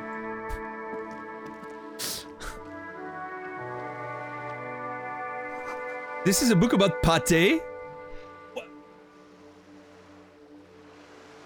See, Naz, you were right. Maybe my book was about souffle after all. Maybe it was in the same category as those, right? There's a book about pate. Why not one about souffle, right? This book, you don't really understand what it is about, nor does it seem important. Wow.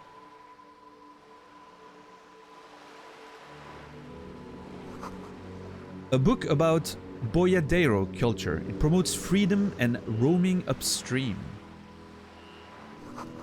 A book about the future. The government reads your mind using radio technology. Cool. Hold on, let me, I'm gonna walk around a little bit. I don't think that passes time, but I want to just walk around a little bit more. Roundabout North. Cape Side Apartments. Oh, that's where Kuno's dad is. I don't want to go there now, though. I don't think we're ready for this. The ad reads, broken window, Tibbs has windows. Alright. Man, the soundscape here is incredible, by the way. If you had a bag in your hand, perhaps you could collect these bottles and sell them? Oh. I do want a bag. If I can sell bottles?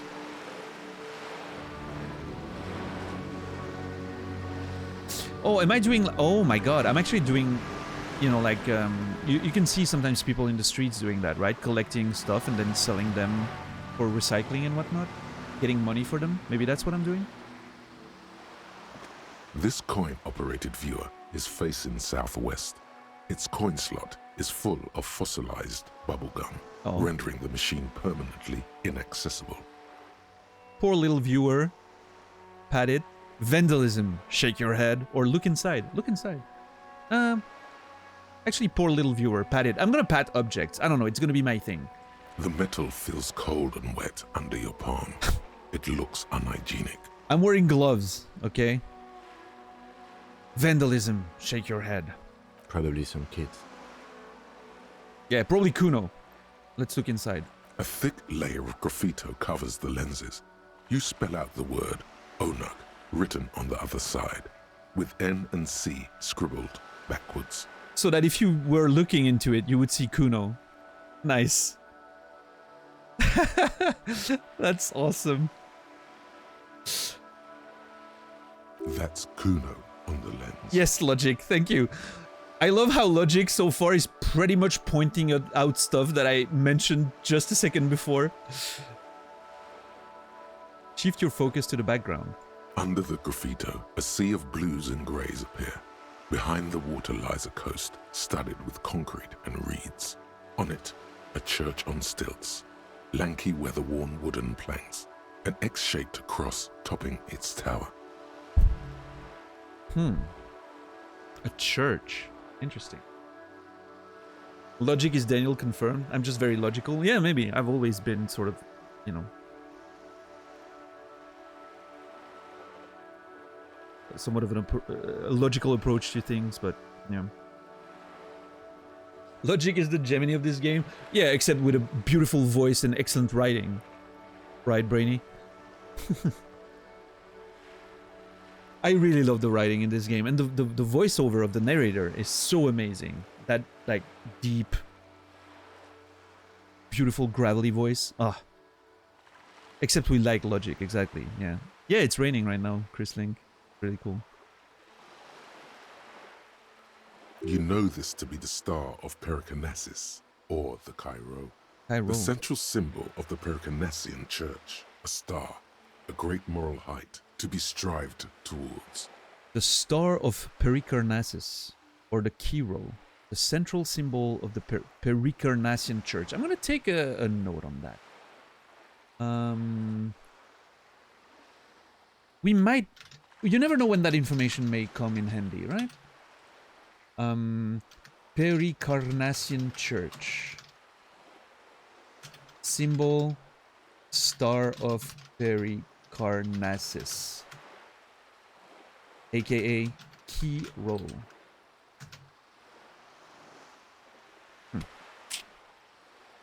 I think the voice actor is a jazz singer. Is that actually like factual, Malachas?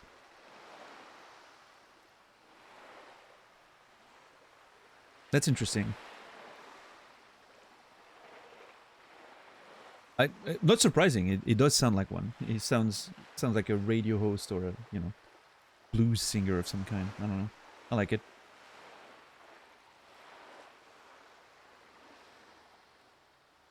The church looks old and weather-worn. There are no lights in the windows.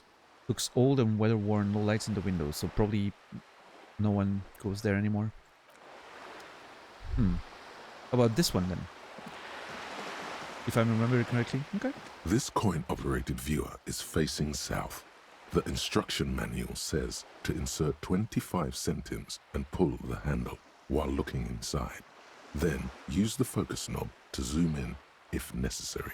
This is wild because of, again, the French, right? Centime in French, a cent in French is a centime, right? I don't know if maybe in English maybe it's the same, right? A centime maybe is an old way to say the cents and then it got abbreviated. I don't know if that's the case, but yeah. 25 cents. I don't have that kind of money though. I mean, I do, but I mean, I guess 25 cents, is it gonna matter on the grand scheme of things if I can get 60 or not? I don't know. This game might make for your craziest mind map to date. I'm not sure. I'm not sure how much, because like obviously Hollow Knight was insane, right? Because there was so much to keep track of, like visually. So far, most of the things I'm keeping track of are little concepts or lore and whatnot. I'm not sure how much I will want to keep doing that, depending on how the game plays out, but yeah, we'll see, Maybe I'll have to do like some sort of geographical map at some point as well. I'm not sure yet. Let's see where it goes, you know? Why place a tourist attraction in the middle of such poverty? What's a tourist attraction doing here? Well, maybe it wasn't always poor, right, Logic? I can insert a coin. Oh, boy. That's all my money, literally.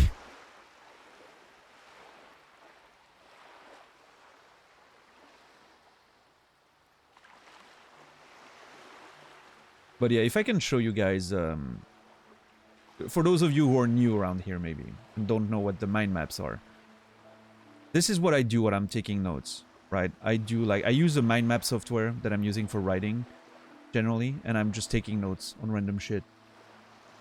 Maybe sometimes questions, sometimes little notes. It's very unorganized right now because I'm like sort of trying to I'm starting to associate things together factions, geography, revachol, songs, religion, demography, and all that. The more I progress in the game, the more I take notes, it's going to start making sense, and I'm going to assemble things, hopefully in a meaningful way. If I feel like taking notes is valuable for this, but we'll see. So far, so good. Seems he's a ska vocalist. Okay. Love that. Not a big fan of ska myself, but interesting. Preparing for your PhD thesis on the game? Yeah, I guess so. What's a tourist attraction doing here? Let's ask Kim. There was a revitalization project in 49. A design studio tried restoring Martinez to its pre-war glory. Ah. It didn't stick. So, pre-war, very glorious, obviously. And some revitalization project in 49, but apparently, yeah, that didn't work out. What happened? They got as far as the street lamps and the statue on that intersection. Then something went sour. I suspect that something was Everard Clare, the union leader. He muscled them out. It's how it usually goes around here.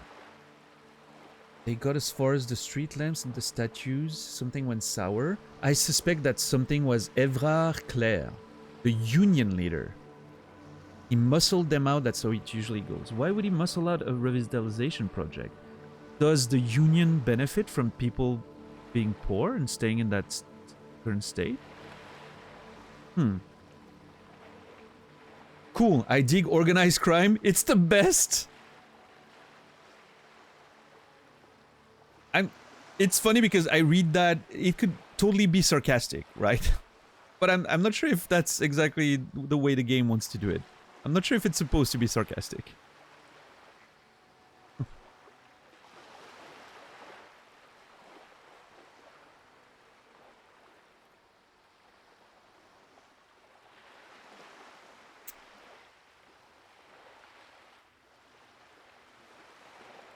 Say nothing.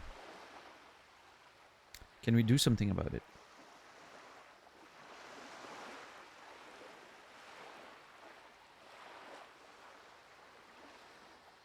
Can we do something about it? We should have done something about the Union 10 years ago. That ship has sailed, officer. Yeah. Alright. Do I want to insert a coin? I mean, I think I want to, because what's 25 cents gonna do? Okay, to be fair, it's over a third of my net worth, but I owe so much money, I don't think it's gonna make much of a difference. Yeah, let's do it. Your money disappears into the coin slot. A clunk. The ring of metal. Pull the handle and look inside. The curtains on the display open. You lean in to catch the view. It's blurry. Different blues and greens. In the middle of the shimmer stands a drab grey shape, like a ghost. Turn the knob to focus your vision. The lenses shift. The ghost sharpens into an islet in the bay. In the ruins, a man-made structure is visible. A half-sunken sea fort. Its concrete almost reconquered by nature. Nice.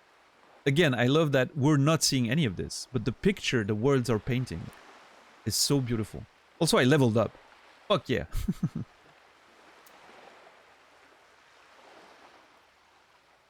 It looks as if it was abandoned quite some time ago.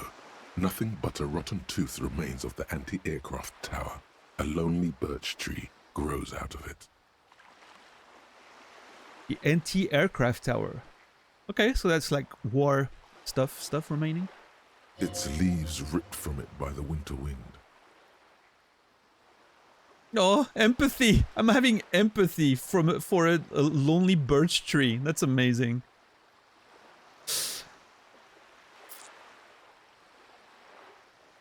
Hang in there, little one. There's some kinds of building there. There are ruins of some kind of building there.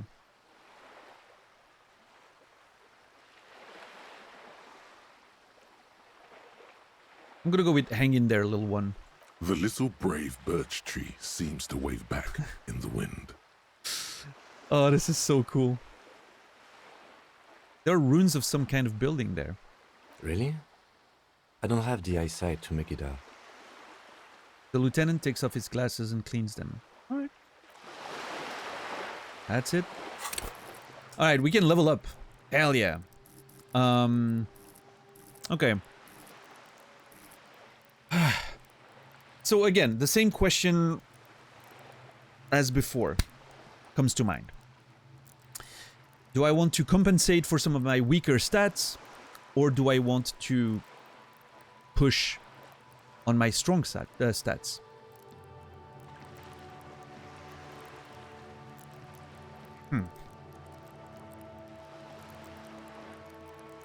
I really like empathy. Empathy seems busted. Like, it gives us so much value during conversation.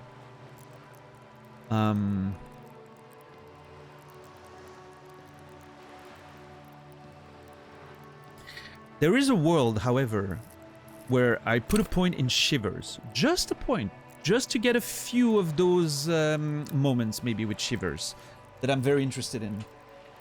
You know, the tuning into the city, right? I would like to be able to hear the city itself sometimes.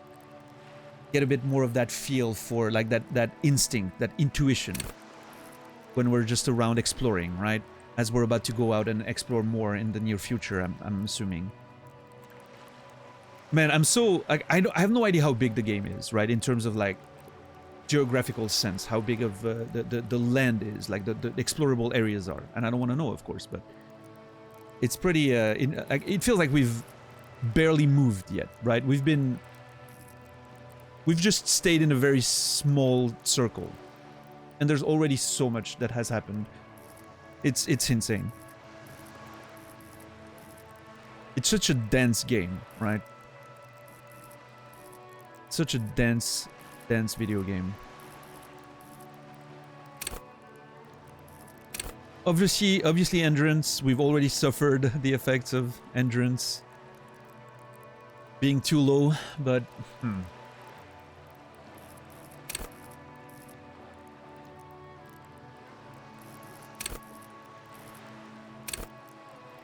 Half-Flight is the fight or flight response. Enables you to sense the way situations are about to turn. That's also very good.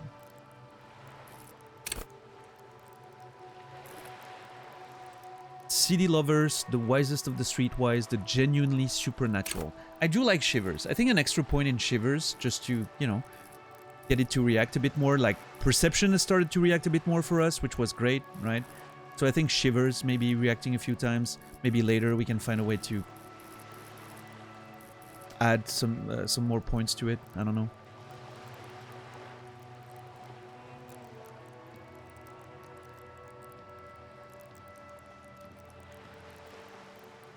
Because I feel like my my main stats and skills are doing fine work as it stands, right? I'm seeing a whole bunch of stuff from them.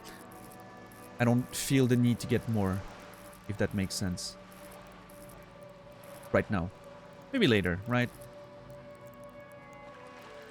Who's been my best friend in dialogue so far? I think Rhetoric. Rhetoric has been a, you know, Rhetoric has been great. Logic seems to be always in tune with me, but it's never really, like, you know, telling me stuff that I didn't realize myself. Empathy has been extremely useful in the Kuno conversation. And also in the Sylvie situation, actually. Yeah, in both those situations, it opened up interesting lines of conversations. So empathy is great. Yeah. But yeah, Rhetoric's doing great. Great job out there. Yeah, exactly, Buckster. That's true, yeah. It is definitely helping.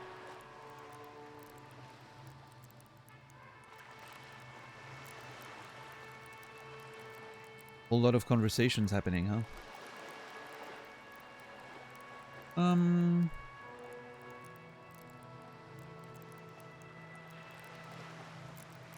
Yeah. I think... Okay. I think Perception and Shivers were the two that I really wanted to put an extra point in. Just to get a little more, sort of... positive checks in the world as I'm exploring, right? Everything else seems to be more... Well, I mean... I'm speculating a whole lot there, but everything else seems to be more like in particular situations, right? But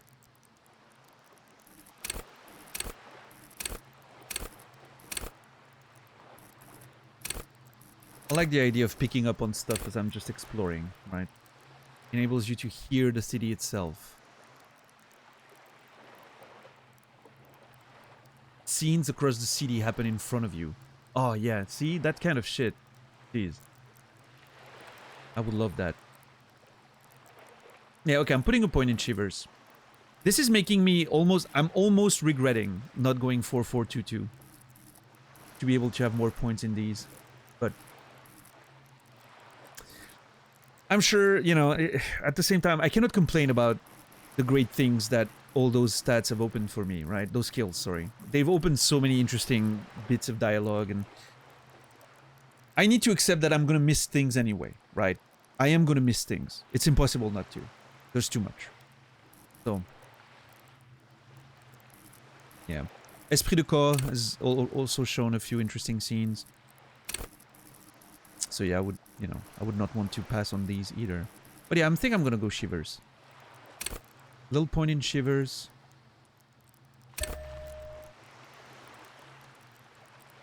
Yeah, hell yeah. I'm okay with that. A little more, being a little more perceptive on a, you know, superficial level with perception and on a more supernatural level with Shivers. I like that. Yeah, Mopo. Yeah, I'm not entirely sure about that, but who knows, right?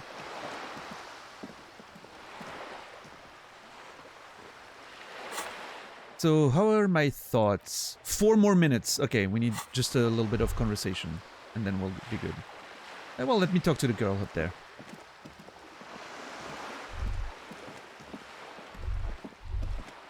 I really need... Hold on, is that a bag?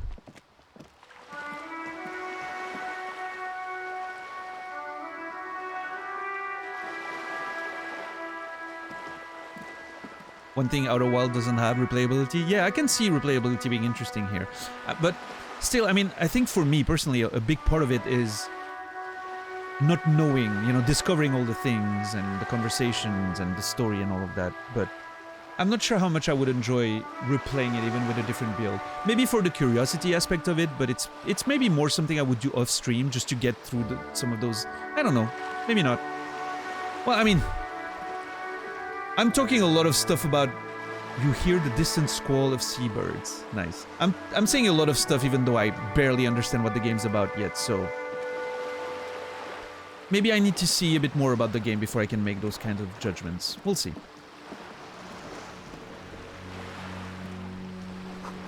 A splatter of bullet holes lines the wall. I wonder, okay, so there's a chance some of these bullet holes are from the war times, right? Like if you visit Eastern Europe, for instance, you can see still some walls that have like legit bullet holes from the Second World War that they've maintained, right? So, does Outer Wilds have bags? I'm not gonna answer that. Because you need to play Outer Wilds without knowing anything about it. That's the way to play Outer Wilds.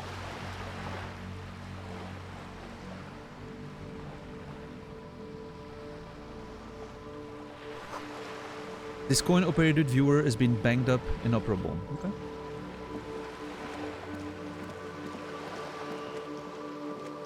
Music's my life, man. Oh, that dude's doing great. Okay, I just want the bag, sir. Can I get the bag? Equip this to collect tear from the street? Okay, what is tear?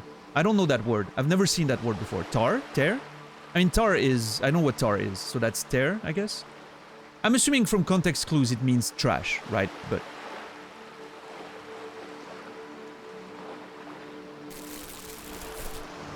junk, yeah.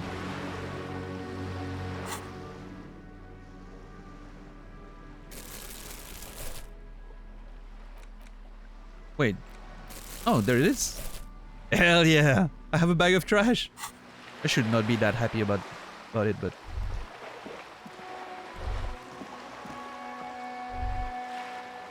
Hey, Mortimer, what's up? Plastic tear. 10 cents for one? Oh, we're gonna get rich. I'm not gonna talk to that guy yet, I don't think. Should I talk to the guy? I feel like I just stole his bag, and now I'm going away. Nothing I can do. I'm the job for every man. We're wealthy, yeah. Alright, let me talk to him. Listen, boy, I don't start trouble. I fix it. Okay, he has nothing to say. I've been kicked out of every joint in Revachol. Okay. Our net worth has increased with 1/6. Yeah, by 1/6 for a piece of trash. That says a lot. Plastic, glass, 10 cents each. Ooh. Cans on the ground?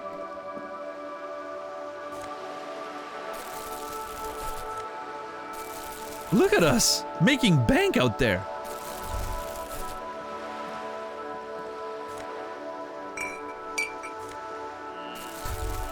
This is so... I cannot believe that I'm collecting trash right now to make money. That is definitely not the way I was expecting to make money in a video game ever. This is some wild kind of looting.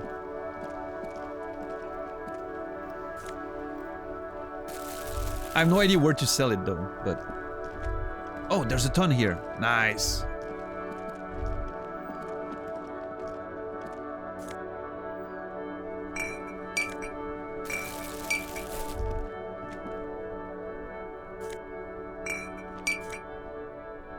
Hell yeah. How much money do I have right now thanks to that? No, when I'm selling? Yellow plastic bag frit. Contains 16 bottles. Nice. That's 1.6 real. We're doing great.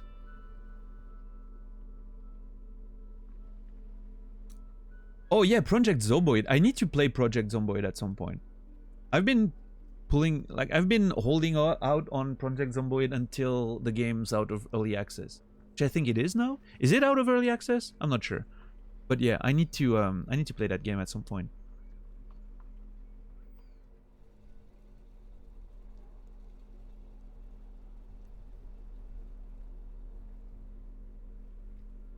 That's right, Daniel. We call them cans and not cannots.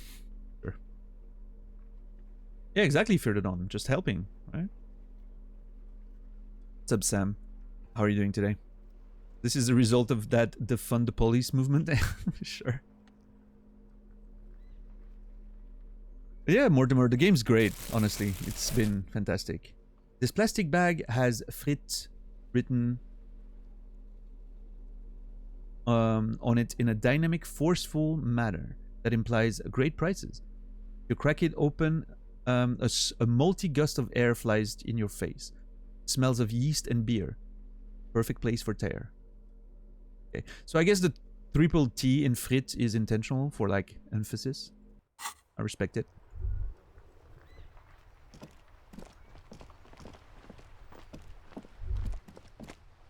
Oh, there's more bottles here. Hold on. Oh, no.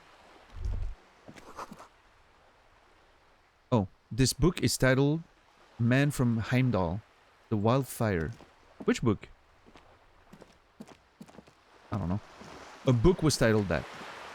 We heard about the man from Heimdall. Kuno told us about it.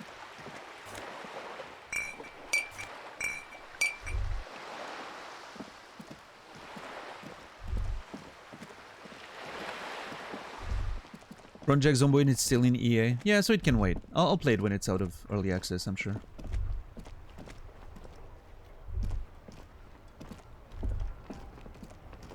Just going around collecting trash. Look at me. There you go. A bit more. No, Kim. Come on, Kim.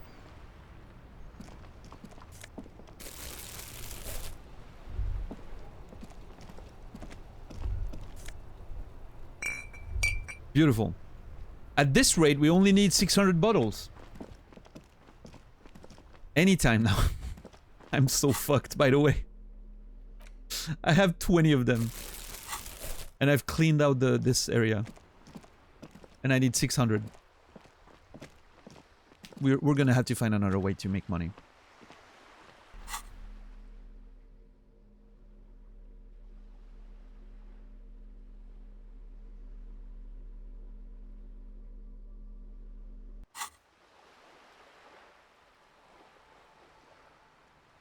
There's a new build coming out next year, most likely for Zomboid. No idea when it will leave EA. I mean, it's been in early access for what? Over a decade now?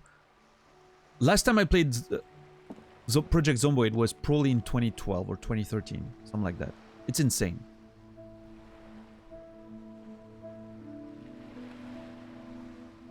Oh, the music's great here.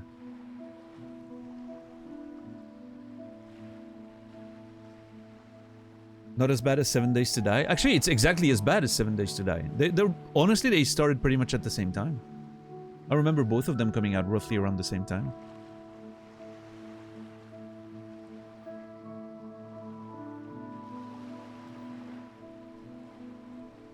In fact, Zomboid almost got cancelled entirely at some point because they lost everything. They like lost the code of the game because their shit got stolen or something, and then didn't have backups somehow. Yeah, it's a terrible situation, of course, but man, if you're working on a project like that, at least have some backups, please. Jeez, like, come on. Would love to hear your opinion on the day before situation. I think the devs knew exactly what they were doing. I think they knew they had no game for a long time because they promised something they very quickly realized they weren't going to be able to deliver on. So they didn't do shit for years. And then literally months ago, a few months ago, they were like, oh, okay, we need to release the game at some point. So they bought assets on Unreal Engine stores and whatnot for less than $5,000, apparently, according to the people who actually like sleuthed out the actual assets they've been using and found the packs and everything. And then they put it together very quickly with their, you know, whatever engine they had and the mechanics they had and their limited skill from previous games they've made. Knew exactly what was going to happen, put it on sale, as soon as it started selling, ran away with the money, and that's it. However, here's the thing though.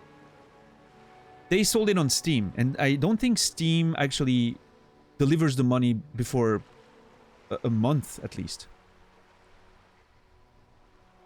So what I think is going to happen there, because the investor, like the company that invested the money for them to make the game, came out with a statement saying they were going to make sure that Steam would be able to refund everyone who purchased the game and everything. I don't know exactly what the situation is now, but, you know, apparently it's going to be sorted out.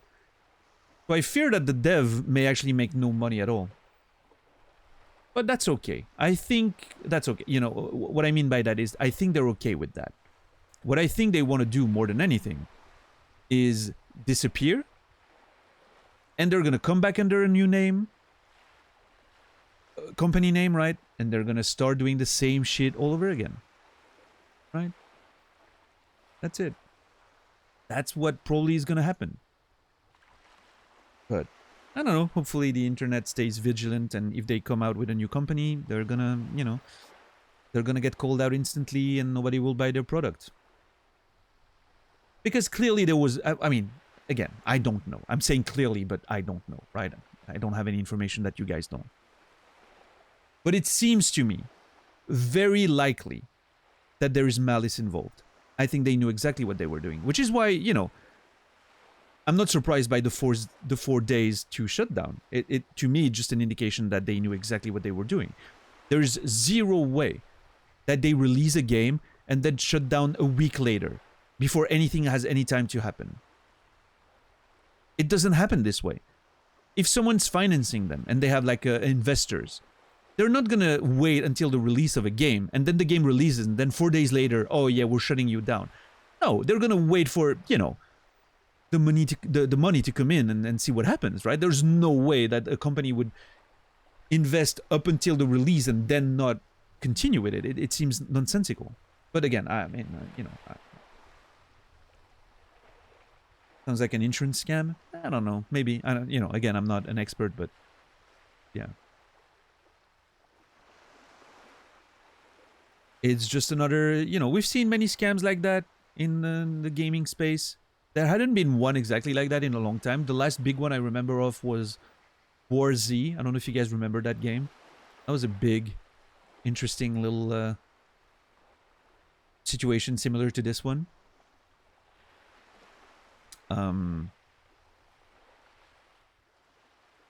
But yeah, I mean, you know, it's a shitty situation, but here's the thing. There's a lot of AAA developers that pull that exact same shit, and they get away with it constantly, right? They release a game that barely works, that doesn't deliver on any of the promises made. And it, you know, the only difference is they have more money.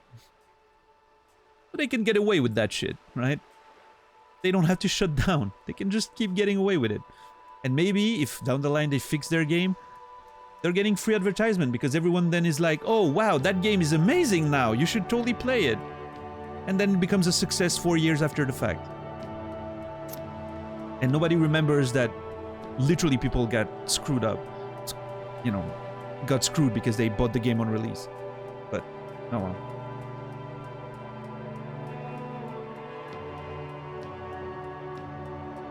Of course, a bit of a different situation. Right. I don't think it's exactly comparable, but I'm just saying, there's some similarities in there.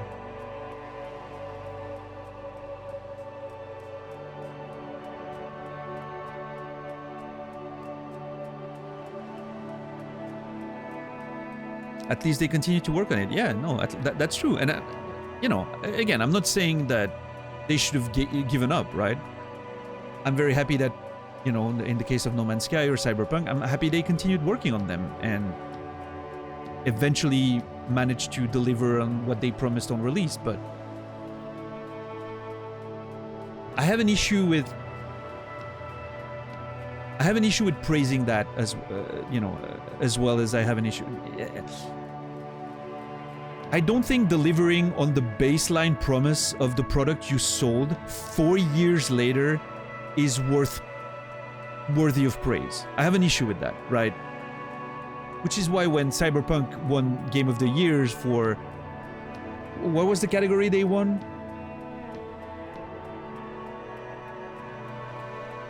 Ongoing game? Or whatever, the ongoing game. It's an absolute travesty. The only reason why Cyberpunk is an ongoing game is because they delivered an unfinished product. It's not supposed to be a service game. The only reason why it's even considered is because they had to fix the fucking game they released and finished. The fact that it gets an award and gets praised blows my mind.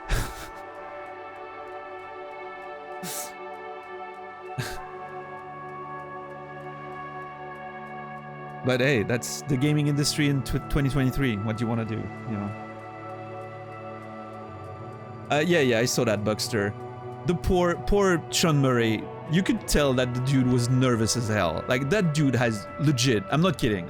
I wouldn't be surprised if that dude has had legit PTSD reactions to having to announce a new game to, like, the public, right?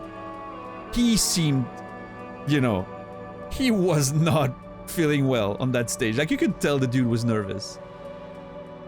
Like, I mean, I'm not a psychologist or anything. I'm not trying to pretend that I can read into his like, you know, body language and whatnot, but that's the feeling, you know, watching it. Maybe I'm projecting, I don't know, but I was like, that dude's not comfortable right now. He's like, oh boy, here we go again.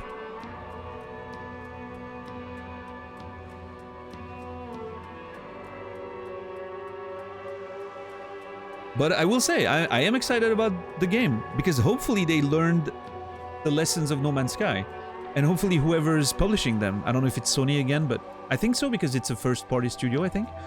So hopefully Sony has learned the lessons of No Man's Sky, and is going to give them exactly how much time they need so that when the game comes out, it delivers on those promises. Because what I've seen in the trailer, the scale of it looks amazing. I really want to play that game. It looks awesome, exploring a planet of that scale with flying stuff and whatnot. Hell yeah, sign me up. It seems amazing. I would really love an exploration game like that. Hell yeah. So hopefully they've learned from No Man's Sky and this time it turns out okay, We're effectively in a position where some games say they're in early access and other pretends they aren't. Exactly. Yeah, that's it. We're literally paying to beta test games. In some cases, alpha test games. That's what we're doing right now. And we're all happy about it. And then we're all praising, the dev for releasing a good game down the line. It is what it is.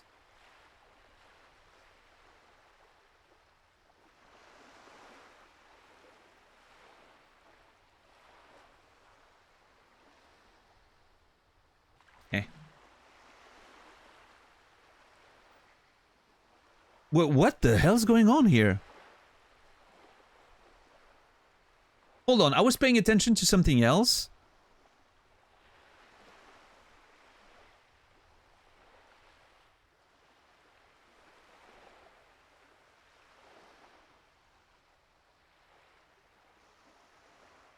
Okay. I was paying attention to my other screen. I was reloading something on my other screen.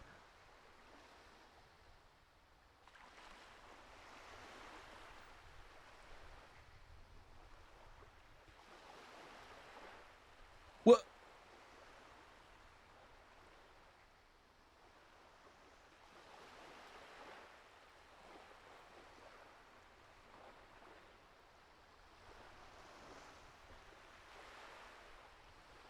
I just saw that Twitch rolled back the guideline changes? Wait, seriously, Warren?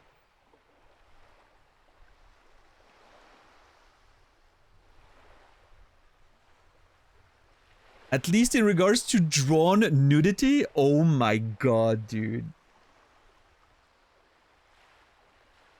That took 2 days.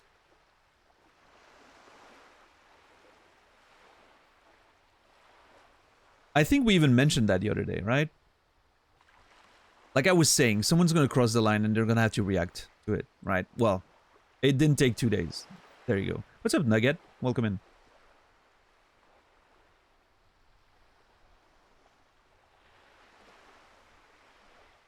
This morning they did.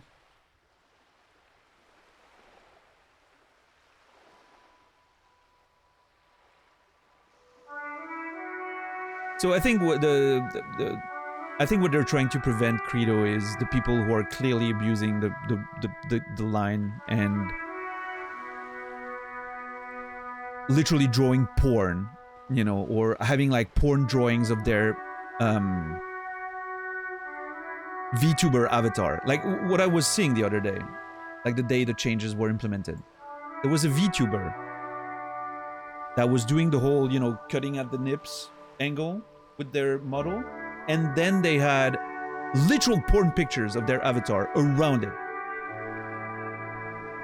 Because that would technically be allowed because it's art, right? So yeah. Obviously that was... Yeah. Yeah, Zek. Unreal. What I'm thinking happened is that they had some advertisers and investors knocking at the door and being like, what the fuck are you guys doing? That's what I'm thinking happened. But I don't know, maybe not.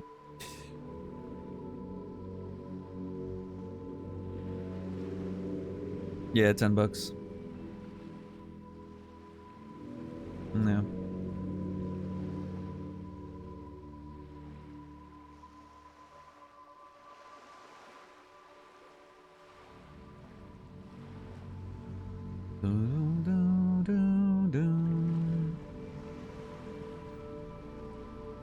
Oh yeah, no, absolutely, Credo. And, porn's fine, sex work is fine, I love all of that. You know, no problem with that, but just Twitch is a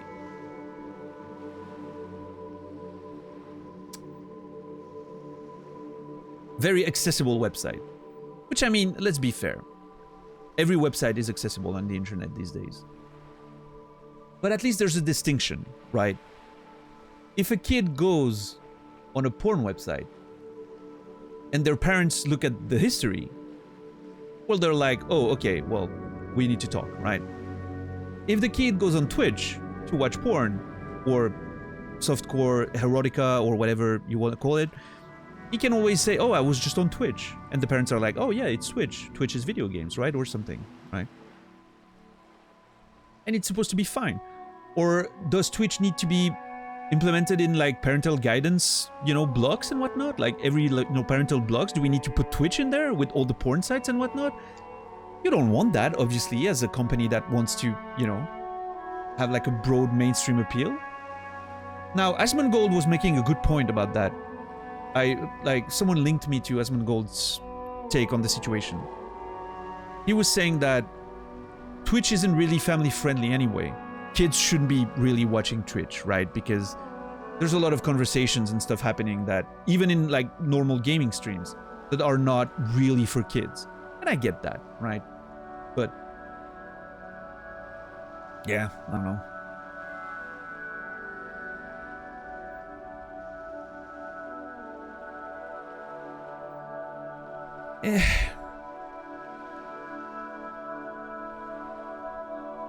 It's difficult to draw the lines, right? So I guess I don't know. I'm not the person to ask about that. You know, I'm not the one who's gonna solve that problem. It is what it is.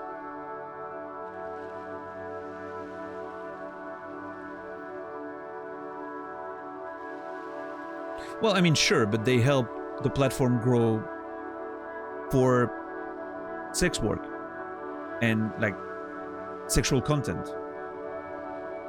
It doesn't help the platform grow for everyone else. Not really. I mean, I'm sure there can be analytics and studies for that, and maybe there's some trickling out of those streams into more normal communities, but I doubt it. And if there is, I'm not sure it's a very positive influence. But I don't know. You know.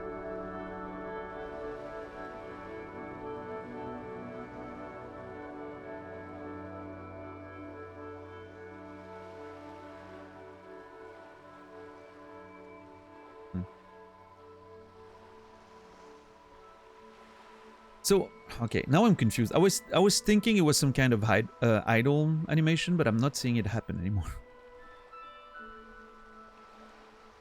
I don't know if it's a matter of time. It's probably a matter of time if it is, right? Oh, he's getting out his little notebook, taking notes. Nice. Maybe sometimes they just want to... I'm sure it will happen again. We'll probably spend another hour at some point just having a conversation. So, let's see. I wanted to talk to that kid. Hello, sir. Step right in. The store is open. A young girl with chubby red cheeks waves at you, smiling. Her nose is also red from the cold. Annette. Look at her. Nice. First other child we see outside of Kuno and Kuno S. A lot better. A lot better.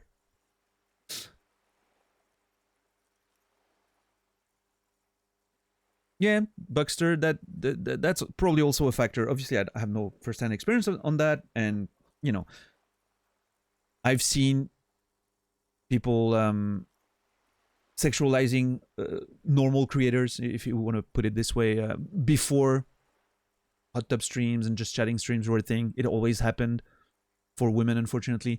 Now, is it worse now? Maybe. You know, there's a strong argument to say that, you know, it can lead to it being worse for sure. But, yeah.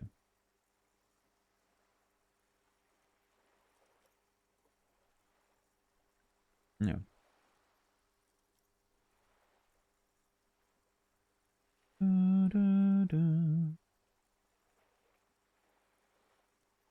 I am the law. Yeah, that answer is good. Hello. I am the law or hi. I wonder what the difference between hello and hi is. I guess hi is a little more personal. Friendly, I don't know. I'm gonna go with hello. Hello seems nice. Yeah, Jesus. It's fine.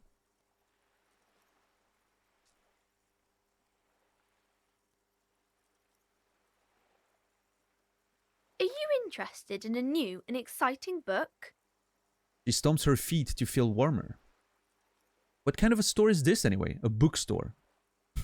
Is it okay if I ask you some questions? Or not really and leave?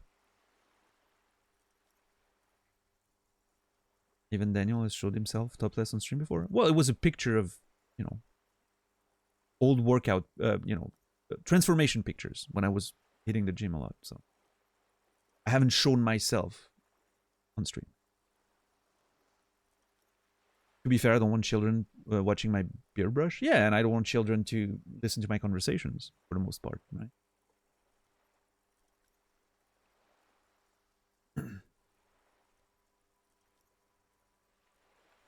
Yeah, exactly, Zach. I don't know. I mean, it's a whole complex situation.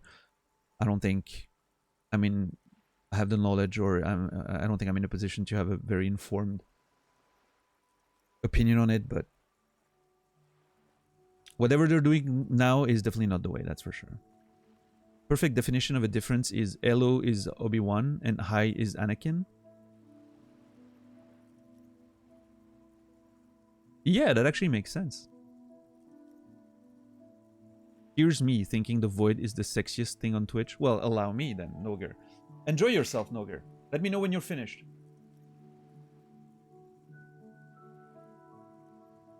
I'm watching you.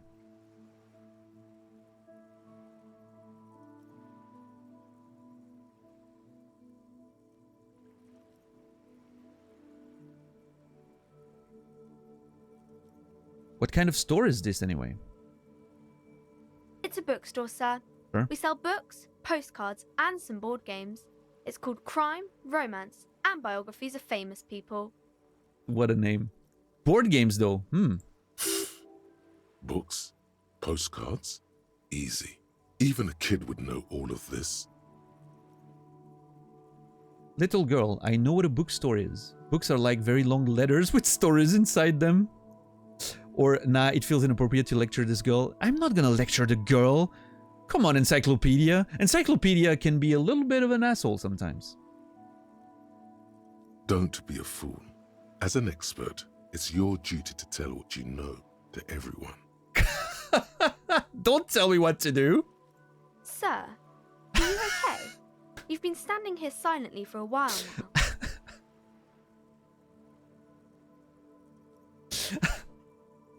That's the first time I think a character like actually calls me out for it. This is so cool. Oh man. She's like open calls me out for it. Love it. Is it okay if I ask you some questions? Okay, sir. I'll try to answer any questions you have. I hope they're about books. Aww.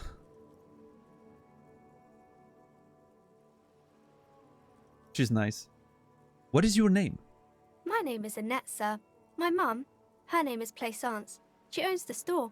She's inside minding the register or organising the stock. We've seen a Plaisance before. I've heard the name Plaisance in this game already. But I don't remember when or where. It might have been the precinct stuff.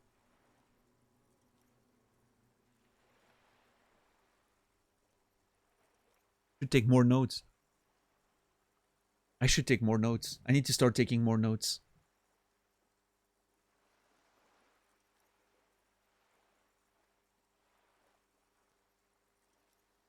Annette, her mom, girl working in front of the bookstore.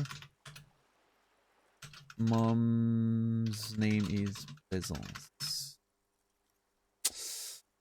Want a reminder? No. No reminders. If I really need one, I'll go check my own VOD, but it's alright. If it's important, I'm sure I'll see that name again.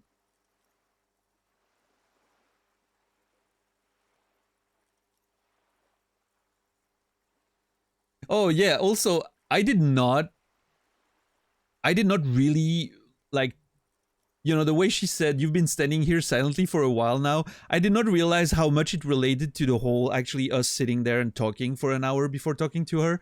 It completely escaped me, but that's very true as well. I'm getting called out. So, but the game called me, like, you know, I was laughing because it called me out for just talking to myself in the game, but I didn't realize it extended to reality as well. It's very funny. Oh my god, us standing there and having conversation in chat is literally canon for this game.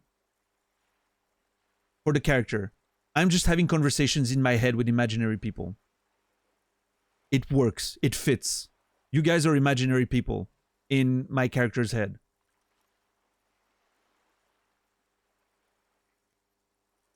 Head canon. We got it. Nice. And mine, yeah. But I'm the character. So.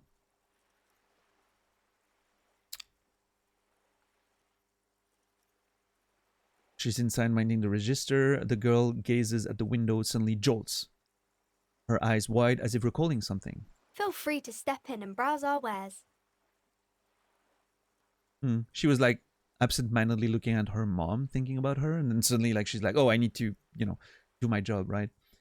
And you're standing out in there in the cold because... I'm signaling that the store is open. Otherwise people might not know. They'd miss out on the crime, romance, and biographies of famous people. Sure. Sounds a little like child exploitation, but, you know, we'll disregard that. Okay, I'm close to a breakthrough. That's what it says. Breakthrough imminent. Nice.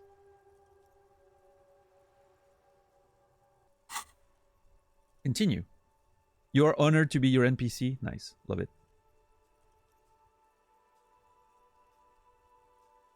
It's nice being canon. Yes, Zach. A sudden gush of wind turns the pages of the books on the counters. She covers her face, smiling. But she's cold. Aww. You're cold. Can I help you in some way? Another empathy check. Oh boy, where's that gonna end? I should have a word with the store owner, maybe. Such a good trooper you are already. Such a good trooper you are. Already learning the value of hard work. Pat her head. So patronizing. I could help by brutally dismantling the free market. Oh my god. I love that you can literally, if you want to, you can play this as a revolutionary idealist. And, you know, this is so fucking funny. I'm gonna say that so many times during this playthrough, I'm sure. You're cold. Can I help in some way? Kind of you to offer, sir. She doesn't know what else to say. Aww. What could you do to help her anyway? Maybe I should have a word with the store owner. I mean, it's her mom, so... Oh, no, sir. I'm happy to help Mum by luring in customers. Besides, I have some hot juice in my vacuum bottle to keep warm. There's some hot juice in her vacuum bottle. Shouldn't you be at school or something? I do my studies at home at the moment. I have to help Mum keep this place running. Isn't going to school more important than this? School is stupid, you're lucky not to be there. What is school anyway?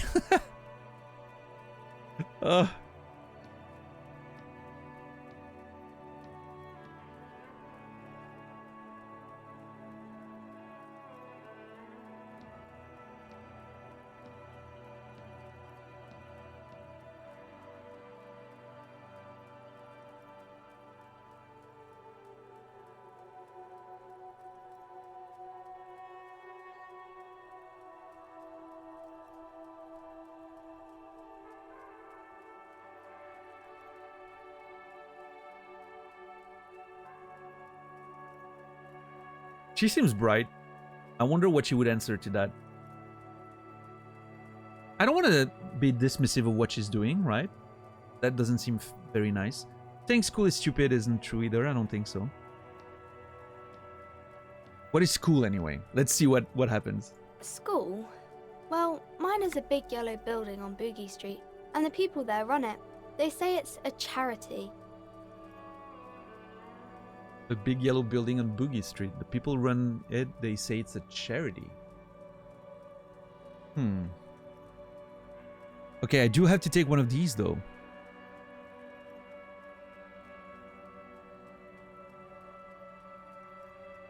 God damn it, I don't know. This feels dismissive of what she's doing. I don't know. She said she's happy to help her mom. I mean, I don't know if she's truthful, but the only thing I know is that she's cold. She's smiling.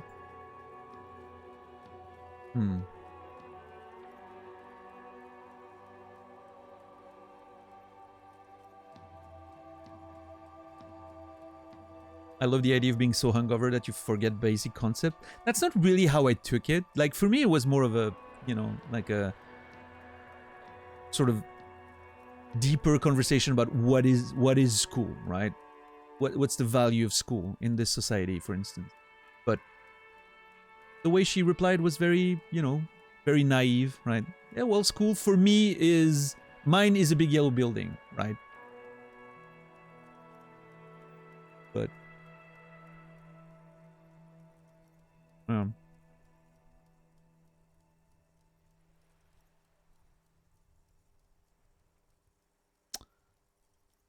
maybe I'm gonna be, you know, I'm sure she'll find that funny. School is stupid. You're lucky not to be there. Mum says it's necessary to do both because it builds character. Mum says a proper worker is dutiful. That's how you get ahead in life. You succeed. Builds character, huh? Okay. How's the business going then? Mum says it's peachy. She was a little afraid at first. There's talk about this house being cursed. This house? Okay.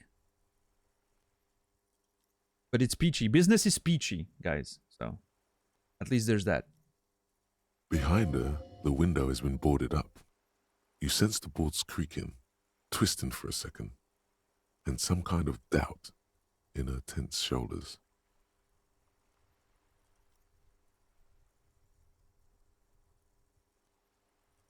Behind her, the window has been boarded up. You sense the boards creaking, twisting for a second, and some kind of doubt in her tense shoulders.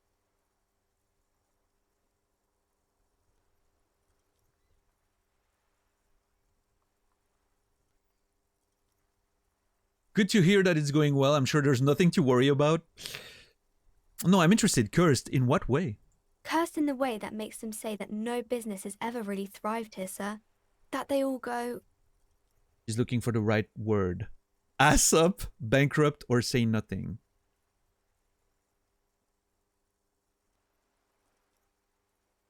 Say nothing? Well, they run out of money and have to stop doing business. Sure. I don't think curses are real. This sounds rather serious. I should probably look into this. Narrow your eyes and look through the creaking boards on the window. I mean... I don't think curses are real, but then again, I mean, my tie is talking to me, so what do I know about the world, huh? This sounds rather serious. I should probably look into this. We can go into the bookstore and ask about the case, but I don't see much more to look into here. The lieutenant makes a note in his notebook. Yes. Please do also look at our wares inside. The postcards and board games are there, sir. She's very on top of the work there. Like she's doing her work very well. She's nice. She's a nice kid. I wish I could help her with the cold.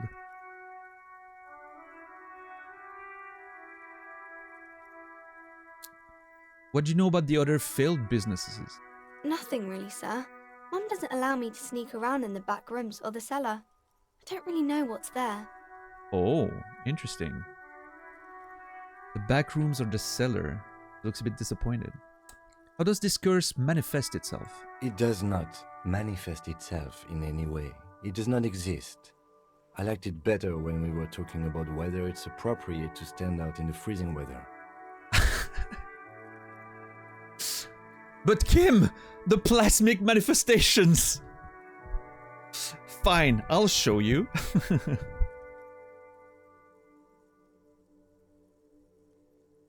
Kim's very, down to earth. Which is nice, because it foils my own personality very well. The plasmic manifestations!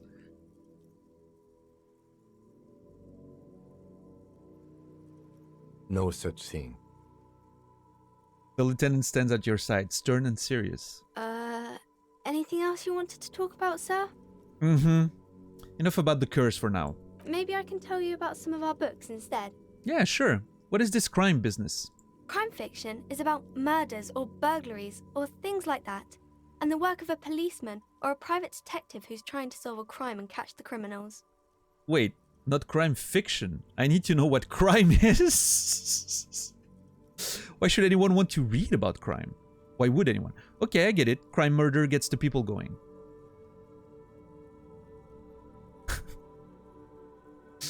I need to know what crime is. This is, again, we're asking, I feel like this is more than just, I don't remember what crime is I want to understand the deeper meaning of crime. That's what it feels like to me.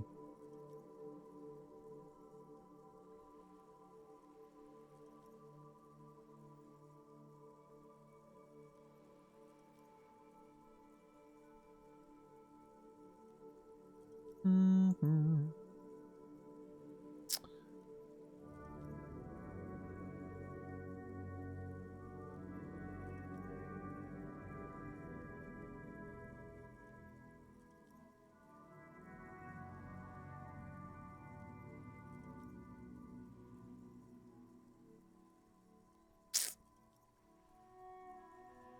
I mean, okay, I get it. Crime murder gets the people going. And it's kind of like a puzzle too. Mm-hmm, You can guess who the criminal is, or how the good guys are going to catch him. I love the That's something I do sometimes. Kind of like a puzzle too. Yeah, I'm a policeman myself, by the way. You don't look much like a policeman. Okay. She examines you as if to find something policeman-like. Well, what does a cop look like then? Didn't mean to offend, sir. Sorry, sir. It's just that you don't look like Dick Mullen. She points to a book cover, on which you see a strapping Vespertine officer. Vespertine? I don't know. He stands grimly over the body of a dead woman. I used to be exactly like that Mullen guy, and then I decided to live a little. Nobody actually looks like that guy in the picture. That's just a stupid fantasy of a man. It's not your body that's important in police work anyway, it's your brain. Look at the guy. I'll never be as good as Mullen. I actually have other questions. I think that answer is actually pretty good for me, because obviously we're not a very physical person, right? Not your body that's important in police work. It's your brain. Head? Yes. Yeah. No, it's your soul. Your blue soul. Shut the fuck up, authority. Not head, child. Heads. Alright, drama.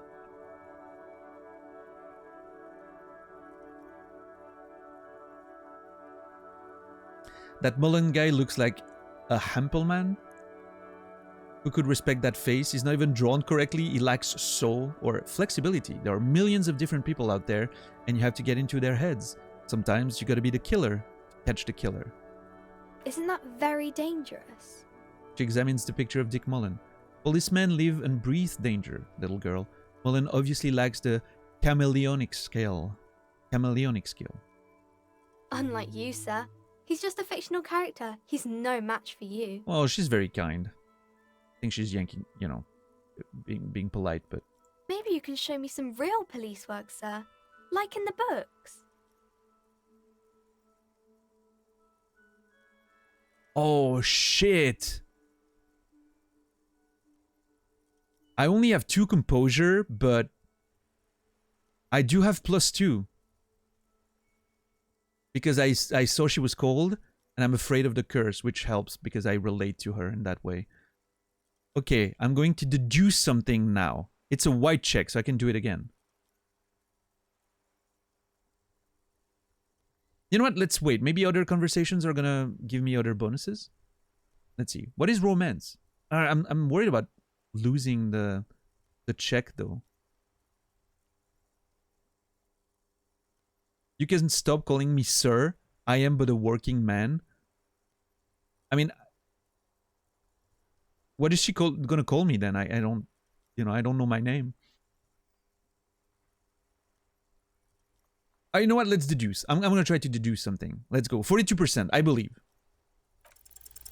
The girl keeps her hands folded, hidden.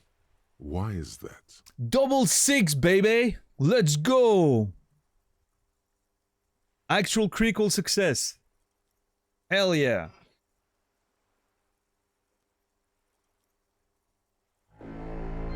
Oh my god.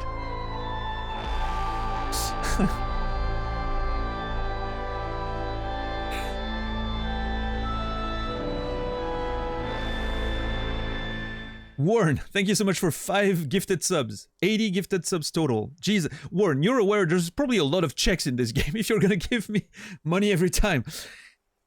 I mean, not that I'm complaining or anything. I'm just saying, you don't have to. Thank you, Warren. I appreciate the support so very much. Thank you, thank you. And Liquid Murky, Priyana Fish, Slow Mass Moving, love that name, Saukoman, and Colton Crawford. Hey, Colton got one. You will all be remembered. Thank you. That perfect roll when you actually need it? I mean, I'm very glad. I'm very glad. The girl keeps her hands folded, hidden. Why is that?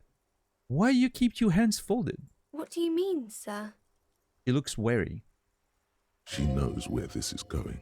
He knows where this is going. Hey, so common. Welcome. Slow Mass Moving. Good to see you.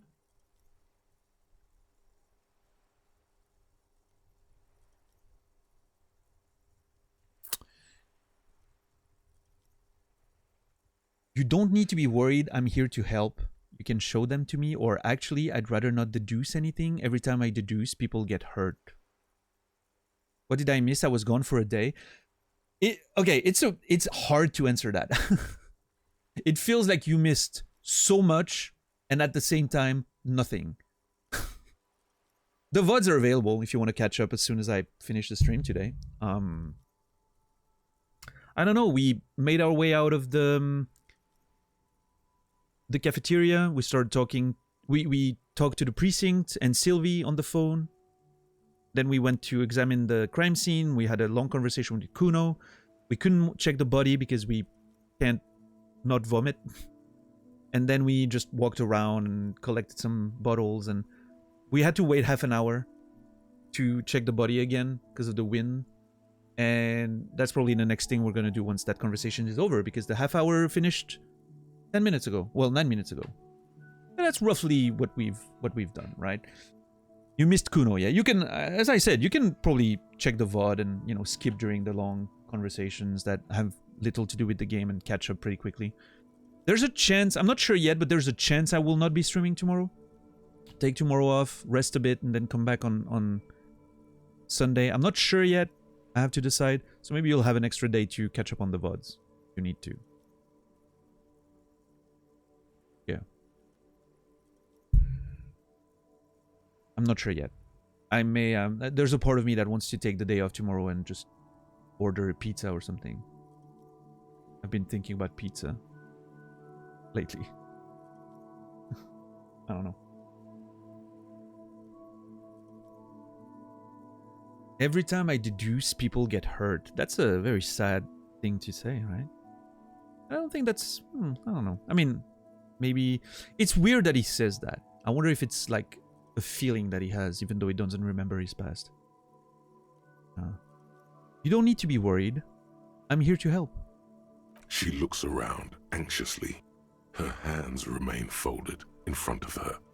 She doesn't want to show them. The lieutenant stands by, looking at the two of you with little interest. A facade of true professionalism. He is far more intrigued by the situation than his poise reveals. It's okay. You heard me. Hands up. I'm not gonna bully the kid. Come on. Sometimes I wish, that's a thing that I have sometimes in those games, I wish the tone was sort of written in brackets, right? Because this could be, you heard me, ends up in brackets like jokingly or playfully, right? Or you heard me, hands up, brackets, seriously, right? It could be an interesting distinction sometimes. And I understand that maybe it's too much, right? It's too many options, too many things to write, but I think it would be interesting for a case like that, for instance, because like playing with a kid, with a kid, like you heard me, hands up, like a little playful as it could be a nice way to connect with the kid and have them, sort of open up to you. But in this, without any indication, I'm going to take it at face value, right? So, yeah.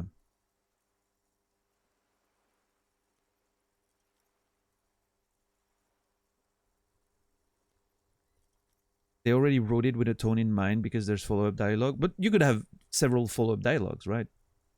You could have two different options in a situation like that. But obviously it multiplies the number of lines, and there's already like, I don't remember, I heard that there were like 1 million words in this game, which is like a, literally like a long series of books. It's like about 10 to 20 novels worth, so yeah.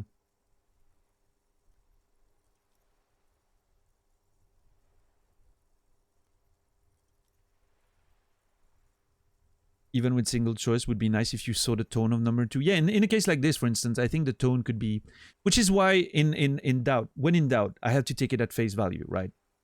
Because otherwise I can't predict. So I'm going to go with it's okay. It's okay seems like a, it's okay. And this one is like, I'm trying to force the reveal, sorry. Yeah. It's okay. She brings out her reddened hands, her nails frayed, nearly chewed down to the flesh. You bite your nails, little girl. And you knew this from me keeping my hands folded? She shoots you a suspicious glance. Yes, there are a few other hints, or it's super simple for a detective such as myself. Well, actually, I didn't suspect that myself personally, but...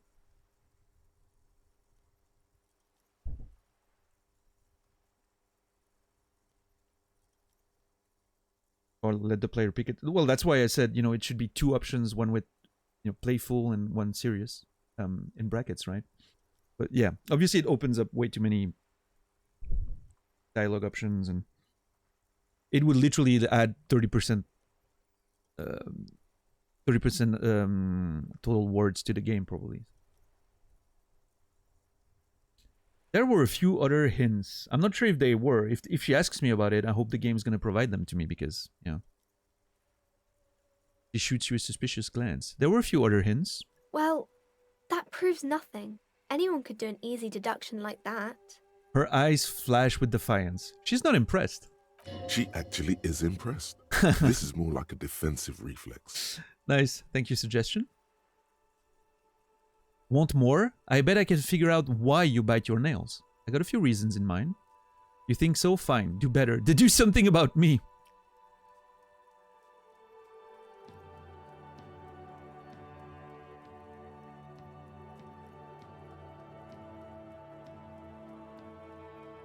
Oh man, both are really interesting.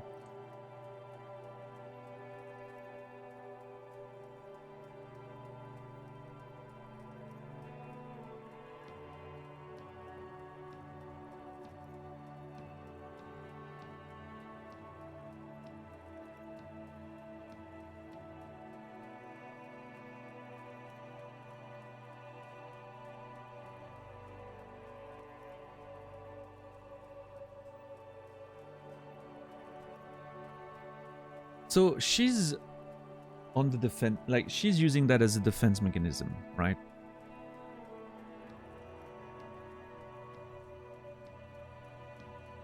I don't think pushing her more on that why she bites her nails thing is going to be very productive. But I'm worried this is going to come off as too confrontational. I would like this to be more of a little game, right?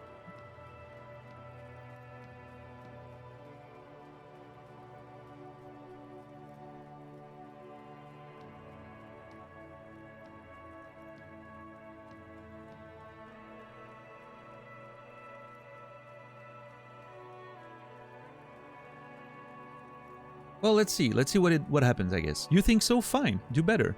They do something about me. You're quite sober. She snaps back quickly. Wow! The lieutenant does not flinch at the comment. He does not flinch even a single bit. He is intensely not flinching. It takes effort. Wait, how do you know I'm usually not? Yeah, about that. Maybe you could point me towards some booze, and I'm having a grand time. I'm also sad and my head hurts.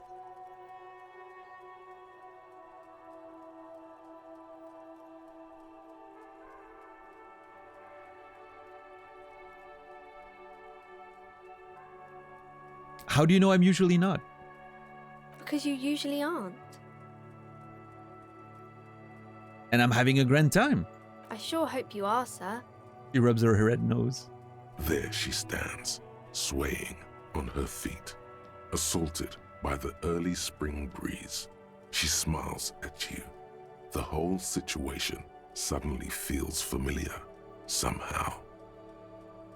The whole situation suddenly feels familiar somehow. Interesting. Why does it feel familiar? I wonder. Yeah, intensely not flinching is great. What a line. I love it. There's something you're missing. Yeah, what am I missing? Why does this feel familiar? I have a few ideas. Maybe we've been through this before, but maybe I've been drunk and we've had that conversation in the past. But she's being nice and not pointing it out. Or maybe I had kids of my own before, and that's why the conversation of interacting with a kid feels familiar. I don't know. Suggestion only 4? Oh man, that's because I'm wearing... damn it. I have -1 because of an item and I can't remove it now. But I mean, I can retry it later. I don't think removing the item allows me to retry right away though. Which is unfortunate. But yeah, 58%, I think we can nail that. Let's try. Because you know each other. She's been talking to you so openly because you've talked before. We know each other. That was my first thought, yeah. Hang on, so you know me. We've met before.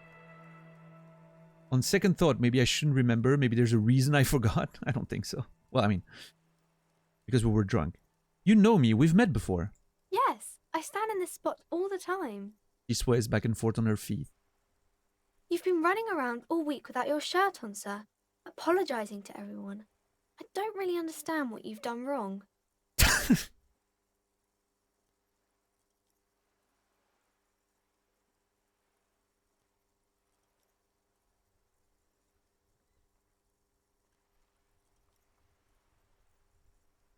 Running around all week without your shirt on. Apologizing to everyone. Sounds like us, alright? Yeah. It does. Did I ever talk to you? Of course, you've stopped by a few times. You certainly look better than the last time I saw you. She looks at you intently. I doubt that. What do you mean better? I look like shit. Thanks, I'm trying. Yeah, I can see. You don't have party eyes anymore. Oh, well. Party eyes. Yes, of course. That makes sense. Lieutenant slowly, ever so slowly, realizes something. I'm not surprised children have seen you running around with party eyes on, he thinks. Not at all. Party eyes? You know, like a cat in the dark, all big and wide-eyed. It certainly looks odd on a man. Yeah, I'm sorry you had to see that, kid. The swiveling eyes of a loony drug addict. That is what she meant. You were probably gurning too. What does gurning mean?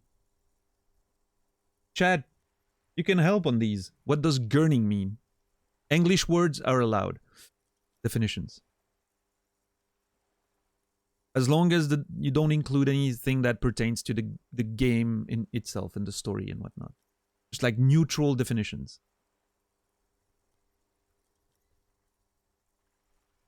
Edsta doesn't know. Okay.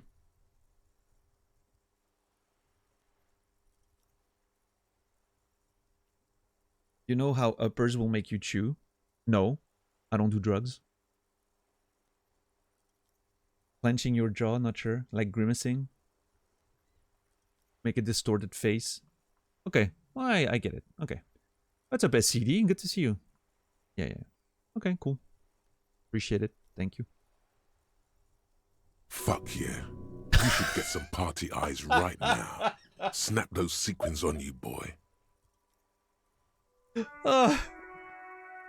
Electrochemistry coming in hot every time there's mention of drugs. Snap those sequins on you, boy. Yeah, sure.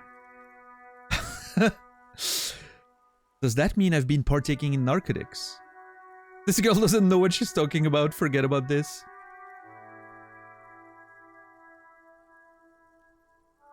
Does that mean I've been partaking in narcotics? Oh, baby, that's not what you have to worry about. Worry about the important thing. So I love how... It was very obvious for me there right now. I love how the voice actor for the narrator, right, adapts his voice and intonation and everything depending on the character he's playing, right? The character, the side of your person.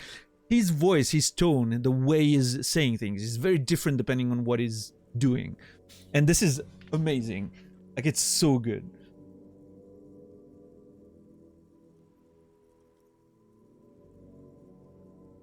So, why didn't you tell me you knew me to begin with? Thanks, I've learned something about myself today. No, why didn't you tell me you knew me? I didn't know I had to do that. She looks puzzled. I don't really like this detective deduction game anymore. Or, thanks, I've learned something about myself today.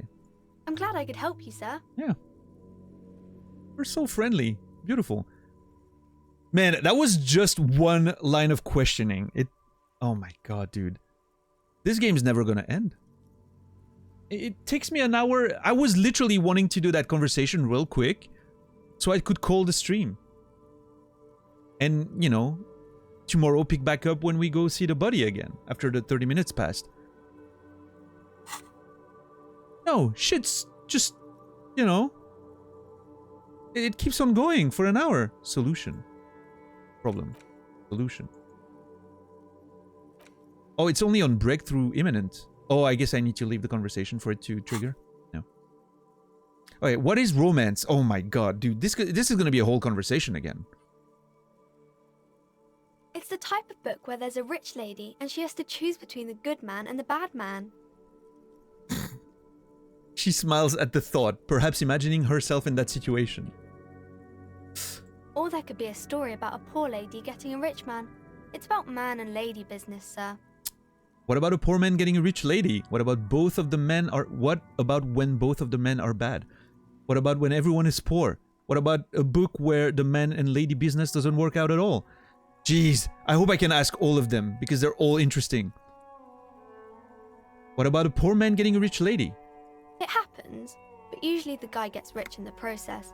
Or should actually be rich himself, but has lost his family property unjustly, like during the revolution or something. I see. Those are unhappy books, for most of the pages. People sad about what they have lost, but then it all turns out just fine in the end. Oh, isn't that great? What about when both of the men are bad? These are not very common. You can't have a choice between bad and bad. Nobody wants to read a story like that. What if it's written really well? Well, maybe then it's fine. Maybe if the lady then decides not to pick either, because she doesn't need a bad man. Yes, that would be interesting. I love how convinced she... Beautiful. That was nice. Really cool. What about when everyone is poor? That's really not a proper romance story. That's more like everyday life.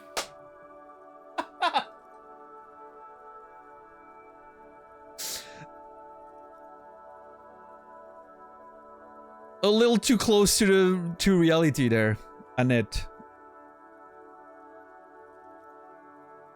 This kid reads, yeah. Half the chat just got called out right now. It's the brutality of kids' honesty. So sad but true, yeah.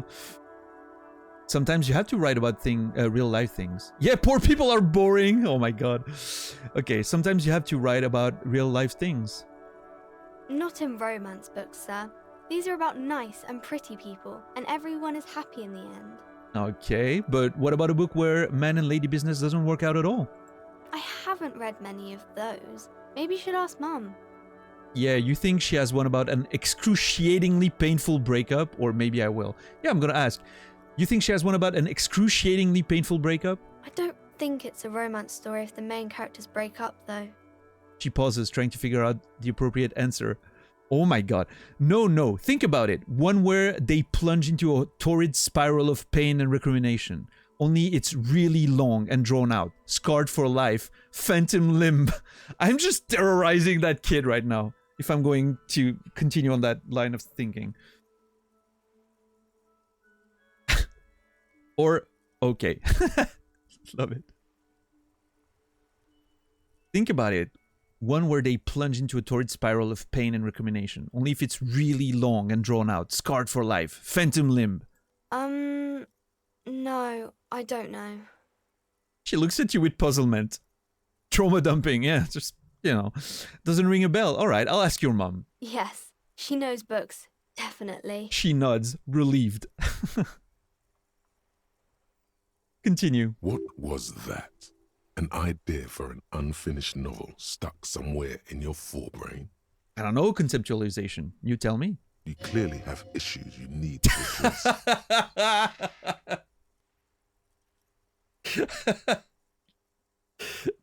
Yeah, Volition. Maybe I do. Maybe I do. What's up, Zachriel? That's enough romance for me. I had other questions. Maybe some about other books? Yeah, who are these famous people? Oh, kings and queens and generals of old, or artists and writers, or musicians, those kinds of people. There's usually something extraordinary about them. She scratches her cold, reddened cheek, then continues. I think that's why people read them, to find the secrets of their fame. Maybe. Seems like most people who read those books fail to get more famous from reading them. Reading those doesn't make the readers more famous, does it? But it does make the famous people more famous. She smiles gleefully. Fame sounds delicious. Maybe someone will write a book about me one day. Fame is for vain people. I have better things to do. These famous people sound like a bunch of dorks.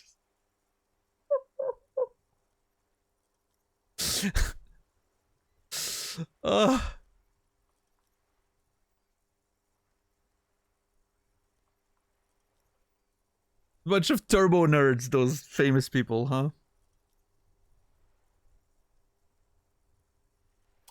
She's very bright, though. It does make the famous people more famous. Love that. These famous people sound like a bunch of dorks. Annette's expression remains ever so helpful, but she doesn't say anything. Yeah, you heard me. Only losers waste their time with that garbage. No. I don't want to be that aggressive. I was just trying to, make a bit of a statement. Never mind. I literally had nothing else to say. Okay. She looks like you with wide eyes. I wonder, okay, how flexible is this? Let's see. Who are these famous people? Oh, kings and queens and Okay. I think that's why... Seems like most people who read those books. But it does make the famous So people interesting. more famous. I could, in some cases, I can actually exhaust some of the options. Like you can do in some classic CRPGs, right? I usually tend to avoid doing that because it feels sort of unnatural, but sometimes it can be interesting.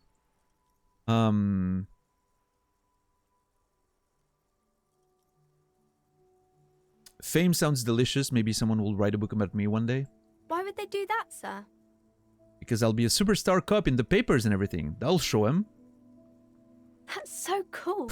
Maybe they'll make you a book cover picture and everything.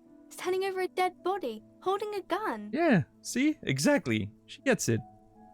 Just wanted to see how a more playful conversation would go. It's interesting. Okay, I'm starting to understand the sort of rhythm of the game a bit more. Okay, bye. See you around, Annette. What a nice kid. Volumetric ship compressor. Bizarre scientific news from Revachol West today, where a police officer's shit has been observed at a pressure of around 495 gigadecimals. These metallic hydrogen levels of shit togetherness were thought to exist only at the center of collapsing stars, not law officials. It remains to be seen how long the shit singularity lasts. Wow. That's a thought for sure. Metallic hydrogen levels of shit togetherness. All entrance white checks unlocked. Learning cap for endurance raised to 4?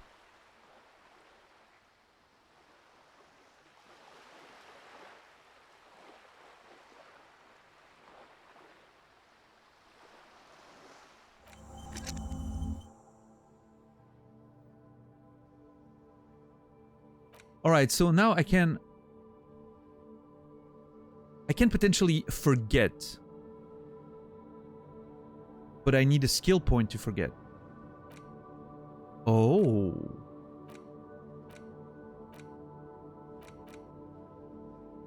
Interesting. Yeah, the shit singularity is a nice line.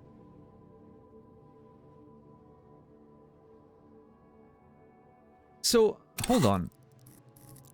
Oh, fuck. Now I can go really hard in endurance. So I could have those... Oh, shit. So if I find the right thought, I could potentially get shivers really high, despite not having specialized in physique. That's really cool. I like that. That's a nice fine-tuning system. So I'm gonna see what the Lonesome Long Way Home does before going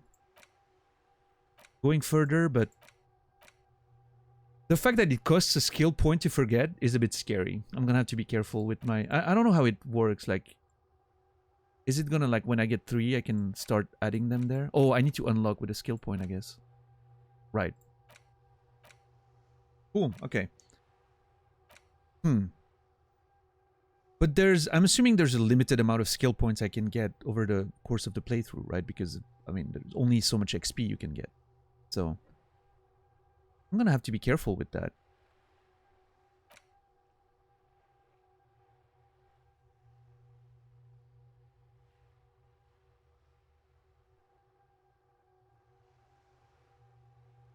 This is stuff about my previous life, so I think that's cool. Not sure then if I'm gonna do something with those. We'll see. Okay. One thing at a time. Inspect the body hanging in the backyard of rolling in rags. This is a preliminary inspection. You just need to suppress the urge to throw up and approach. Well, I mean, I'm gonna have to get in the store at some point. I'm not sure the check is any better now, but eventually we could level up endurance, but I mean, nothing here. I mean, Kim mentioned the wind turning, so maybe the check's gonna be easier as a sort of way to progress the story, right? Otherwise you're a bit stuck maybe on that. I mean, I guess the game could be made in a way that you can be stuck here but still progress, I don't know. But also, it's snowing. The snow should make the smell, you know, more manageable. But anyway, we'll check that buddy in the next one.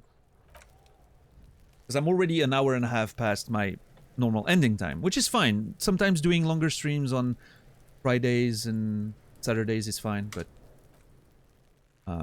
yeah, this is going to be it for today. For sure. Anyway, thank you so much, everyone, for watching tonight. I appreciate it. I hope you guys had fun. What's up, Mark? Is Elisa not streaming tonight? Did she cancel or something? Because I'm not seeing her live. I was initially gonna raid her, but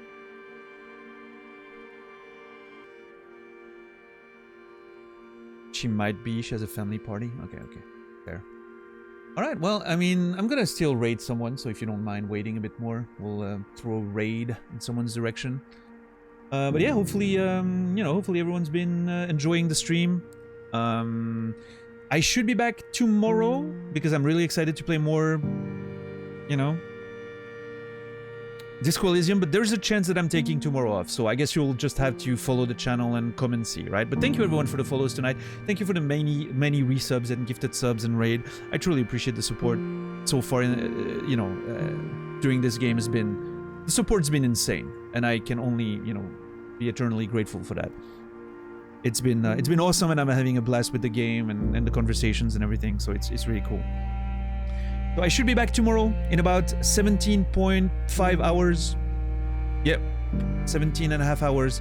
7 p.m. Central European Time, 1 p.m. Eastern, 10 a.m. Pacific. If I'm not back tomorrow, I'll be back on Sunday. But yeah, there's a chance I'll still stream tomorrow. We're gonna raid. Who are we gonna raid? Who's live?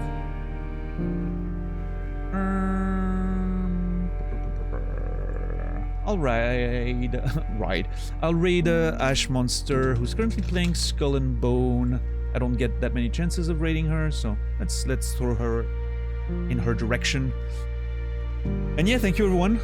Again, truly appreciate the support and everything. I wish you all a beautiful rest of your day, evening, or night. I will see you guys in the next one. And until then, remember me, and I'll remember you.